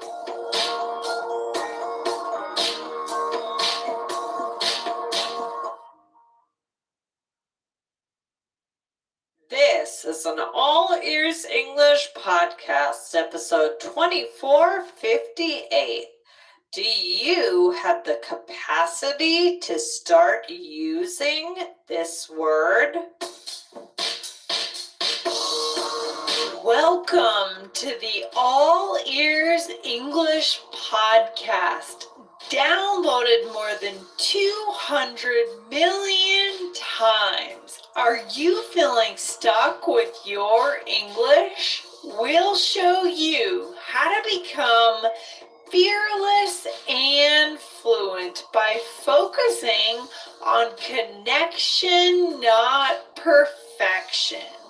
With your American hosts, Lindsay McMahon, the English adventurer, and Michelle Kaplan, the New York radio girl, coming to you from Colorado and New York City, USA. And to get your transcripts delivered by email every week, go to allearsenglish.com/subscribe. In today's episode, you get a new word to up-level your conversations about ability, spaces, and more. Listen in to expand your English vocabulary today.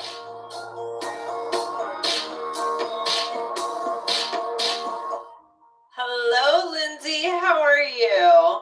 I'm doing great, Michelle. What's going on for you today? What's up? Everything's good. Yeah, Lindsay, are you interested in sports in any capacity?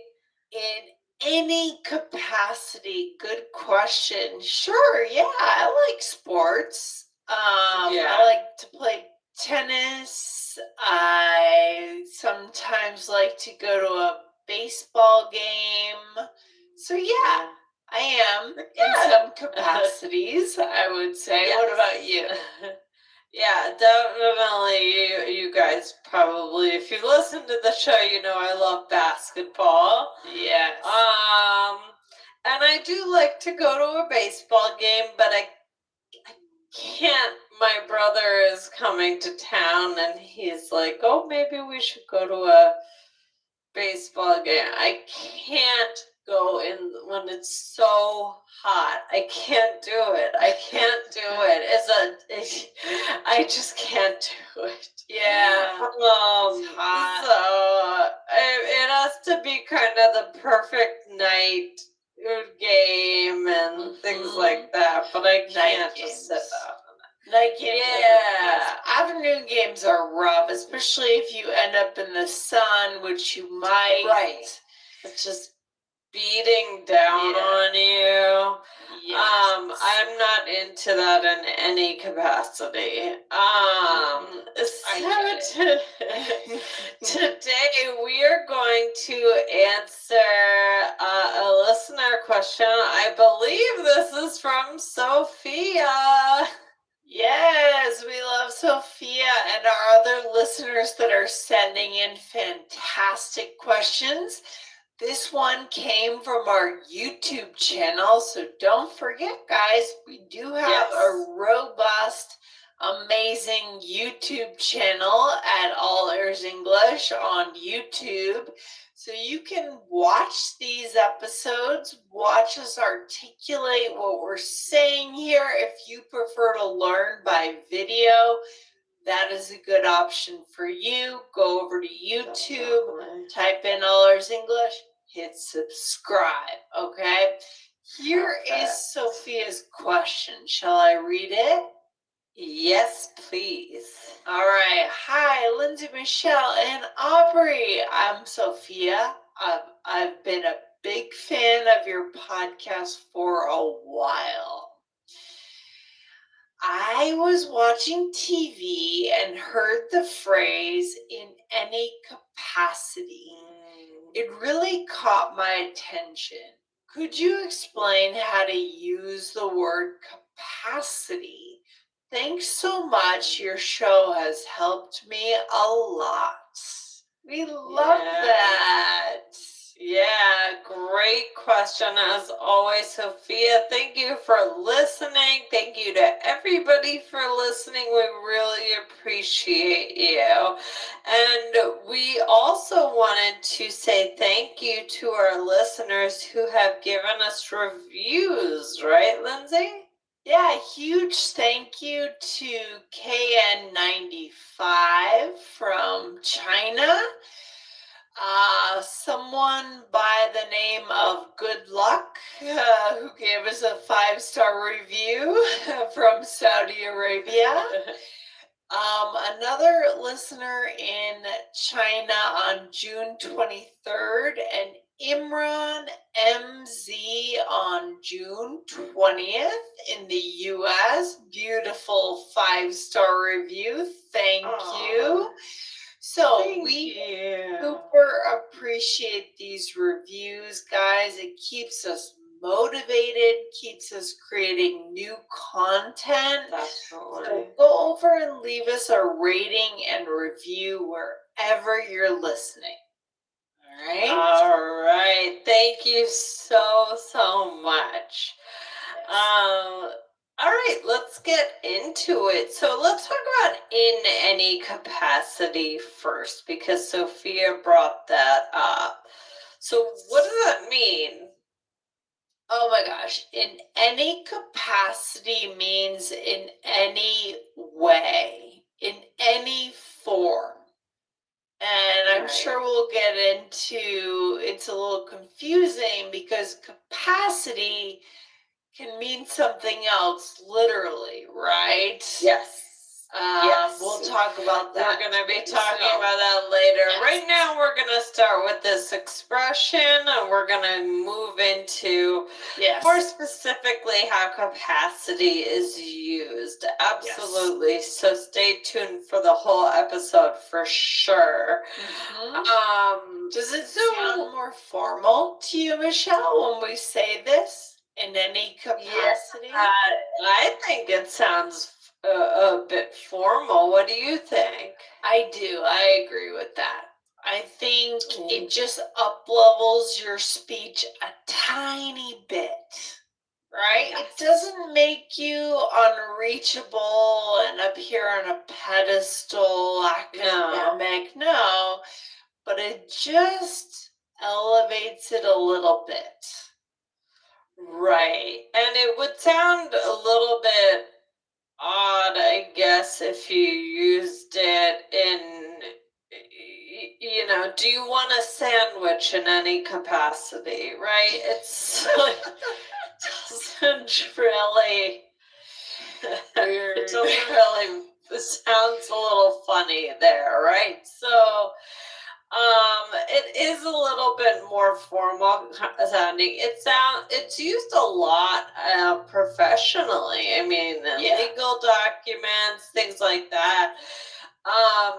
But it could also be used in everyday conversations. Maybe just not about sandwiches. Yeah. Right. Let's just give some examples to explain. Yes, exactly. So she is unwilling to help me move in any capacity. I expected more from her. Ooh. Uh-oh. That's not good. Not helpful. All right. Or this one goes back to sports. I don't watch sports in any capacity. I would rather read. Yeah. Or he was not able to do any freelance work in any capacity due to his contract. Yeah, like in any way. Good. Yep. And or if I can help you in any capacity, I'd love to get involved. yes. All right. So, Michelle, do you find yourself dropping this phrase, using this phrase? This is not something that I use every day or anything like that, but I certainly would use it. I think more to talk about. I don't want to say it has to be something high level, but it's a little stronger sounding than just in any way, in any capacity, right? What do you think? Do you use this? When I want to sound a little fancier, I'm a little more elevated, I will. I think on a human to human basis, if you know someone well, you may not use it, right? Because it kind of creates a little distance. True. Right. So Yeah. anytime we try to be more formal, maybe more academic, we create a bit of distance between ourselves and the person in front of us, which sometimes Right. that's fine. We're giving a speech, we're talking to our boss, we're applying for a job. But it's kind of on that edge of getting a little distant. Right. True. Right. So, I mean, you could basically, for a less formal situation, you just more conversational, you could basically replace this with at all, in any way. So for example, I don't watch sports at all, or if I can help you in any way, I'd love to get involved, right? Capacity kind of elevates a little bit, creates that distance. I think that's a good way to put it. Yeah, and here's a good story. I think I was dating someone once back in New York, and the person, this is how I know it creates distance. The person sent me a text message or an email to essentially say they didn't want to see me anymore by saying, maybe we'll know each other in the future in another capacity. I'm like, okay, now we've closed the door on this relationship.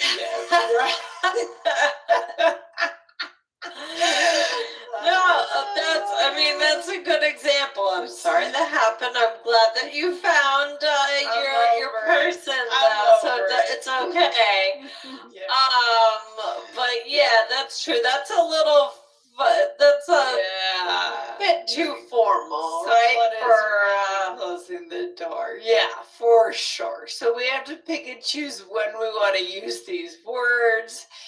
And every word has an undertone. It really does. It's fascinating, Michelle. True.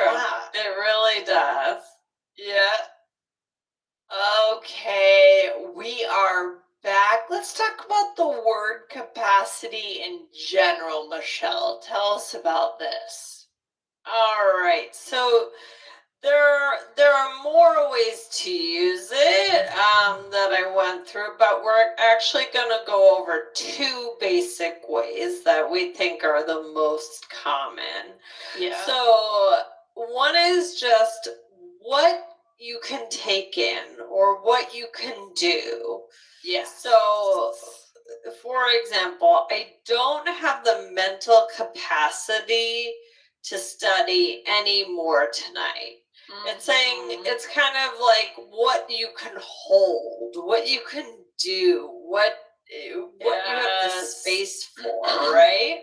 Exactly. Or he has the capacity to be a straight A student, but he just doesn't apply himself. Yeah. Right. Yeah. So it's kind of like his ability, right?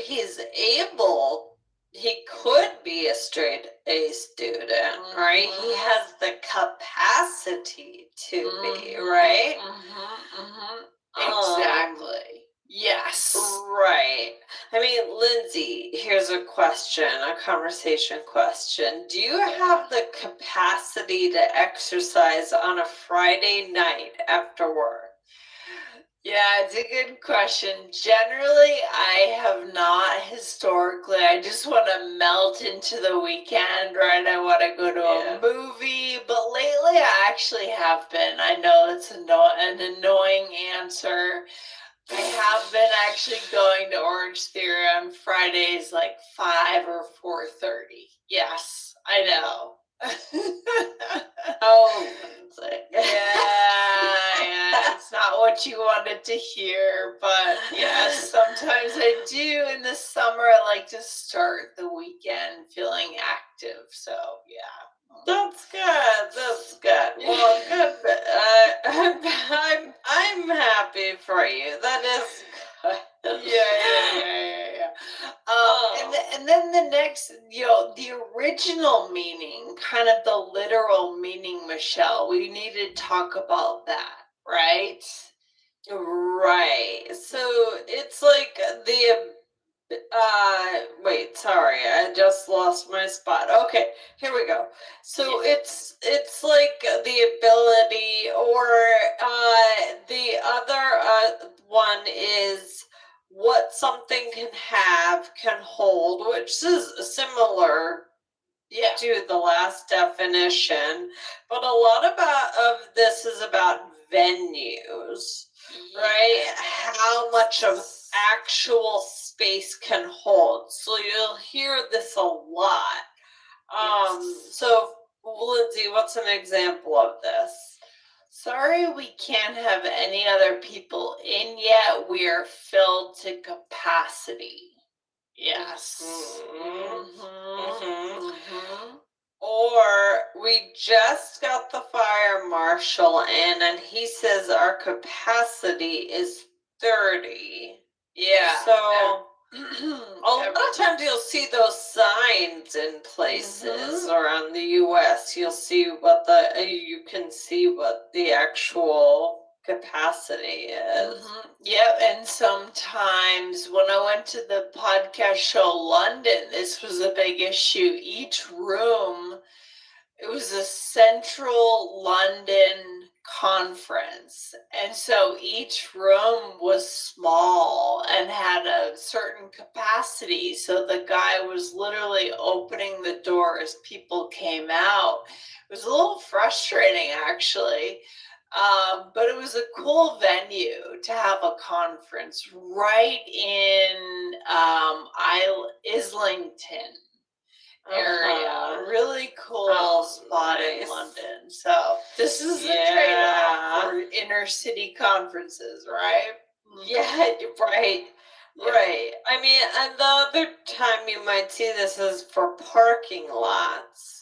Right, you never, when you're going into kind of a big parking lot, you might see a light, and it says, at capacity or filled to capacity. Yep, totally. Sometimes you go to the airport, you see that, and you're like, oh gosh, what am I gonna do, right? Yes, 100%. Yeah. Michelle, do you get claustrophobic if a place has a high capacity or is crowded, like you go to a concert or something? It's not about being claustrophobic. I don't know, or is it? I mean, I don't get claustrophobic in an elevator or something like that. It's not really about the space to me, but it does bother me to have to be barely moving if you want to walk somewhere. I don't know that it's a phobia. I think it's just that I find it very irritating. Yeah. I do. There are certain moments when I get a little bit scared. Like, went to the US Open a bunch of years ago and saw Venus and Serena play each other, actually. Wow. But I realized that the US Open complex for the US Open tennis is really sketchy in the sense that there's not a lot of exits and you're up there and it's like it's a round area and I'm looking around and we're like, person to person, elbow to elbow, and I'm thinking, what if something happens here? Where's the exit? It's not safe. Sometimes I'll have a moment like that and I'll think, ooh, scary, right? I get that. I get that for sure. So you can see, guys, this is a very useful word, a useful expression, lots that you can do with it. So let's do a role play, Lindsay. In this role play, we are friends and we're reviewing a proposal that we received from a party venue because we're going to throw a shower for our friend. I love it. Not a shower like put them in the shower, but maybe a bridal shower, baby shower, whatever it is, a celebration. All right, here we go. Okay, look at this. Do you understand this? Not in any capacity, no. It is way higher than what they said. Yeah, and I didn't know they also have a capacity of only 20. That's not even close to what we need. So frustrating. Let's find somewhere else. Yeah, planning an event, not easy, right? Yeah. A venue, finding a venue. Yeah. Yes. Yes, exactly. The worst is when, I mean, I don't know if you had this for your wedding, but if some wedding venues you might think, oh, this is a beautiful venue, I love it, and then you realize it doesn't have the capacity to hold all the people you would want to invite. And some people are okay with making the cuts, and you have to kind of decide, would you rather have the place or all the people? It's a good point because the venue does matter, but the people matter too, right? So what can you do? You have to have that discussion with your partner. All right, let's go through the role play, Michelle. So first, I asked you, "Hey, look at this. Do you understand this?" And you said, not in any capacity, right? Because basically the proposal, it was a much higher quote than I expected. So I could have said, I don't know, not at all, right? Yeah, not in at any all. capacity. I think it's well used here. Because it's a little bit a bigger deal, right? It's a little bit bigger than just saying not at all or not in it. I don't know. It sounds to me it sounds appropriate here. Yeah, sure. If you want, you're up leveling things a little bit, you're reviewing a proposal. So, I mean, maybe, you're talking with a friend, but maybe you're, I don't know, working with a consultant, sitting with the consultant also. So you want to up level your language, or maybe you just want to say something different. Okay. Just throwing in something different. Other things you could about that. And then you also could have said, no, not in any way. Or no, not at all. I probably would have said no, not at all. But it's good to throw in new things sometimes. Yeah. Right? Yeah, exactly. And being a little dramatic, I think, here. Yes. Any capacity, right? Yes. And then what did you say? I said, you said there's no, it is way higher than what they had said. And then I said, yeah, and I didn't know they also have a capacity of only 20. So now we're talking about the number of people that could fit in the space. Yeah, so we're realizing really quickly we're gonna have to find somewhere else because if I say they only have a capacity of only 20, Lindsay, what does that mean? I mean, you said it. Does that mean we need more people or fewer people? I mean, you can't fit everyone in that you want to into that space. List. So you're gonna have to find a new venue for the party. Yeah, this is really not a good spot. It's too expensive. It can only fit 20 people. Oh my gosh, let's moving on. Moving on. So guys, head on over. We also have episode 2449, which is Take the Plunge into Enthusiastic English. Excellent. Let's see what's the takeaway for today. For today is we've given you a new option right? It's really nice to gather new options for ways to slightly up level what you want to say, right? So we've given you one new way to do it. Just know that it does sometimes create a little distance, like in my example of the email breakup, right? Just the fact that the person wrote me an email that, you know.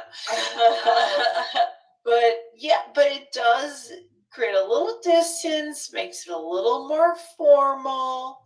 But it's good to have options for being in different contexts. Okay. Yes. All right. Well, we've given you a lot to think about today, and we hope that this helps you in some capacity. Nice, Michelle. Way to get that in there. I love it. Yeah. Right. All right. All right. You take care. All right. Have a good one. Thanks, Sophia, for the question. All right. Bye-bye. Bye.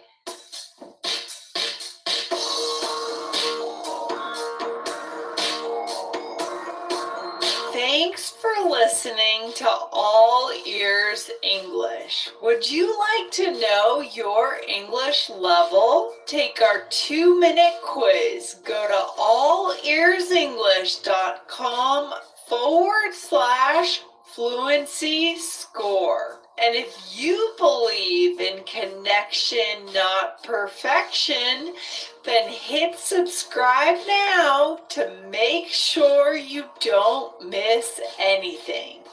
See you next time.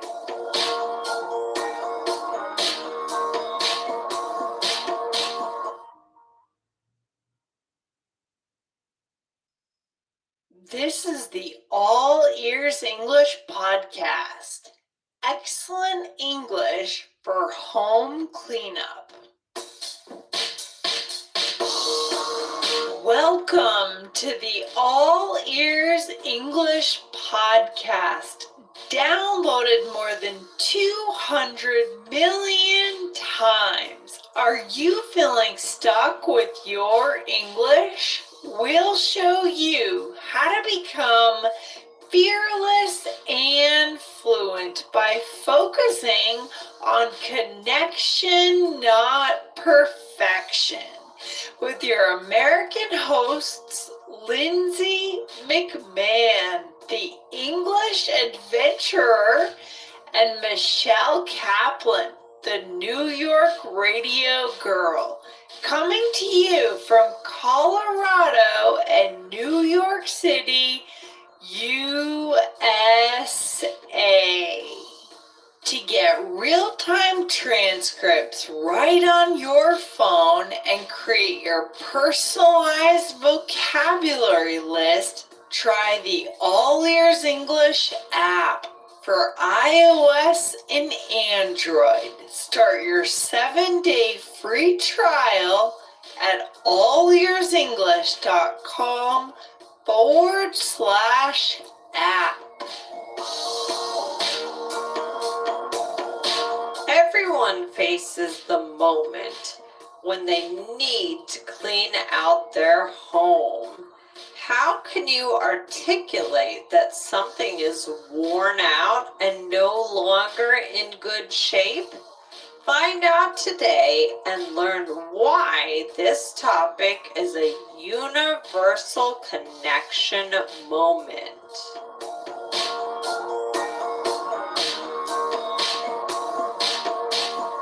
Hello, Lindsay. How are you? I'm doing really well today, Michelle. How are you? I'm good. I'm happy to be hanging out with you and our listeners on this Saturday episode.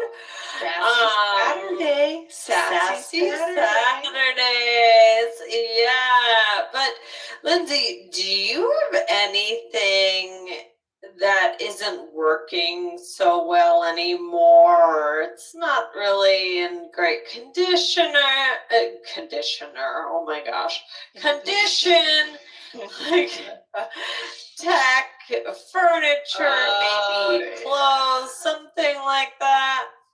Yeah, I would say for sure our whole like central air conditioning system is not working very well. It basically doesn't reach the upstairs. It doesn't reach Oh, the second floor. Oh It's really cold and chilly, like you're in Antarctica downstairs.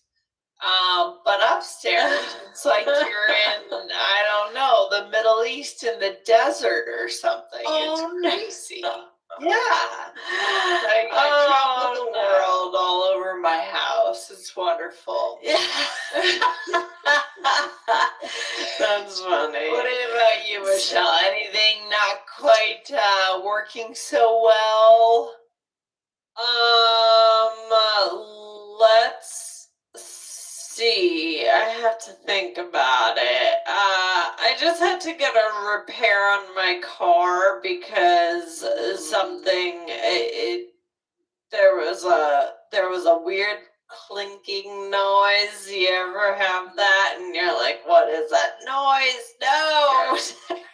Absolutely. Absolutely. I know about that. Luckily it was an easy fix. I mean, I had to pay for it, but it wasn't too bad. But yeah, at first I'm like, oh, is this car on its last legs? Oh no.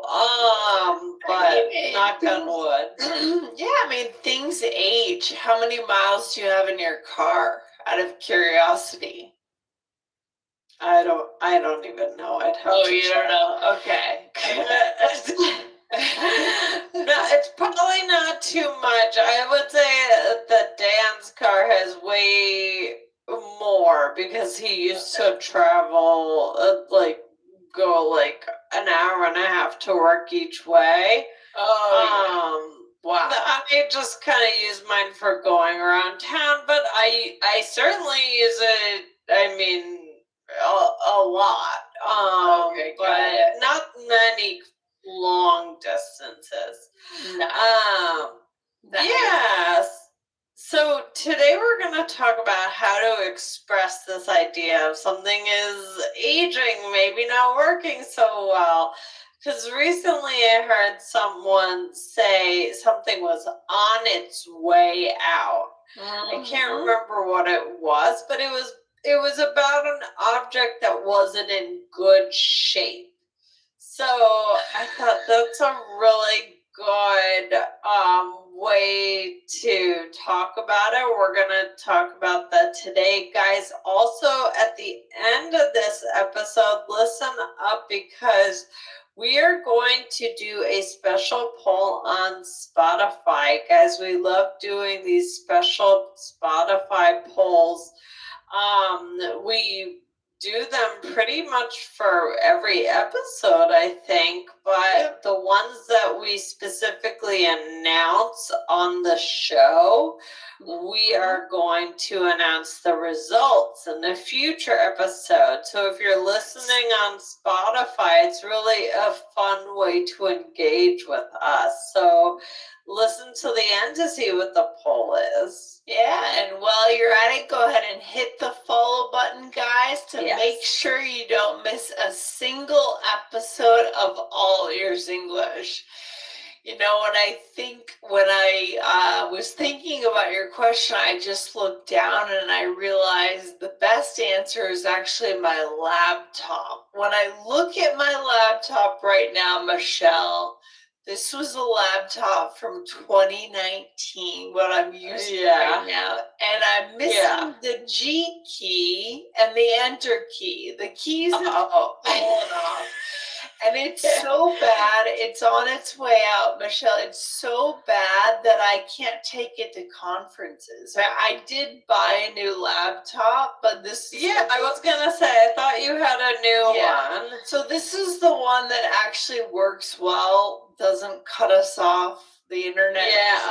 Something is wrong with the other one. So that's the one I take to conferences because I can't take this out at a conference in front of people. You're making a business deal. You're like, here's my laptop missing 2 keys. Oh no, Lindsay. older one, but it's really on its way out. So we Yeah, gotta on do its something. way out. So yeah, let's get into this. So what does that mean when we say on its way out? Something is on its way out. It's basically saying that something will be totally unusable pretty soon in the not too distant future, right? So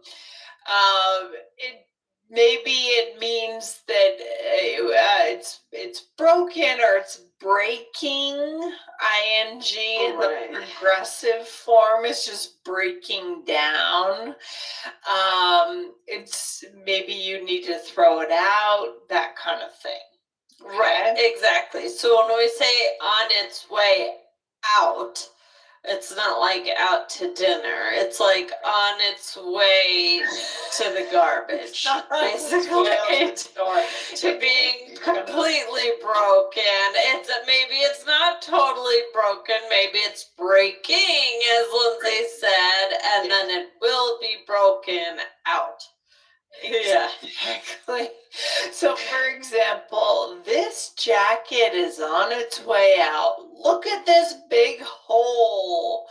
Oh, yeah, we all know this. I mean, shoes. I tend to wear my shoes down embarrassingly long. I'll wear them for a long time. But because things are just so comfortable, a nice pair of jeans, Michelle, a nice pair of shoes, you just slip into it. So good.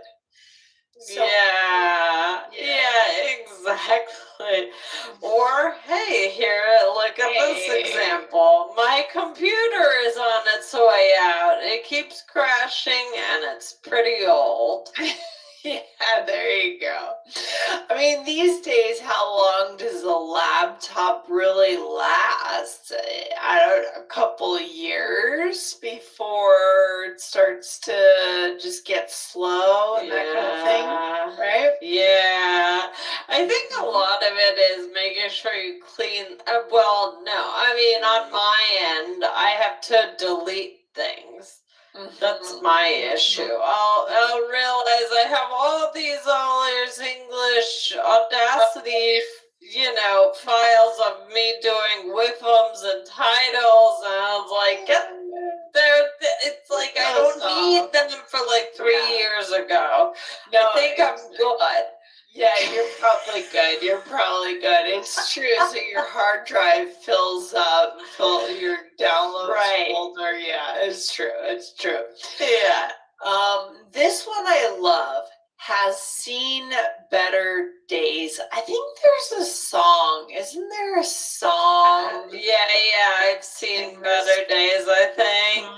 Yep. So, meaning it used to be better. It's not in its heyday right now, right? It's not in its best moment.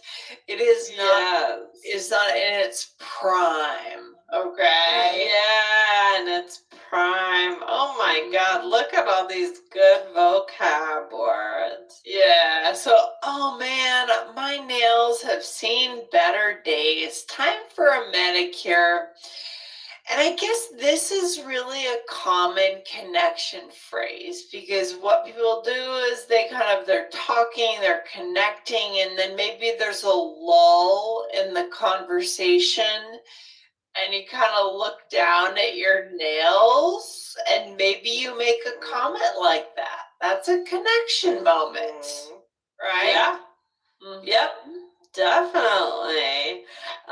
Or it doesn't have to be about something. I mean, the nails, it doesn't have to be actually broken. It doesn't have to be technology, computer, things like that.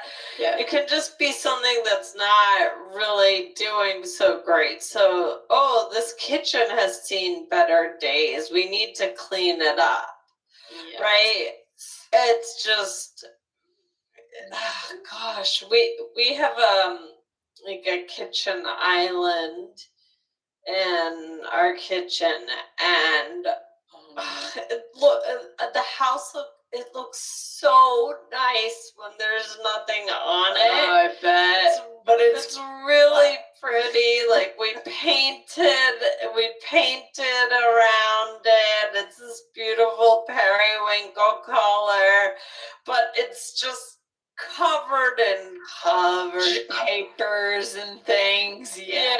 Yeah, that happens. There's gonna be like a junk table in every Yes. house, right? It's And it's usually in the kitchen, I think. Yeah, we really, yeah. So I might say, all right, this has seen better days. Let's clean this up. Yeah. Do you try to clear that table off, that island off, like every week, or do you just kind of keep piling up? Like when you clean the house, do you try to clean that up, or is that just its own disaster? No, it was we do try and every few days kind of fix it up a little bit. Okay. Problem is I hate when there's too many papers, because then I feel like I have to look at the papers and decide what to do with the papers. It's another thing if it's just a box of a food that needs to be put in a cabinet, right? When it's something you need to make a decision about. Exactly. Then that's when it stays. And but the other day, so my parents were visiting, and I forget where I went. I think I had to do some work, or I was just in the other room for a little bit. When I came back into the room, the island was clean. My parents had cleaned it. Impressive. Oh my gosh. Wow. Okay. That's good. So, but yeah, sometimes so you need a much place better. to put those papers that you're not going to Yeah. act on now, but you don't want to forget about them. Oh, gosh. That's the worst. I think all of our listeners know exactly. Everybody what we're talking about, knows. and now they It's will very have universal. a way to articulate this. Exactly. All right, we're going to take a quick break and we'll be right back. Okay? Yes. Okay. Okay, Michelle. Other ways to say this. Now, this is specific, more specific, on its last legs. Now, I don't know if we could say that about the island, right? Because that's not the same thing. It's not going to act. This is more specific about breaking. So on its, so let's see. On its way out, you wouldn't say about the island has seen better days. That really you can use it about how something looks, right? Yeah. More, could be a little bit more universal, but on its last legs, that's about breaking. Yeah. And it doesn't have to be about legs. It's not usually about legs. It doesn't have to have legs. This is coming back to items that are functional, have a function, and they work or they don't, right? So we could say, oh no, this watch is on its last legs. Look at it. So obviously that watch does not have legs, but we're saying its last legs means kind of like power. It's power. It's self-sufficiency, I guess. Breaking down. That reminds me in the episode we just did where you were saying a leg of a trip. It's funny how many times legs can be used in different ways. So yeah, or this TV is on its last legs. Want to look for a new one with me? Nice. Love that. And then you can use the adjective worn, right? Yeah. Worn. WORN. Get the app if you're wondering about how to spell that, because in the app you will see direct transcripts, guys. AllEarsEnglish.com/app. This is the most direct and succinct way of saying this, right, Michelle? Right. I would say this is the least fun out of all the ones we're teaching, but it's not a whole fancy expression, but it's one word, gets to the point. But I would say it's more, to me, I think of it as more about clothing than, I don't know that I would say the laptop is worn. Yeah, or my car, my car is almost 300,000 miles. I wouldn't say it's worn. It's a little bit, it's the other, it really works for maybe textiles, like things that you wear. I agree. It's been worn, right? This coat is really worn. Look at this fraying. Well, is it more fun if we add worn out? Yeah, well, worn out, I feel worn out, but you can also say worn out for, I mean, I think, you could say worn out. It's worn out, yeah. Oh my gosh. It might be a little more natural sounding, actually. There's a lot of ways to say this. There's one more we're going to give our listeners. Guys, I hope you're writing these down. Not in good shape. What is that? Yeah, so it's not doing well. But this can be even, I think we may have done an episode about this in the past, I'm not sure. But you could do, our team is not in good shape. We really need to figure out what's going on. So maybe there's, it could be even a sports team, right? Maybe you're on a losing streak. You could say, oh, we're not in good shape. Right. So this doesn't have to, this is very versatile. This can be used for, an actual physical set of people, right? Not being in good shape, something at work. Or it can be used similar to the other one. You can come over, but I warn you, my house is not in good shape. It's a mess. Yeah, exactly. And then in a more niche way, we might use this in terms of, physicality, physical shape. Like, are you in, I would say I'm probably in better shape now than I was in February, and that naturally happens in the summertime because we're more active in the summer. I am, at least, right? Good physical shape. Like, can you run a mile in 10 minutes or something, for example? That idea, right? Yeah, Like your cardiovascular and your muscular strength. So that's a more niche meaning of being in shape. And that could be another episode for another day, Michelle. Yes, I think I think that is the one we did do, but I have to look and go back into the files. Anyway, so but these are all extremely useful. So let's put them together in a role play. All right, so here we are, friends, and I am helping you clean your room. Ooh, scary. Okay. Sometimes I wish I could pay for one of those professional organizers. I know, right? Yes. A dream.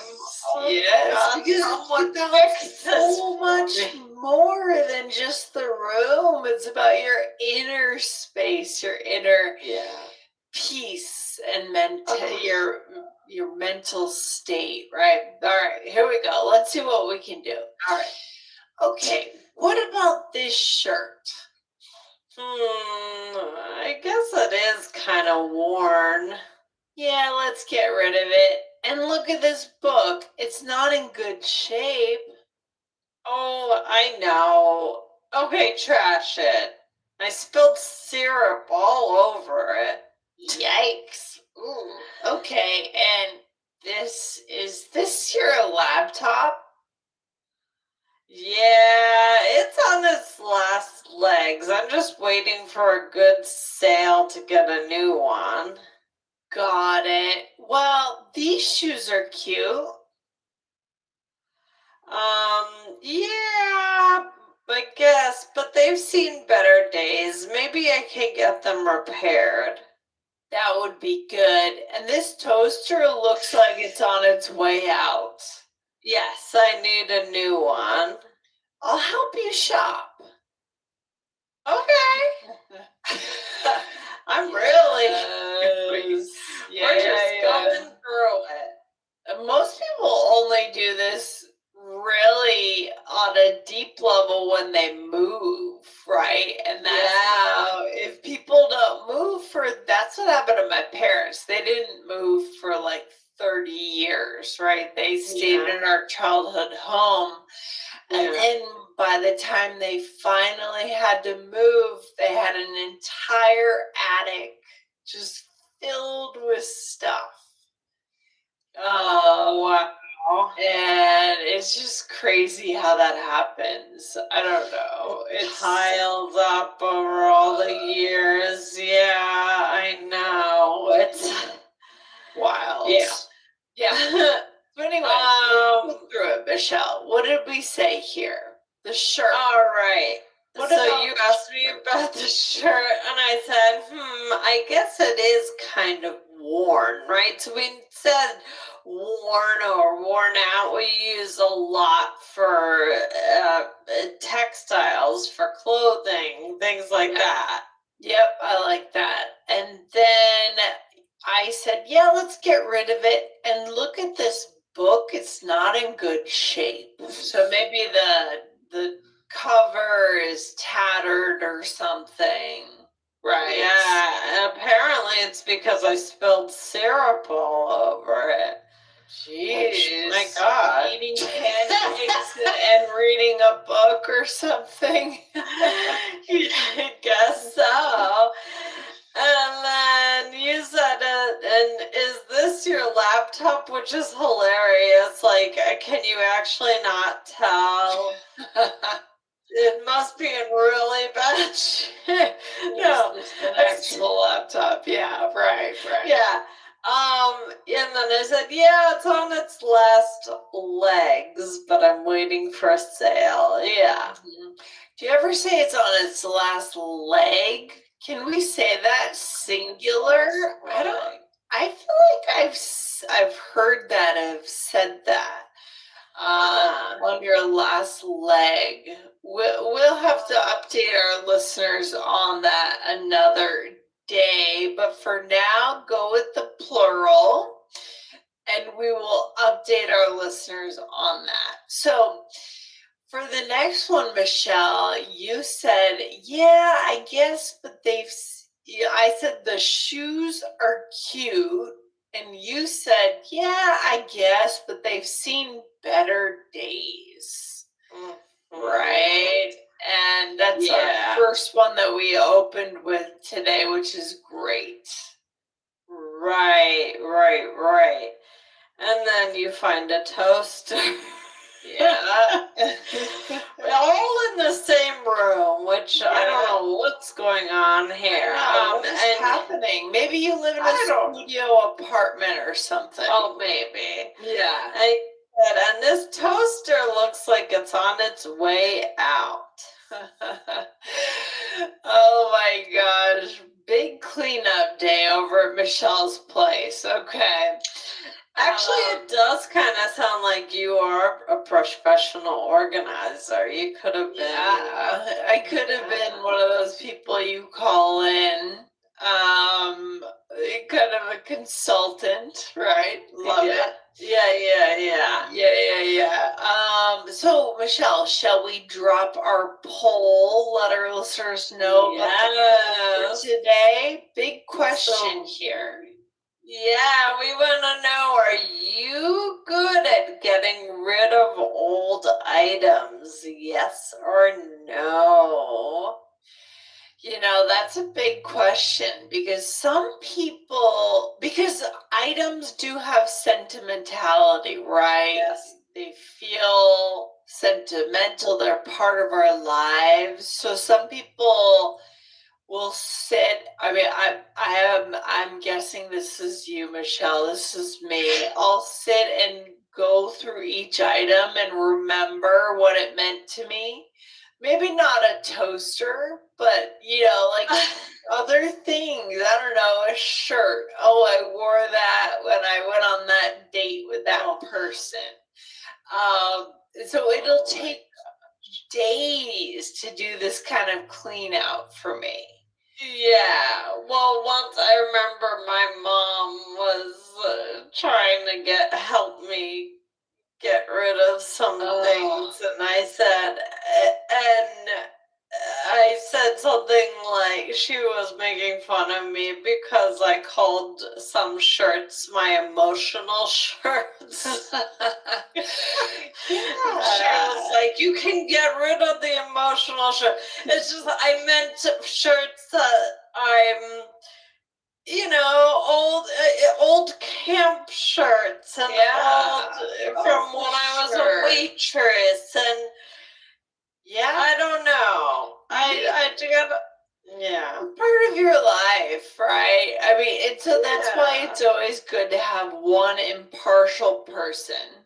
One person who just is neutral. Yeah. They don't care about these items, so they push you to, keep moving, putting things in the trash, or donation, by the way, also great. Yes, I donate a lot, but Anyways. I like to I've gotten a little better. It's still not with the emotional shirts, but with some other things, I'll take a picture. Sometimes, and then I've read that that's a good technique. And That's a good technique. Yeah, I don't ever look at the picture, but at least I know it's there. That's kind of the thing. When my parents moved out of their house, my mom was so attached to the furniture. So I went around and took pictures of all the, because it was like old furniture from the 40s and all this stuff. Yeah. But then now we see the photos and they come up, we're like, meh, okay, that's a picture of a table. I don't really care. Anyways, Michelle, what's another episode our listeners could go to if they're having fun with all their English, they're learning how to connect, they want to keep connecting? Yeah. Another Saturday episode was you will be connecting with these phrases before you know it. I love it. And what is our final thought for our listeners today? Takeaway. Oh man, this is a very universal topic. Talking about what needs to be purchased, maybe, right? I mean, there's so much that you could do with this. Something is breaking down, I need to buy something, but it could also be more about organizing and sentimentality. So there's just so much that you can do with this, because I really think this is something that everyone can relate to. What do you think, Lindsay? Oh, 100%. That's what we love to do on this show. We find these global, universal human topics, and then we figure out how to articulate this in English and build a stronger connection with people. through these topics. So go for it, guys. Don't be afraid. Open up a little bit. This topic requires a little. I opened up a few things, right?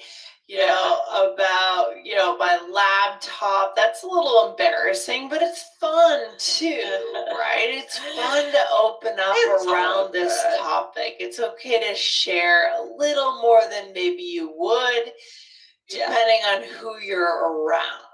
All right. Yes. Good. Exactly. Oh my gosh. All right. We'll talk to you soon. Have a good day. All right. You too. Bye, guys. Bye.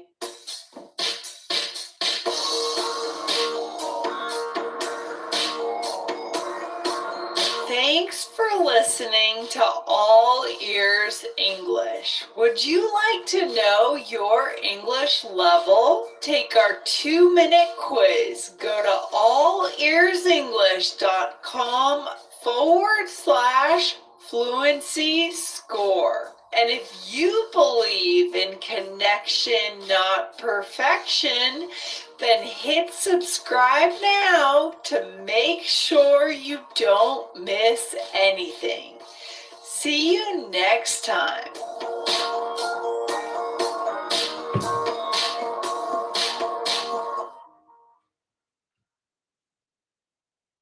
This is an All Ears English podcast, episode 2457. Can you relate? How to speak up with confidence in a meeting. Welcome to the All Ears English podcast, downloaded more than 200 million times. Are you feeling stuck with your English? We'll show you how to become fearless and fluent by focusing on connection, not perfection. With your American hosts, Lindsay McMahon, the English adventurer, and Michelle Kaplan, the New York radio girl, coming to you from Colorado and New York City, USA. To get real-time transcripts right on your phone and create your personalized vocabulary list, try the All Ears English app for iOS and Android. Start your 7-day free trial at allearsenglish.com/app.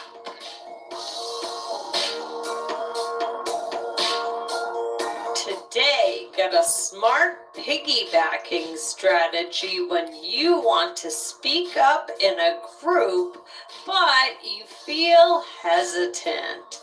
Learn how to give credibility to prior speakers and give yourself a confidence edge in English.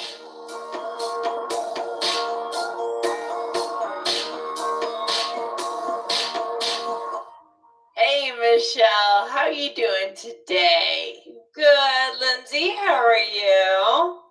Really good. Michelle, you were in graduate school, right? You did your graduate degree. Yeah. Yes, and teaching English as a second language, and yeah, there's a lot of group discussions that happen in graduate school. A lot of talking, right, Lindsay? You also went to graduate school. Yep, and my program was in Boston. It was a small program. I think there were like 17 people in the entire program. And most of the discussions, you'd have your reading, which I was shocked how much reading there was in graduate school. You'd have your reading, and then in the classes, you would have a class-wide discussion. people chiming in on their thoughts, their critiques. And then, you'd go around the room kind of popcorn style. But what is the key piece here for our listeners to be successful in this kind of discussion, Michelle? Right, is to be able to connect ideas, to link things together, I think is such a huge piece of this. So that's what we're going to talk about today, is this skill that's super important for group discussions. And again, this could be in graduate school, any other type of school, work. I mean, for example, we have this idea came from Open Conversation Club, right? Yes. That is a conversation group. Yeah, I was so excited that this idea came to my head because, well, when anyone joins our courses, you're automatically invited to Open Conversation Club twice a week. You get to come join the group. We speak in small groups. We speak in the main room, the large group, speak with me. Speak in the hot seat sometimes with Aubrey, whoever's running the call will be able to speak. But one of the key pieces that I noticed that one amazing student did that one time was she linked what she was saying to what the person before her had said. So I always ask people to report out on what they've said in their groups. And she actually linked to what the person before her said, which is high level and was something new that I hadn't seen before. Yeah. Okay. That's really great. Yeah. So guys, that is impressive. It helps with connection. I mean, this is huge. So we're going to teach you how to do it today in your own group conversations, wherever they may be. And yeah, it just really connects things, make them sound smooth. It also shows that you're listening, which people like. People want to be heard. And they want to be heard. And just to take it even one level further, I think it shows respect for your classmates. Yeah. I think and again, your workmates too in a meeting, right? I think it shows respect for whoever has just added something. Like, think about how you feel when the next person, you've said something, and then maybe you're a little self-conscious about what you've said. You're not sure if it was good. Then the next person who speaks says, just piggybacking off of what Michelle said, I can add XYZ. That validates what you I was going to say the word validate. Yep, exactly. It gives you a little ego boost, feels like. Because it can be hard to put yourself in there, out there in classroom discussions. I've definitely felt that. I've definitely held, it's funny because I love talking to people and I love people, but there's something about that classroom setting that sometimes gets me, especially sometimes I feel that people like to hear themselves talk. Oh, yeah. Yes, Michelle, I totally get you. And yeah.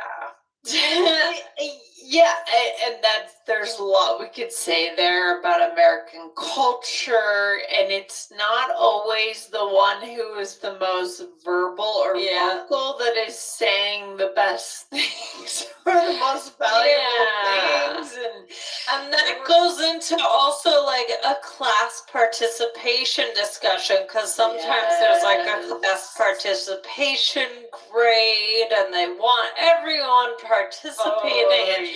Yeah, that's an whole other discussion.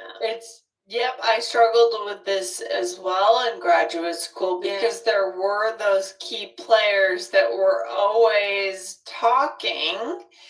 And like I said, they weren't always necessarily the most valuable contributions, but they like to hear themselves talk. Right? and then there were others that had a lot to say, but maybe spoke less. I also sort of sometimes struggled to speak up in these discussions. Believe it or not, we've talked many hours on this podcast, but in graduate school, for me, it was a little triggering at times. So I had the same experience. So funny, Lindsay. We understand our listeners in that case, right? Completely understand them. So today we're going to give you the expressions to do that, to validate who has just spoken. So you hope that maybe they will connect your idea to their idea, someone else in the future. Just makes you a better communicator, right? Right. I think it also could give you some of that confidence to speak up. If you have these tools, okay, I'm going to connect it to somebody. I'm going to, I'm going to show that I was listening. I think it can give you that confidence and make you feel a little bit more prepared to start speaking up. Yeah, it's not totally out of the blue, right? It's kind of like what I'm saying is not going to be totally unexpected or crazy because it's connected to what this other person said, right? Because it does give you a bit of that confidence edge. Okay, I think our listeners understand the why. Let's get into it, Michelle. Okay, I love this one. Piggybacking on that, or to piggyback on that. What in the world, Lindsay? Yeah, I know, right? I mean, so when you give someone a piggyback ride, right? They get on your back and you walk around, sometimes with your kids or with a friend, or maybe there's like a field day and you're doing piggyback races or something in the field.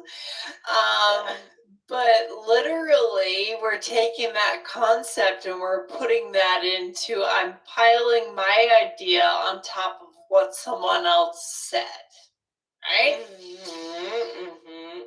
What's a sample sentence, Michelle? So here's a couple. So the first one is piggybacking on that. I also think we need to look into our sales for Q3 to make this decision. And I think even, I could be making this up, but I feel like even in our team syncs, Michelle, I've heard you say this, right? To chime in on, when someone else has shared an idea, because our team syncs are kind of popcorn style. What comes to mind? What strategic ideas do we have, right? Definitely. Or what's another sample? Just to piggyback on what Chelsea said, the second paragraph is looking a little skimpy. And here we're adding just to piggyback on. So the phrase is just to piggyback on what someone said. Right. So even saying the name, I think, is also just very powerful. Totally agree. Oh, that's another way to do it. Michelle. Yeah, so this one is I can add to that, or you could say like I could add like I can add to what someone is saying. Okay, so for example, I can add to that. We have had really good progress, but we need to focus on customer attrition. And this really is very appropriate because the reality is, hopefully, a discussion is not just these random siloed ideas that are not related to each other at all. If they are, we're doing something wrong. The facilitator is doing something wrong. And so you want your ideas to be cohesive and furthering others' ideas, so you come to some kind of a decision or a conclusion or an insight as a group, right? Exactly. Okay, Michelle, those are not the only ones we can use. Those are not the only two more ones. options for. I hope our listeners are writing this down. I think this is going to be very powerful today. What's the next one? Extending from what blank said. So is what the person said. So extending from what Lindsay said, we always want to keep our listeners top of mind. That's why we have found new ways to interact with them. Yeah, perfect. A little wordy, right? But it gets the job done. Right? And it gives you what we're looking for is that little boost of confidence. It's kind of like we're giving ourselves permission to speak. Right. Yes, I love that. And do we have one more? Yes. I have had a similar experience, or I've been in a similar situation, or I can relate. And this is kind of when maybe we're telling personal stories. Yes. Right. What does that so look like? I've had a similar experience. So I agree that it is something we should pay attention to. Love it. Or I can relate to what Lindsay said. It's crucial to avoid the trap of spending too much on marketing. Yeah, Michelle, which is your favorite here? Which is the one that you relied on in grad school to get yourself ideas out there? I think the piggyback. Yeah. What about you? Yeah, that was a big one. I always thought it was sort of silly, but it is used. It's useful.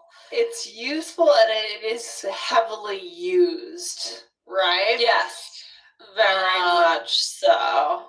I would often say just to add to what, and we kind of have a hybrid of that today that we've taught our listeners, but I would often say, just to add to what Cassidy said. Yes. X, Y, Z, and then That's give good my too. contribution. Yeah. All right, so we are going to do 2 role plays. Okay. Nice. 2 different scenarios. So one is more of a school and one is more business. So here in the first one, we are working on a class project. And we are meeting with our group.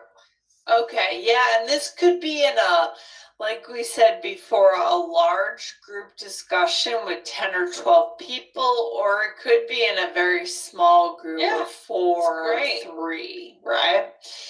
Okay, here we go. So if we highlight this point here on the first page, I think we would be in great shape. Yes, and piggybacking on that, there are a ton of areas we should be revisiting. Oh, yeah, true. I can add to that. I think we do need to spend some more time on this. Yeah. hmm And again, it's not something we have to do every time we speak up in a group. No. You know, maybe we do it the first time and then you feel a bit more free and the ideas are free flowing. It's just an option as a little bit of a, I wouldn't say a crutch, but a bit of a intro to what you're gonna say. Okay. Right. Yeah, it gives a little bit of, it just adds a little extra something. It also is one of those, we talk a lot about kind of preparing the listener. We've talked about that recently, even, so you're preparing someone, oh, this is going to be connecting to that other thing that somebody said, right? Yeah, I love this. So good. This is so good. All right. What about in the workplace, Michelle? In the workplace, here we are hiring managers. All right. I just wouldn't want to get ourselves into a situation where our hire isn't who we were looking for. Yeah, I can relate. My department made a terrible hire last year and it cost us a lot of stress and money. Oh, wow. So extending from what Michelle said, this is really important and we shouldn't take it lightly. And what are your thoughts, Michelle, on how many people need to be in the group to say this? Do you think this can be done with just a group of 2? So I think in this one, I'm imagining that we do have at least another person in there. Yeah, because I said, yeah. So I'm imagining you said one thing and then I'm saying I could relate and then you are kind of summing it up for the group or adding a little something for the group. But no, I don't. No, you can't use this. I mean, you can use, okay, I would say you can use I can relate, I can add to that. Sure. Piggybacking. I think kind of piggybacking. Yeah, I think we can. But yeah. In a one-on-one meeting, let's say a Zoom meeting, you can use it and it would serve its purpose, but I think that there's more uses for it in a larger group, like 3 or more. I agree. Yeah, I do agree. And it's especially useful in a Zoom call like the OCC group because, I don't know, I think we're all kind of in our little squares, we're all over the world, we're trying to connect, so any additional thing you can do to show that connection is huge. Yeah. Like just to show you weren't on another tab in the browser reading the news when that person was speaking, right? Actually, Yeah, that is true. To show that you are paying attention, you care what the other person says, and you're giving them that little confidence boost. Hey, I see you. I think what you're saying is valuable.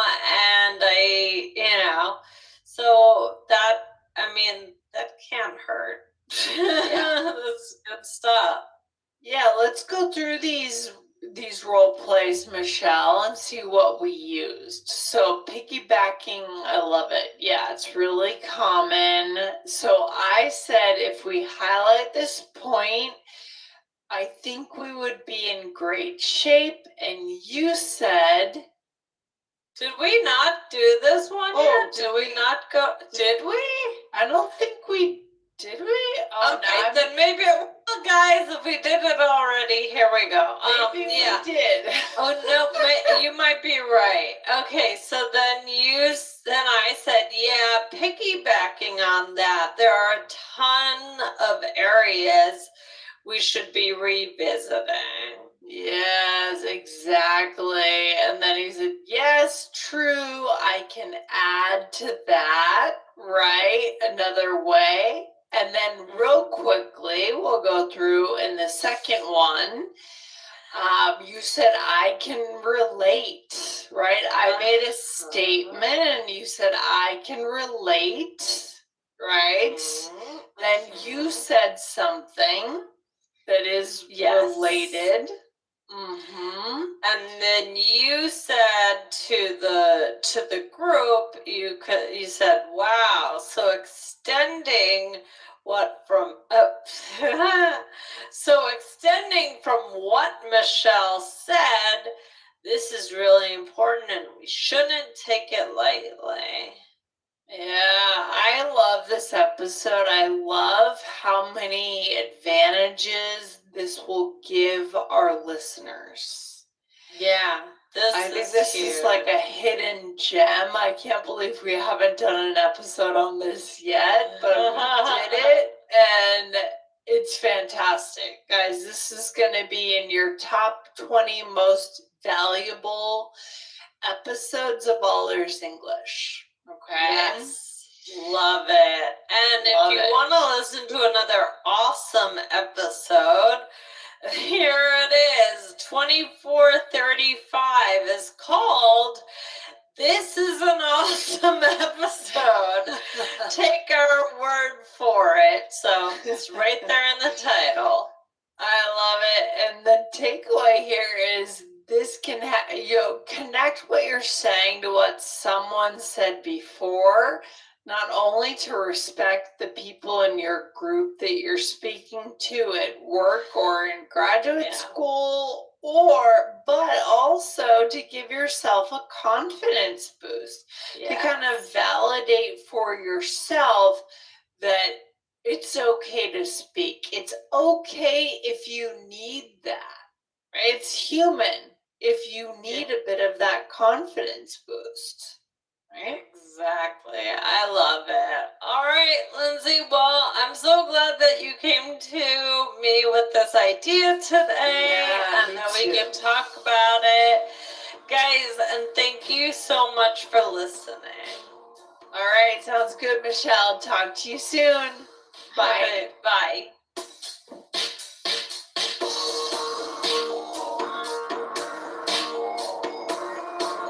Thanks for listening to All Ears English. Would you like to know your English level? Take our 2-minute quiz. Go to allearsenglish.com/fluency score. And if you believe in connection, not perfection, then hit subscribe now to make sure you don't miss anything. See you next time.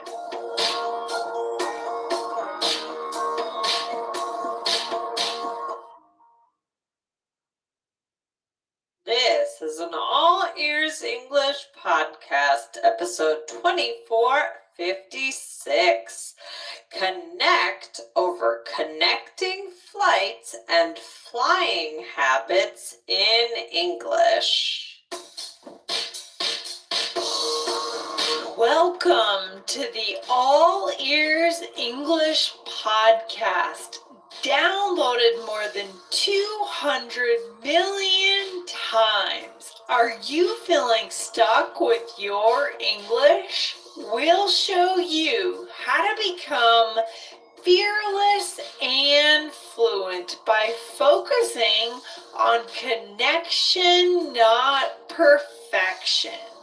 With your American hosts, Lindsay McMahon, the English adventurer, and Michelle Kaplan, the New York radio girl, coming to you from Colorado and New York City, USA.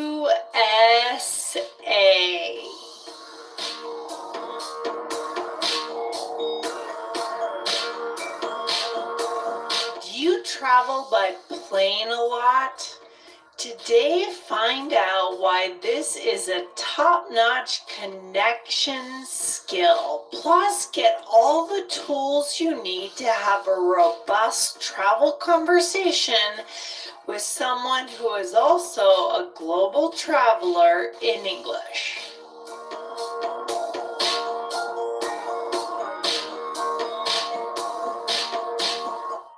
Hello, Michelle. How's it going today? Good, Lindsay. Good. How are you?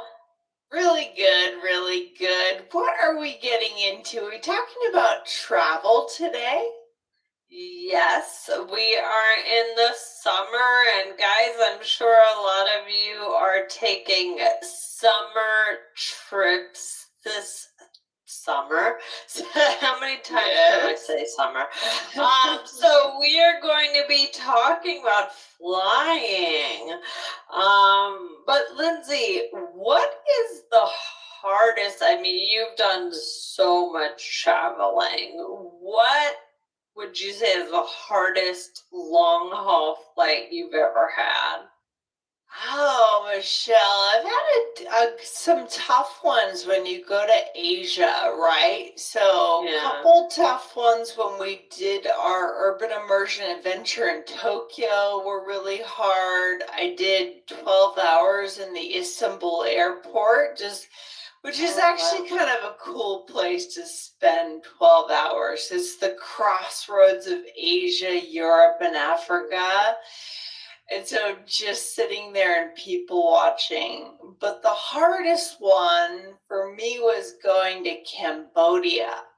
I think I had 3 legs on that. I think it was Boston to LA to China. I think it was Shanghai to Cambodia. It was wild. Yeah. It was insane. And just like airport to airport, and you arrive and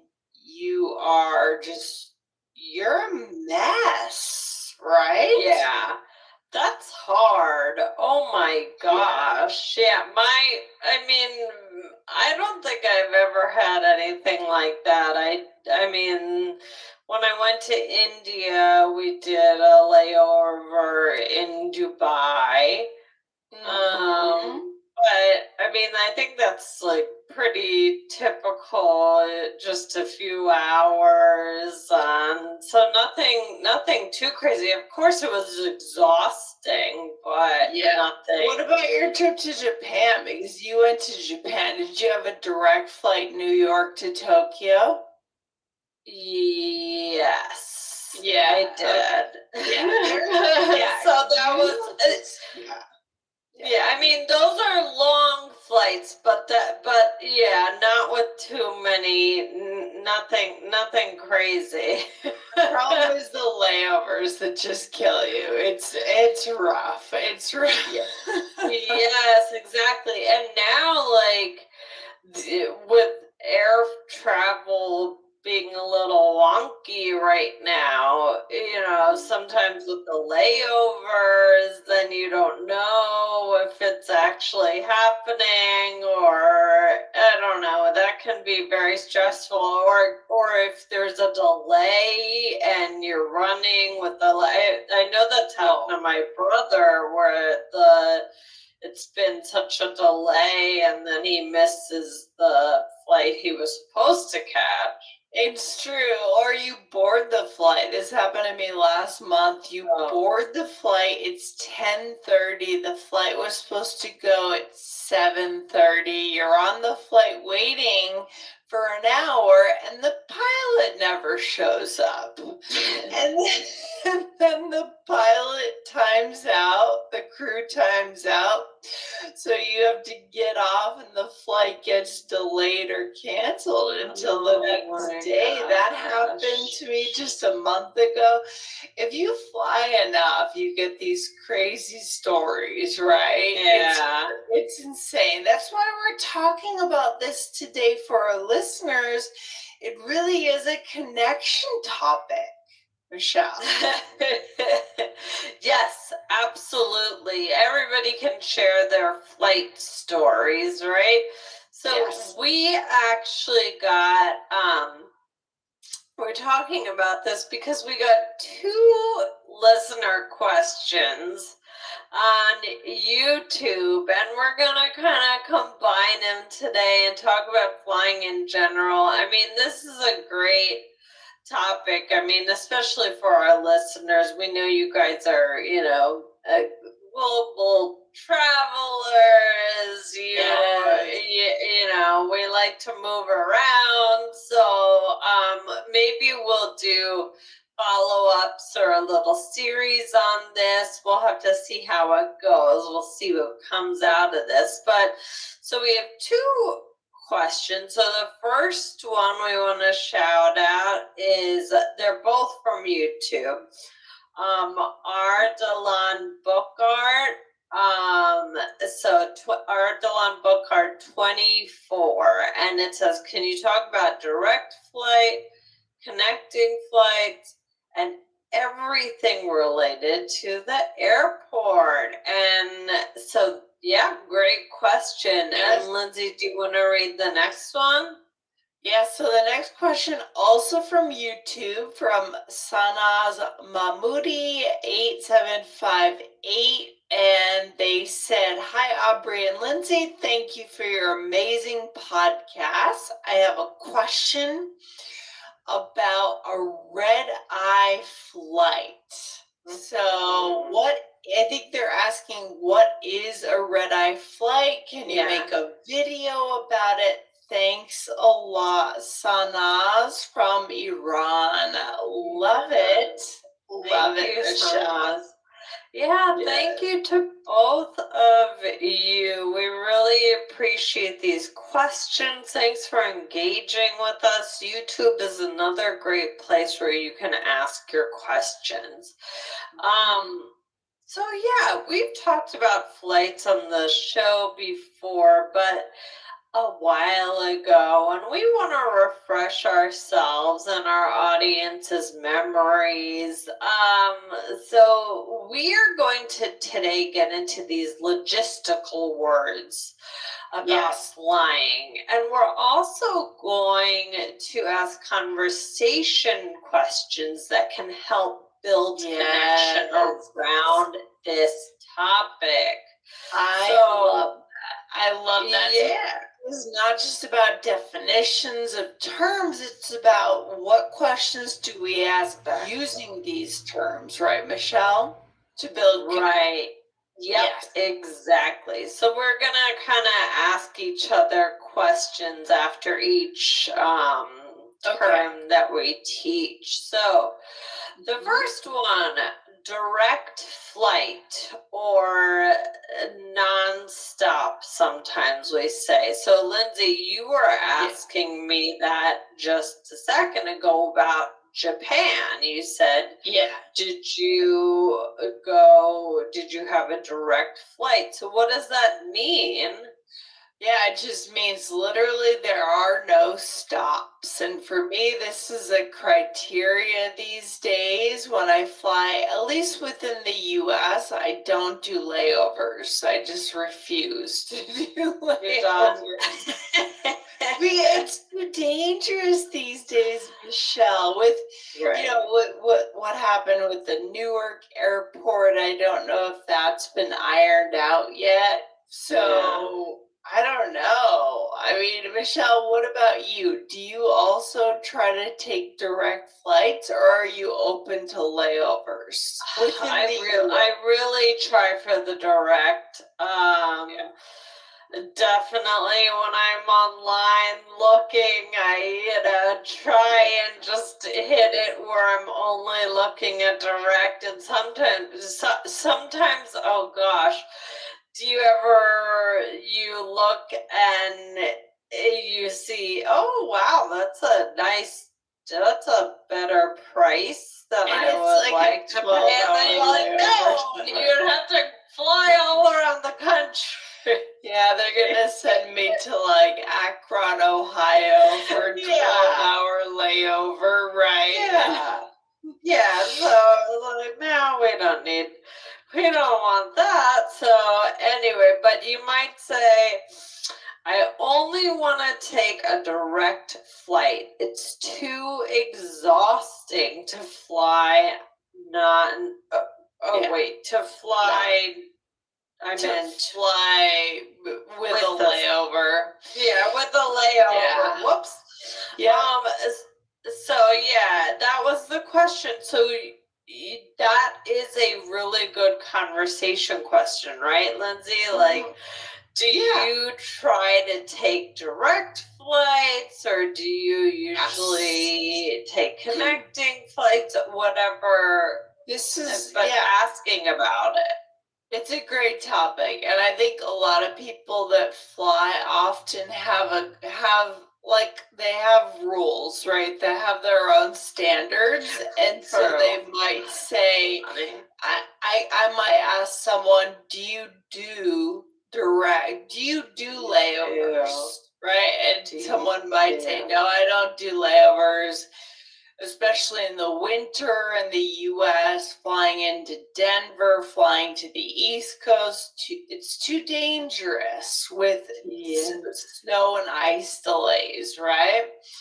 Or I don't do the last flight out in the evening, because those are the ones that are most likely to get delayed for thunderstorms in the summer. Flight crew will time out, things like that. So what do you do means, what do you tolerate? What are your standards? What are you willing to do?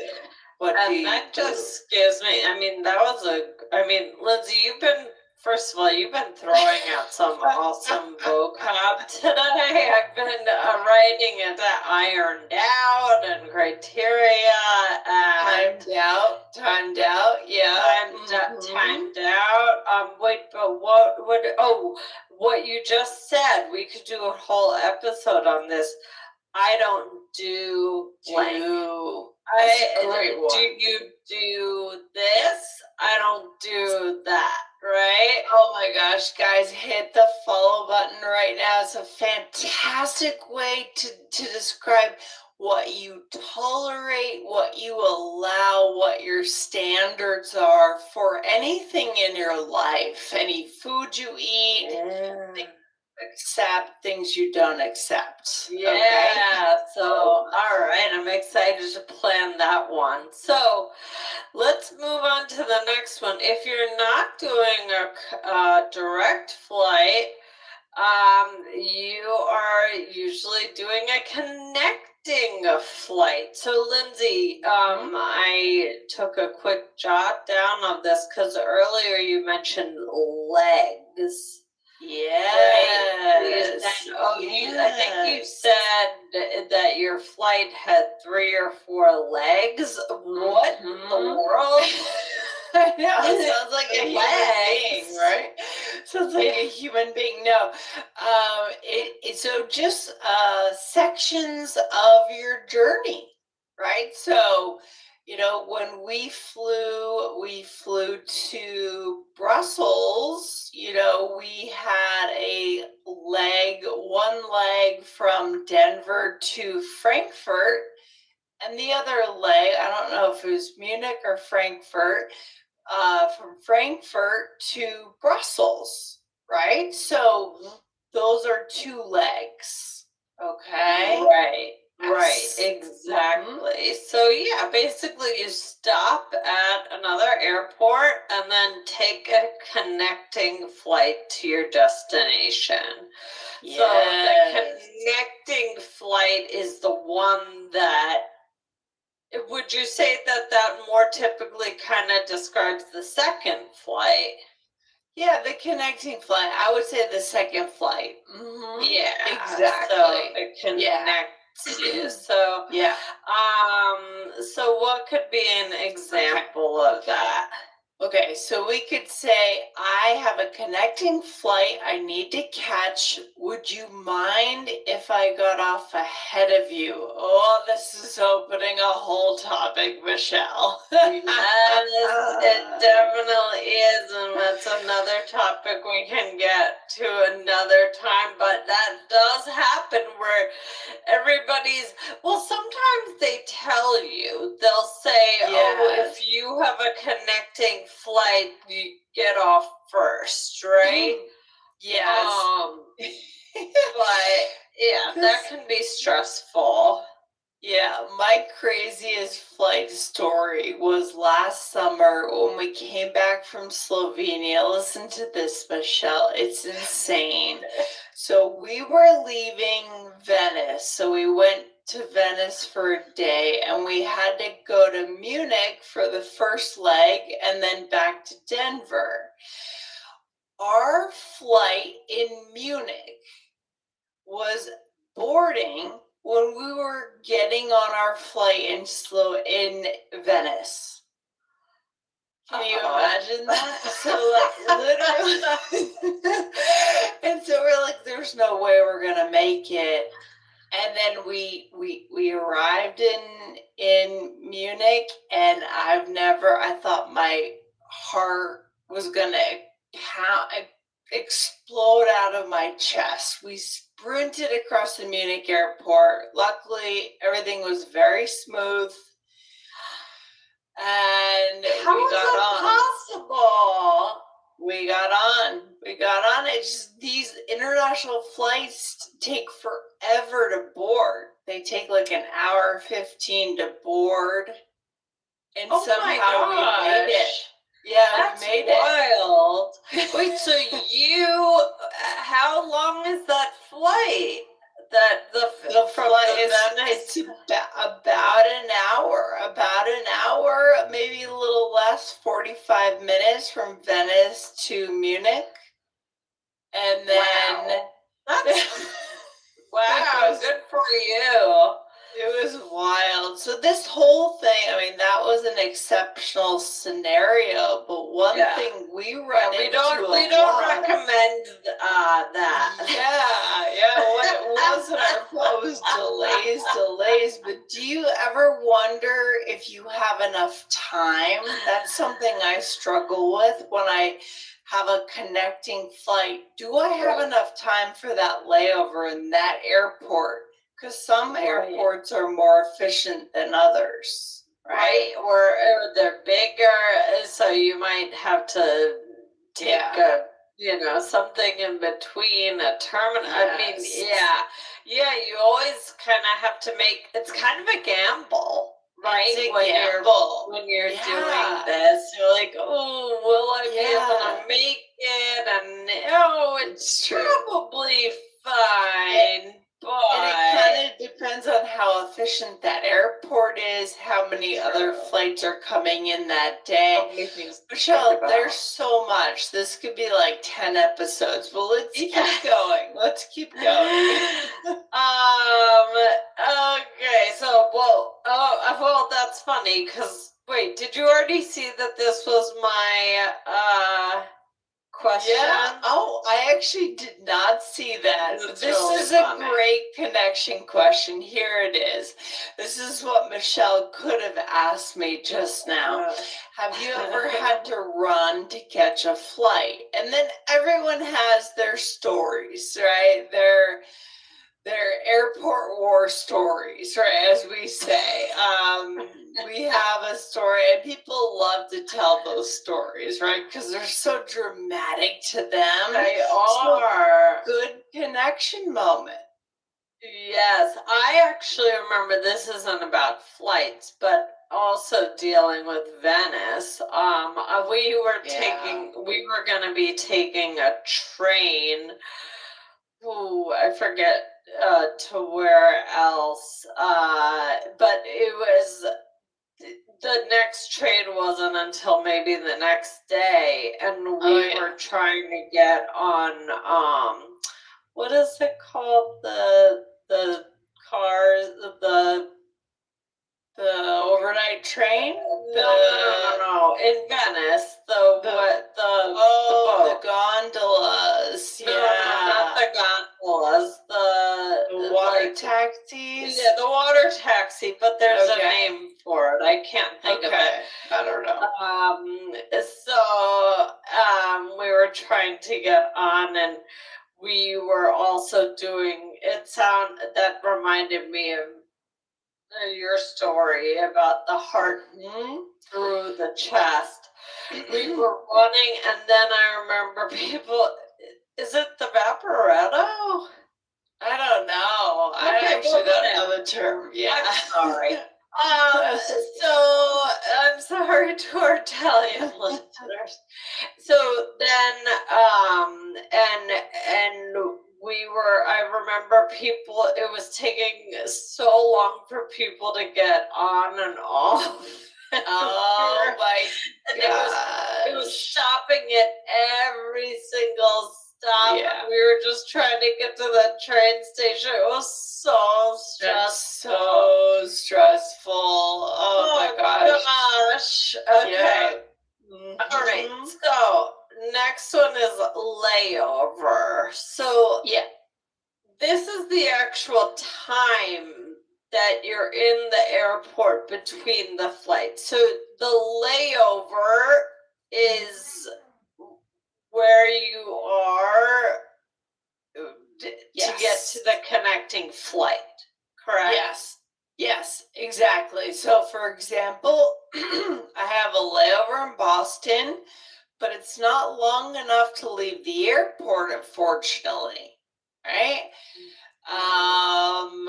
Best place we've had layovers. Oh my gosh. So this is the question we could ask for a connection moment. Michelle, where's the best place you've had a layover? Real quick.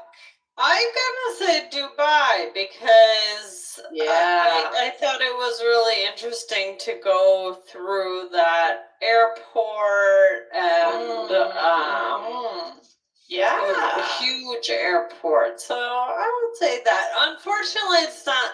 That's the thing, is sometimes you get layovers in really cool places and you wish you had time to explore and you just don't. So yeah, it's so true. It's so true. What about you? This is a weird answer. You're going to be shocked by this answer, but I actually had a layover in Houston, Texas when I went to Argentina, and it was kind of cool because we found a cool neighborhood to get a beer. We met with some family that lives down there. We had like 12 hours. Yeah. Oh, nice. Yeah. So it was very cool. Yeah. Oh, very nice. Yeah. Okay, Michelle, we are back. Oh my gosh, there's so much to talk about in this episode today. Real quick, red-eye flight. Right. What is this? This is important vocabulary. If our listeners have been listening, this is a big one for Lindsay. Yeah. If anyone's been listening to this show for more than 6 months, they've heard this on the show, right? Yes, because Lindsay takes a red-eye flight, except maybe not anymore. I don't know. I'm moving away from them, but they are the cheapest, and sometimes they're the easiest because you can work a full day and then go to the airport in the evening, but then you're a mess for 3 days, right? So,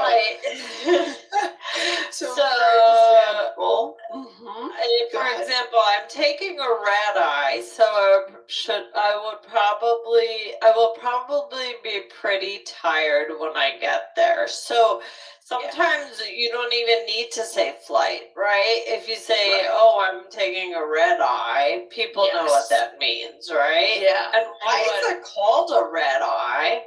Well, I used to think it was like the nose of the plane, but it's not the eye of the plane is red, it's the nose, right? So it just means that people come off the plane with red eyes because they haven't really slept. And this could be a whole other, and this is the question, right? And I've had this question many times just in the last couple of months with people.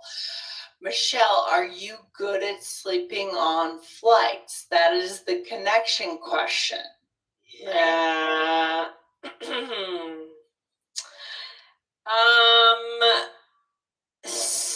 Not really. I mean, Okay. I'm not. It's not that I can't sleep at all, but not very. Not. No, I'm not so great. What about you? No, because there's always the screens waking me up. I don't like wearing eye masks. And also I get really excited about the in-flight entertainment. And also sometimes I get excited about listening to All Ears English on the in-flight entertainment, which we are on certain European airlines. We are on those airlines. No, just kidding. I don't actually listen to All Ears English. But I get excited about the movie options. That's funny. Yeah. Well, yeah, that's great.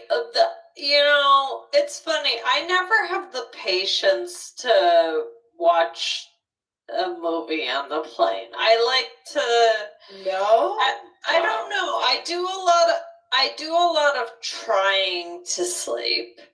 That's. Okay. I feel like that's mostly what I'm doing. I should just watch a movie, but instead I'm like, oh, I'm gonna try and sleep. I'm gonna try and sleep, and then I don't. So I should just watch a movie. But yeah, I love that. I love that. Yeah, it's not easy, Michelle. It's not easy. We're running out of time here. What should we do? Oh my Should we gosh. do the last one? Yeah, we're it's incredible. Okay, all right, let's do it. All right, so the last one is to fly. As you guys can see, this is a huge topic. So fly standby. Yes. So this is, you don't have a ticket, and you're gonna see if you can get on a flight, like if somebody cancels. So for example, sometimes you can get a good deal if you fly standby. So Lindsay, have you ever flown standby? That's the question. Yes, I just did this in my disaster in the airport in May, where I had the flight crew never got on because they timed out. I had to sprint over to the red eye at DIA and get on standby. And I actually got on standby on that flight. So I took the red eye back to Boston to see my family. Yes. It worked out, Michelle. It worked out. But you need like a certain amount of points and all this stuff. It's a whole thing, Michelle. It's not a democratic system, right? Yes, exactly. All right, wow, guys, as you can see, this is a huge connection topic because Lindsay and I couldn't stop talking, in meaning that this episode is long. So let's go through the role play and show how it looks all together. All right. So in this role play, we are looking online for flights for a trip that we are going on together. Here we go. Oh, how about this one? A red eye? I can't. Okay, fine. Does it have to be direct though? It doesn't have to be nonstop, no, but I'd prefer not to have a very long layover. I get it. Maybe we can get a connecting flight though to save some money. That's okay with me. Would you ever fly standby? Oh, that's way too stressful for me. Okay, fair enough.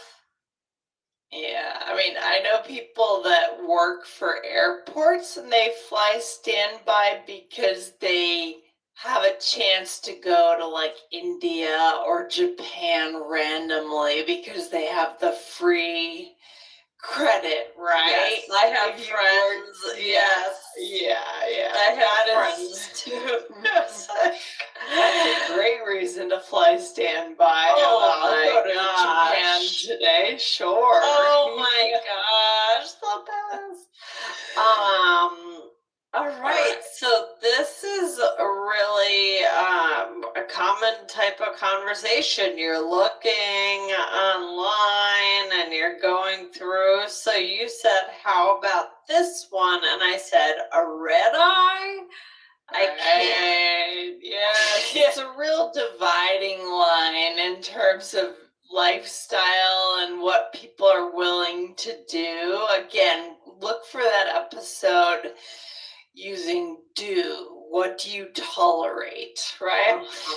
And then I said, okay, fine. Does it have to be direct though? So I'm saying, would you do a layover during the day? Right? Right, exactly. And I said it doesn't have to be nonstop. No, but I'd prefer not to have a very long layover.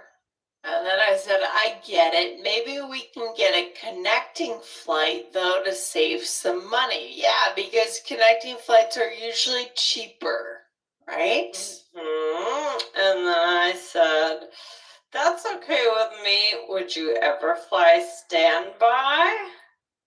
Good, all right, good stuff. So these really are the building blocks of a connection conversation. And again, look at what we just did here, Michelle.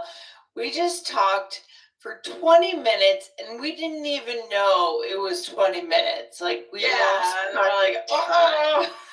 So clearly, everyone, if you're a traveler, if you're excited about travel, open up this topic with someone else who's also a globetrotter, global traveler, and get into it. Why not? Yeah. There's a lot to say here. We only scratched the surface today. It's true. Oh my gosh, we can do so much more. So we will do more. Definitely hit follow. And thank you to our listeners for these questions. These were great.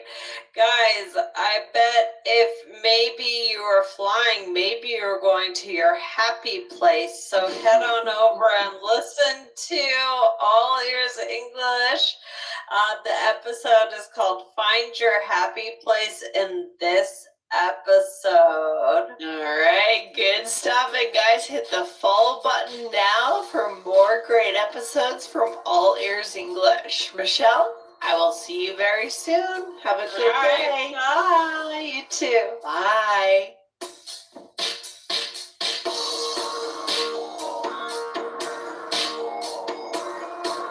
Thanks for listening to All Ears English. Would you like to know your English level? Take our 2-minute quiz. Go to allearsenglish.com/fluency score. And if you believe in connection, not perfection, then hit subscribe now to make sure you don't miss anything.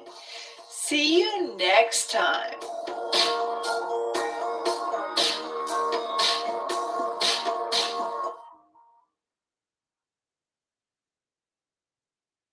This is an All Ears English podcast, episode 2455.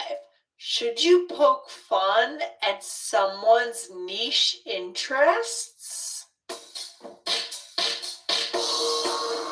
Welcome to the All Ears English podcast, downloaded more than 200 million times. Are you feeling stuck with your English? We'll show you how to become fearless and fluent by focusing on connection, not perfection.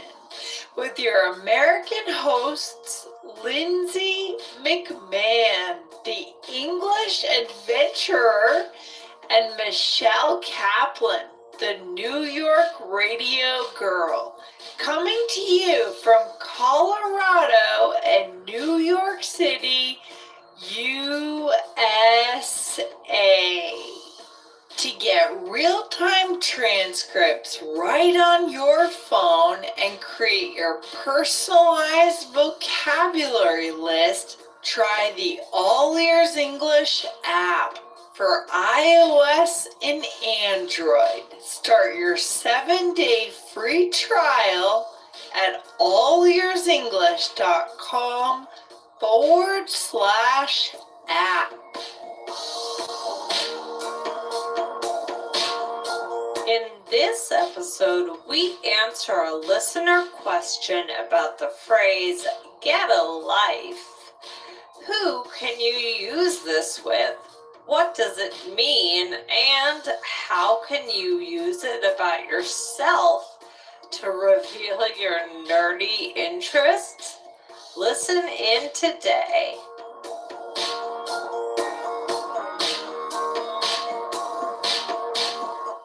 Hey, Lindsay, how are you? Good, Michelle. How are you? What's shaking? What's going on? Yeah, I'm good, thanks. Lindsay, did you ever play the game Life as a kid? Of course. I used to love life. I remember I liked it more than Monopoly or really any other Yeah. game. Yeah, the game of life. Yeah, tell us a little bit. Do you even remember? Because I can't.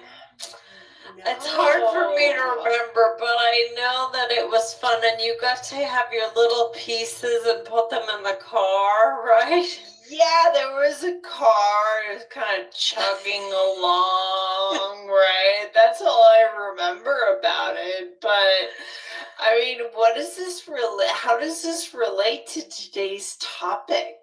Board Well, games. today, it doesn't, but no, the word life does. Yeah.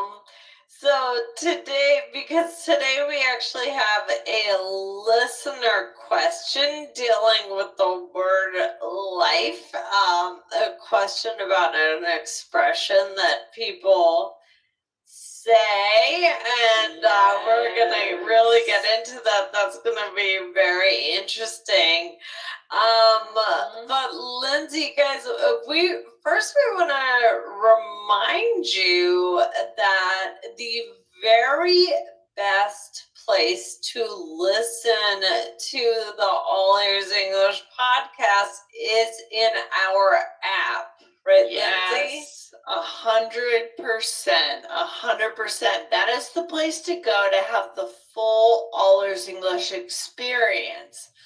So when you are a premium user in the app, you get to tap on keywords that we've selected for you to see their meanings, to see sample sentences, and to save them in your personal power list is what we call it. Yes. Which means you have your personal bank of All Ears English words you've learned on this show.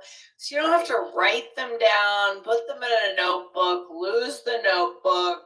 Pages are flying all over the place. No, we don't want to do any of that, right, Michelle? No, we don't. So, yeah, oh my gosh, and yeah, I really love those real-time transcripts. Those are amazing. So, guys, to get that app, go to allearsenglish.com/app, A-P-P. Yes, excellent. Go over there, guys. Now, let's get into today's topic, Michelle. This question comes from, wow, but I have a hard time pronouncing the first name, Kodabaksh Osaini, right? Should I read the question? Sure. All right. Special hello to the great hosts of All Ears English. Well, hello. Back to you. Hi.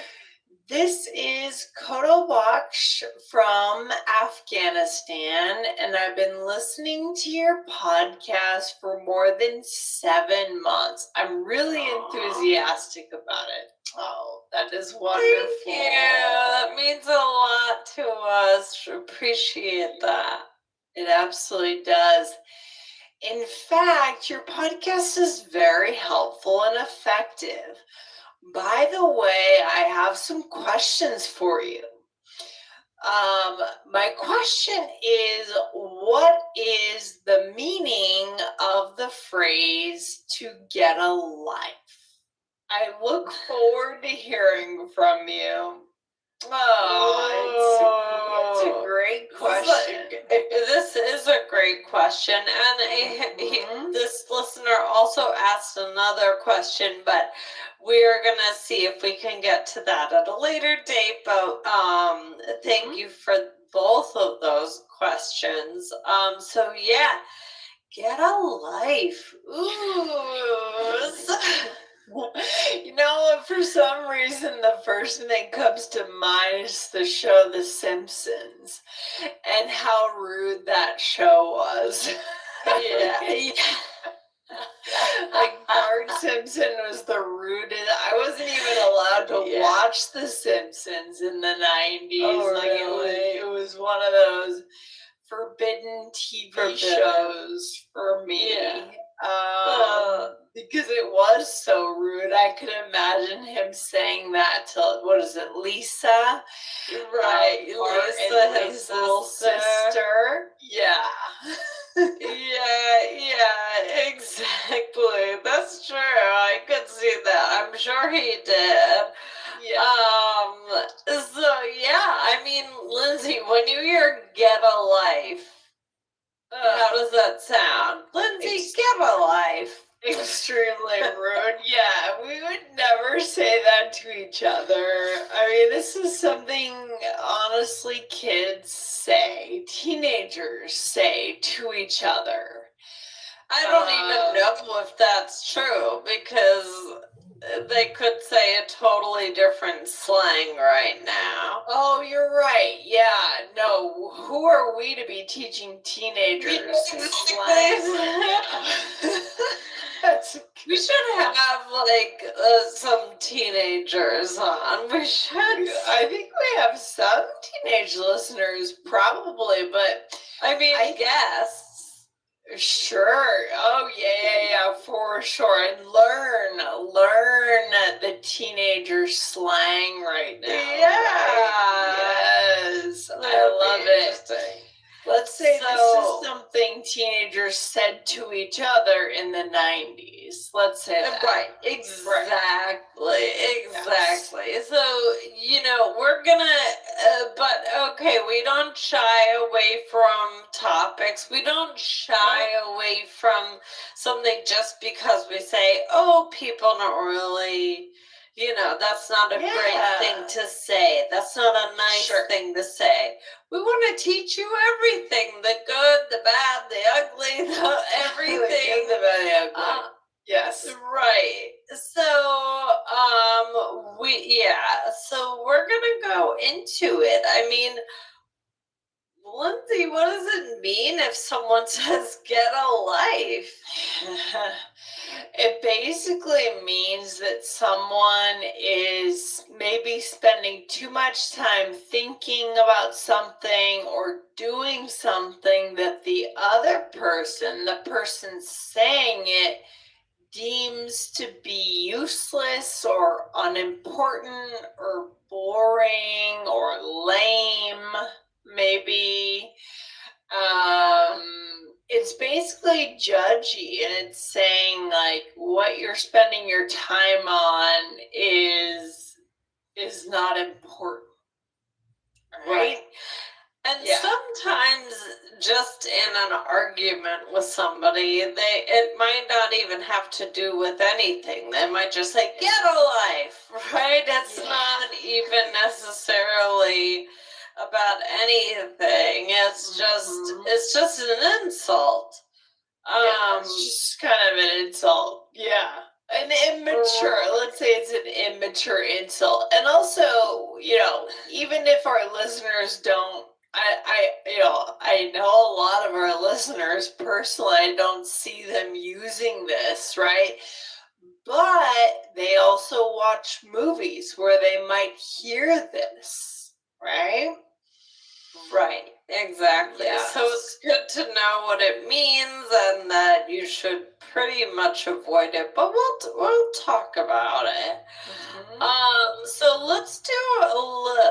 we're gonna do 2 role plays to start us out to show how this could be used. All right, so here we go. All right, yes. Did you hear the latest celeb gossip, Lindsay? Oh, Michelle, get a life. That stuff doesn't matter. Okay. Yeah, okay. So I'm saying that you're spending too much time and energy paying attention to celebrities, and I'm judging that, and I'm saying that's irrelevant, right? Not important. Right, not important. Yeah. All right. Now, if we're good friends and you can say this in a joking way, Yeah. I believe, but you have to be really careful, and you have to kind of have that rapport with that person already. Like, I wouldn't whip that out with a new friend. Right. I mean, but you could. I mean, if we're just get a life, but if it just really, it kind of depends on your intent and how you think, what you know about that other person. Can they take a joke? Are they going to be offended by that? We have to think about all these things. So it is definitely not something that I would say, oh, this is something you really have to introduce to your vocabulary right away. Put this in the conversation. This is like a very, we don't know what's gonna happen with this one. So Or I would say even more so like a brother sister. Like, could you see yourself? I know you said you joke around with your brother a lot. You have a really like humor based relationship. Yes. Joking. Could you see yourself saying that to him if he makes a joke and yes, a comeback? It's your comeback or something, right? 100%. 100%. Yeah. So with that kind of person, those people in your life that, Lindsay, do you have anybody that you can think of that's like you just kind of throwing jabs and... Yeah, for sure. I have a few people that I would, it's like things are a little softer. There's more playfulness around your connection, right? Yeah. So definitely my brother. He needs to get a life. Okay. There you go. There we go. Let's do another role play, shall we? Okay. I just think it's so amazing to look through all the museum websites and decide what to do. Lindsay, get a life. That sounds so boring. Oh, that reminds me of something that my partner and I did on my birthday a couple of years ago. This is the Yeah. nerdiest, but it's the funnest thing to do. So we went down to the public library. It was a really hot August 3rd in like 2023. And we went into the microfiche, Michelle, and we looked up August 3rd of all these different years to see what was happening, like in 1899, like all Oh, these that's fun. old newspapers to get, like, I don't know, it's sort of like a historical context. That's really interesting. It's a real nerdy, but I could see someone saying, Lindsay, get a life. That is so lame. You spent your birthday in a library looking at microfiche? I mean, what is... That's really funny. Well, but it's true. Something like that, when you say it like that, it's humorous, right? Yeah. If somebody said that to you who you were close with, you'd probably laugh, right? Because you're also acknowledging to yourself that that's like, oh yeah, like kind of, but I actually think that that's really cool. Does anything stand out? It's more, and I was actually thinking I should do some episodes on what I found. Just the way vocabulary has changed and sentence structure is dramatic.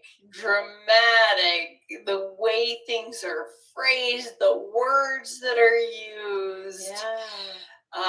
So in some ways, things sounded really crass because there are words we don't use anymore, and in other ways, they sounded very like formal. And it's really weird. Maybe I'll go back and get my again this year. And I think that's a cool thing to do. Why not? So okay, but a very good example. But again, it can be used to tease if you know someone well. Like here's another example of how it could be used in kind of a fun, like a fun-loving way. So here we go. Here we are sisters, and I am known for being obsessed with baking. Okay, yeah. Baking again? I'm just trying to separate these egg whites. Oh, Michelle, get a life already. Ha ha ha. Right? Yeah, so you're really, and it's true, I think it's cool to be obsessed with things. I think it's cool to have niche talents and interests, right? These days especially, everything is niche now. We're all obsessed with something. Baking, making bread. In the pandemic, everyone was so obsessed with baking the bread. Right? Yeah. Well, we just bought a pasta making machine. Well, like one of those ones that you crank. I've seen them on TV. Very cool. So we started making pasta, but we realized very quickly that we don't necessarily have time for that. But we have done it, and we've already done it twice, and it's fun. So there's always something that you get into, like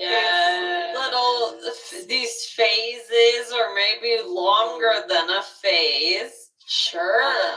Absolutely. Gardening. People are really into gardening. A lot of people. And so, but I sort of teased you, right? And we must, again, we're sisters. So I do It's kind of all have a good. license to do this probably. And I said, oh, Michelle, get a life already. And what about that as a bonus, Michelle, already? Oh, that one deserves another episode, I think. I'm gonna write that down. Okay. All right, guys, hit the follow button. We'll come back to that in another episode. That's a really important one for our listeners to understand. Yes. Yes. Or let's do another little, that we're full of role plays today. So, and that's good because it signifies how this is such a back and forth. Yeah. So here we are, childhood friends, and we do have that sarcastic relationship. Okay. Yes. So, okay, I'm trying to get to watch every Star Wars movie before the weekend ends. Oh man, get a life. Okay, yeah, this is Rude. Yeah. Sorry, I didn't see that rest of our Okay. Yes. That's another niche, right? Interest some people might call nerdy or very specific, and another great example, right? Yes. Yes. All right. And now, Michelle, we mentioned earlier with the microfiche example, people might use this in a self-deprecating way to themselves. Right. They might say something like, I need to get a life. Like, I need to get a life. Why would I spend a beautiful sunny day on my birthday in a library looking at microfiche? I mean... And that's funny, right? It's funny to Yeah. hear people kind of tease themselves, right? So in a way, I would say that that's kind of the most fun way that you can actually use this expression, that you know, when it's about yourself, that's the safest way to use it. Kind of teasing yourself. You know, you don't want to do that all the time, but sometimes it is funny. Yeah, definitely don't overdo that, right? Don't lead with that all the time, especially when you're getting to know someone new.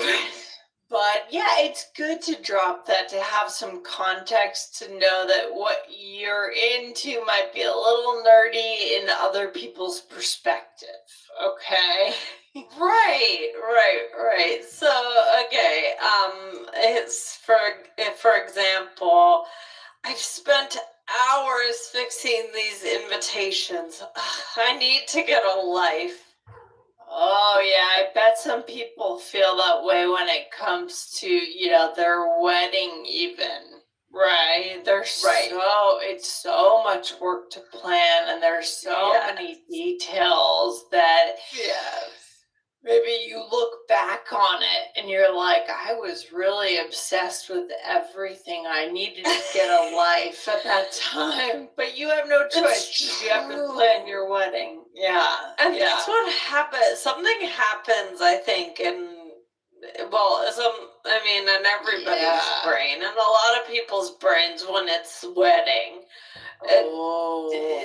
A switch flips and you become like, you know, obsessed with a chair, you know, and it's so funny to look back on it. It's like, I don't know what, like, why would I have cared? I remember there were the basic chairs, and then there were the really fancy chairs, and every website always had I think that they're called Shivari chairs. Okay. And every website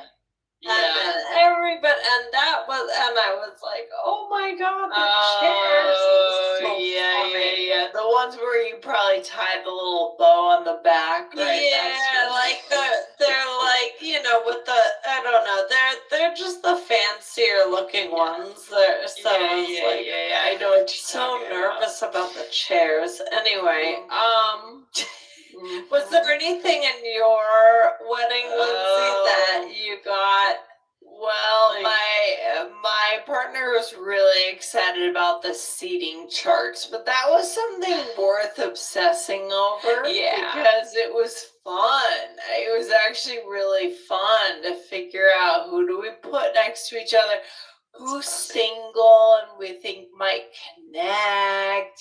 That sort of thing. That's fun. So the seating charts were a big thing. And my mother-in-law was really obsessed over the pies. I think she called every week to ask about the pies. The pies. The pies. It was really funny. It became a big joke. How much can we talk about the pies? Yeah.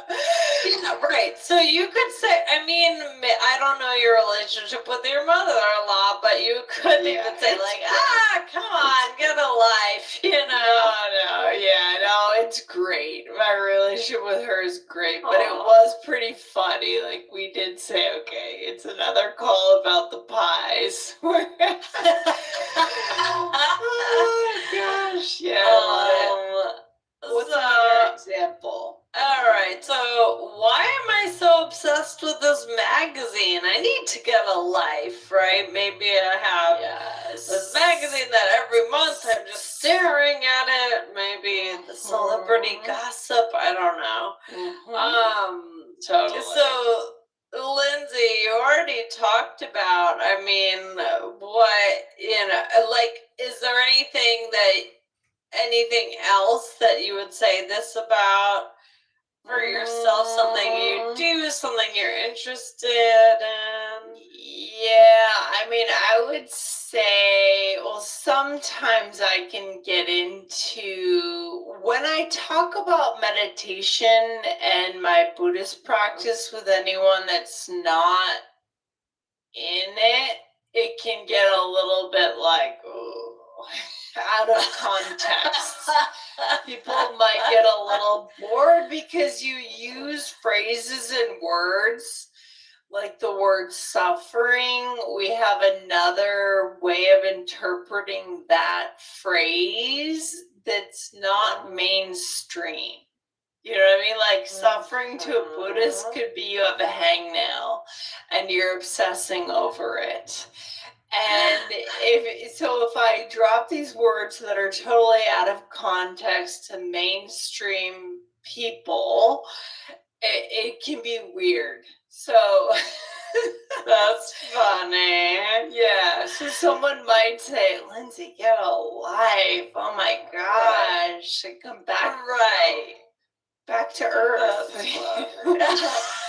I love it. I mean, yeah, for me, it can even be as simple as staying up too late on your phone, right? I could be getting ready to put my phone down and I'm trying to go to sleep, and I could say, "Oh, I need to get a life." Like I could even say that to myself. So yeah. but- I mean, Yeah. another thing for me could be with my dog. I get really obsessive over him, and I just saw. cute. Oh, he's so cute, but like I just on my Instagram feed came up this thing where if dogs drink too much water, they can get really sick. And I was saying this morning to my partner, and it was like, what is in your Instagram feed? You are a paranoid mother, and it's, and so anyways, moving on. That's We all have our niche obsessions, right? Yeah, exactly. So another thing you could say, that would be more, and maybe a nicer thing if somebody is focusing on something that really doesn't matter. You could say something like, let's focus on what matters, right? So it may be somebody's nervous about something, or they're obsessing over something little. Like, so for example, with the chairs, somebody could say, Michelle, let's focus on what matters. You are married. You are getting married to Dan. You know what I mean? Yeah, that's true. It is hard though, because you are in charge of planning your own wedding essentially. Yeah. So you want to focus on the fact that you're getting married, but you are in charge of all these details, right? Yes, yes, exactly. Or another thing, if you wanted to change the topic, you could say something like, let's take our minds off of this, right? And that could be good. You could rely on a good friend to do that. Let's take our minds off this. Let's not talk about the wedding tonight, right? Yeah, exactly. So, all right, let's do one more role play. And so here we go. So we are close friends, and I have been working on a puzzle every night for the past 2 weeks. All right, here we go. Yeah, puzzles are another one. Yeah. All right, here we go. Okay, I think I'm almost done. Michelle, you are obsessed with this. Come out with me. I have to finish this. Get a life already. Excuse you. Sorry, I meant to say, let's take our minds off this puzzle and go enjoy some food. Okay, fine.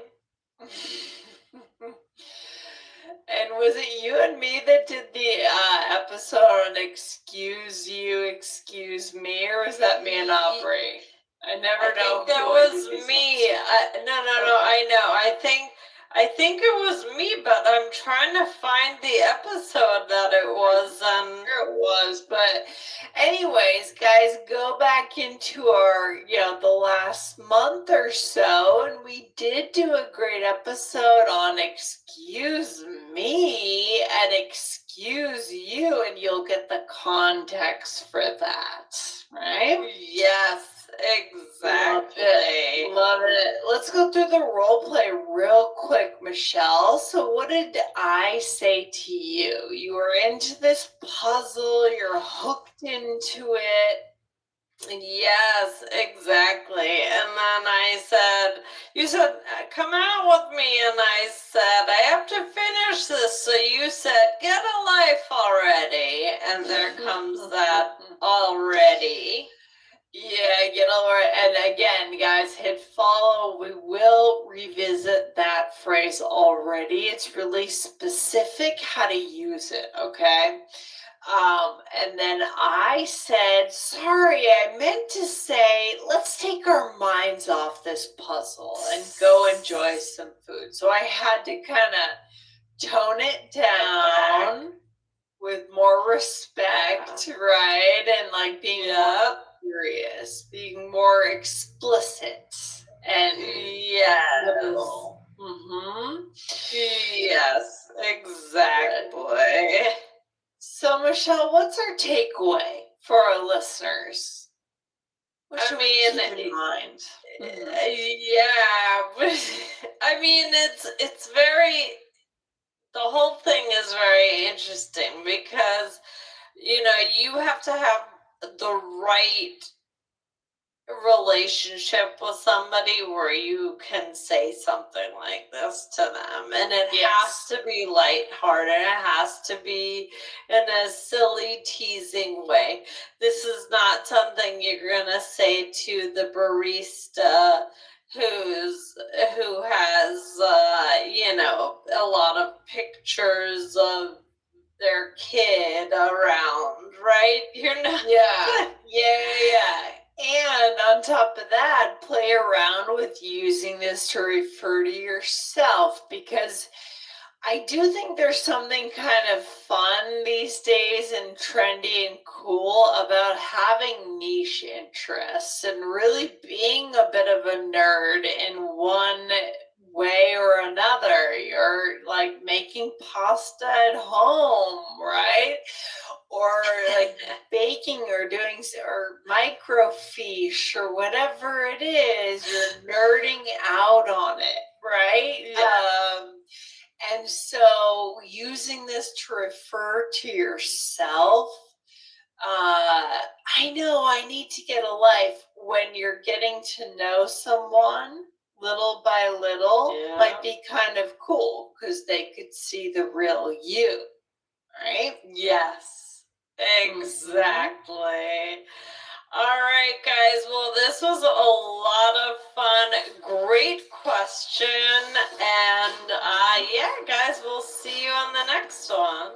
All right. See you then, Michelle. Take care. All right. Bye.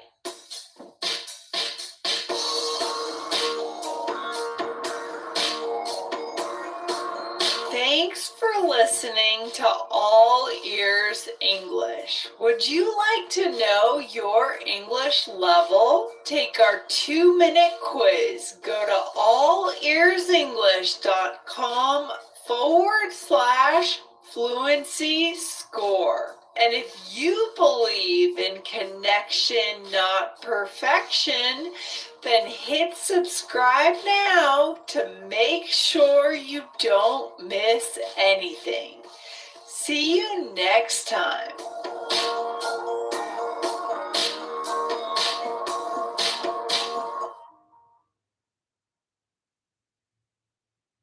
This is an All Ears English podcast, episode 2454. 3 reasons Swedish people speak amazing English, with Alistair Budge. Welcome to the All Ears English podcast, downloaded more than 200 million times. We believe in connection, not perfection. With your American host, Lindsay McMahon, and today's featured guest, coming to you from Denver, Colorado, USA. And to get your transcripts delivered by email every week, go to allearsenglish.com/subscribe.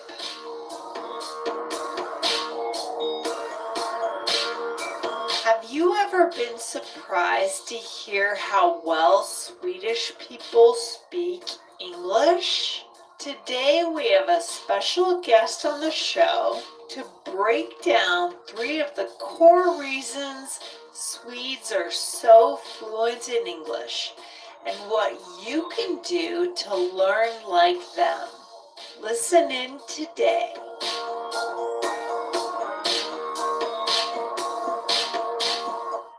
Hello, Alistair. Welcome to All Ears English. How are you today? I am doing fantastically, Lindsay. Thank you for having me on. Yeah, very excited to have you on. This might be the 2nd or 3rd time that we've had you on All Ears English over the last couple of years. So we're excited to hear your voice again. I'm going to take a minute to introduce you to our audience. So, listeners, today I have Alistair Budge on the show. Alistair is the host of English Learning for Curious Minds, a podcast for intermediate to advanced English learners, which aims to teach you weird and wonderful things at the same time as improving your English. He's originally from England, but currently lives in Sweden with his wife and 2 young kids. Welcome again, Alistair, and I love your kind of tagline here, teaching you weird and wonderful things while learning English. That's very cool. Thank you. That is what the podcast aims to do. Keep it weird, wonderful, and surprising. Yeah, what are some of the, just real quick, what are some of the weird topics that you've covered this month? Just so we get an idea of what you talk about. Oh, to be honest, I've got so far advanced in my scheduling that I can't remember exactly what has come out this month. That's okay. There was one that came out, I think, last week, where we talked about the history of the minimum wage, which is a sort of an interesting and also current topic. There was a mini series all about Egypt, modern Egypt. There's lots of unusual things, and quite often people tell me that they quite enjoy sort of waiting to see on their podcast app and think, well, what's he going to talk about today?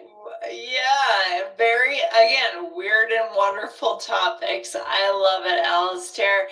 Well, today we're going to get into an interesting topic that I've often wondered about. It's this idea. So you're based in Sweden, right, Alistair? Just to confirm. Exactly. This idea that why is it that Swedish people actually speak very well in English? Their English is very good, well above the average of what we see for global English, and to inspire our listeners as to what they can learn from Swedish people in terms of methods to learn English. First of all, Alistair, how are we defining good or speaking English well? What are we talking about here exactly? Well, I think to a certain extent, anyone, when they meet someone for the first time, and if they speak in English, you have a general sense of, is this person speaking well? Are they having some trouble expressing what they're talking about? Yes. But we can also look at all of these kind of charts and reports that are always done on different levels of English by country. And in almost all of those, Sweden is up at the top or near the top, together with other countries in the Nordic region. So Denmark, Finland, and the Netherlands. And today I will be talking specifically about Sweden, but I think a lot of what I will say will probably apply to the other countries as well. Absolutely. And living in Sweden, have you kind of witnessed this? Maybe travelers being surprised, or have you seen evidence of this? Just kind of the interaction, maybe people didn't expect it and they saw the English level and they were surprised. Any anecdotes there? I think lots of people sort of know that people in Sweden will speak pretty good English. The one sort of anecdote that always makes me smile, the one experience that always makes me smile, is if there is someone, if I'm trying to say something and I can't say it properly in Swedish because I'm also learning Swedish. Mm-hmm. And I asked that person if they speak any English. Sometimes they will say, "Oh, just a little bit," and then they will proceed to speak in complete fluent, fluent English. Yeah. Many listeners of this podcast would, be very envious of. Right. So I love that. they're pretty humble, the Swedes. Right.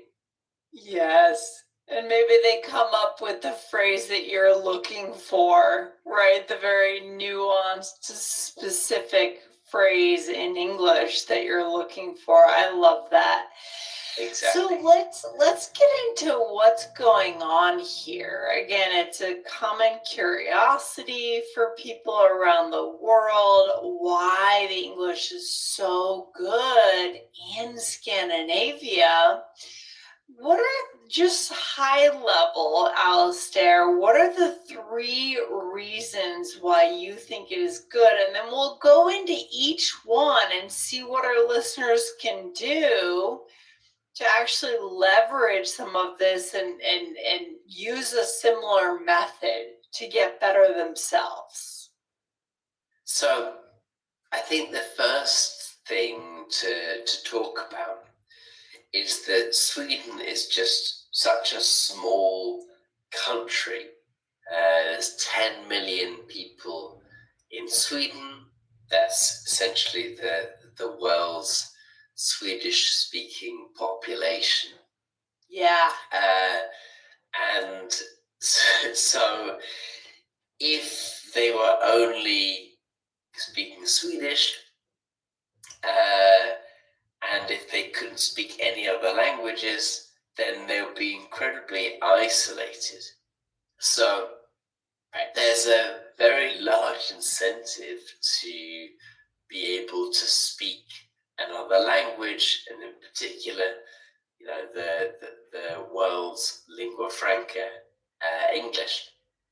Yeah, that's remarkable. That's just a side point, so to give a little context, that is 2 million more people than the city of New York. The population of New York City is 8 million.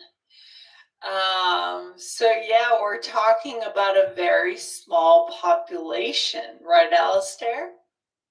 Exactly.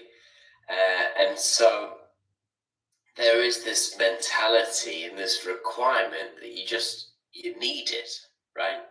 Yeah. It is a small country, and you can't get by just speaking Swedish. Okay. So people need English to get ahead. So it's really the first reason I wanted to talk about is just a requirement. Mm-hmm. For sure. What would be the second reason? And then again, we'll come back in just a minute back to this of what the tip is for our listeners. What is the second reason why the English is so good in Sweden?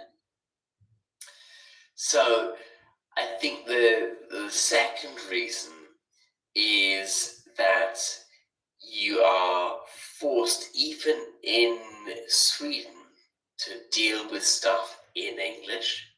Mm-hmm. For example,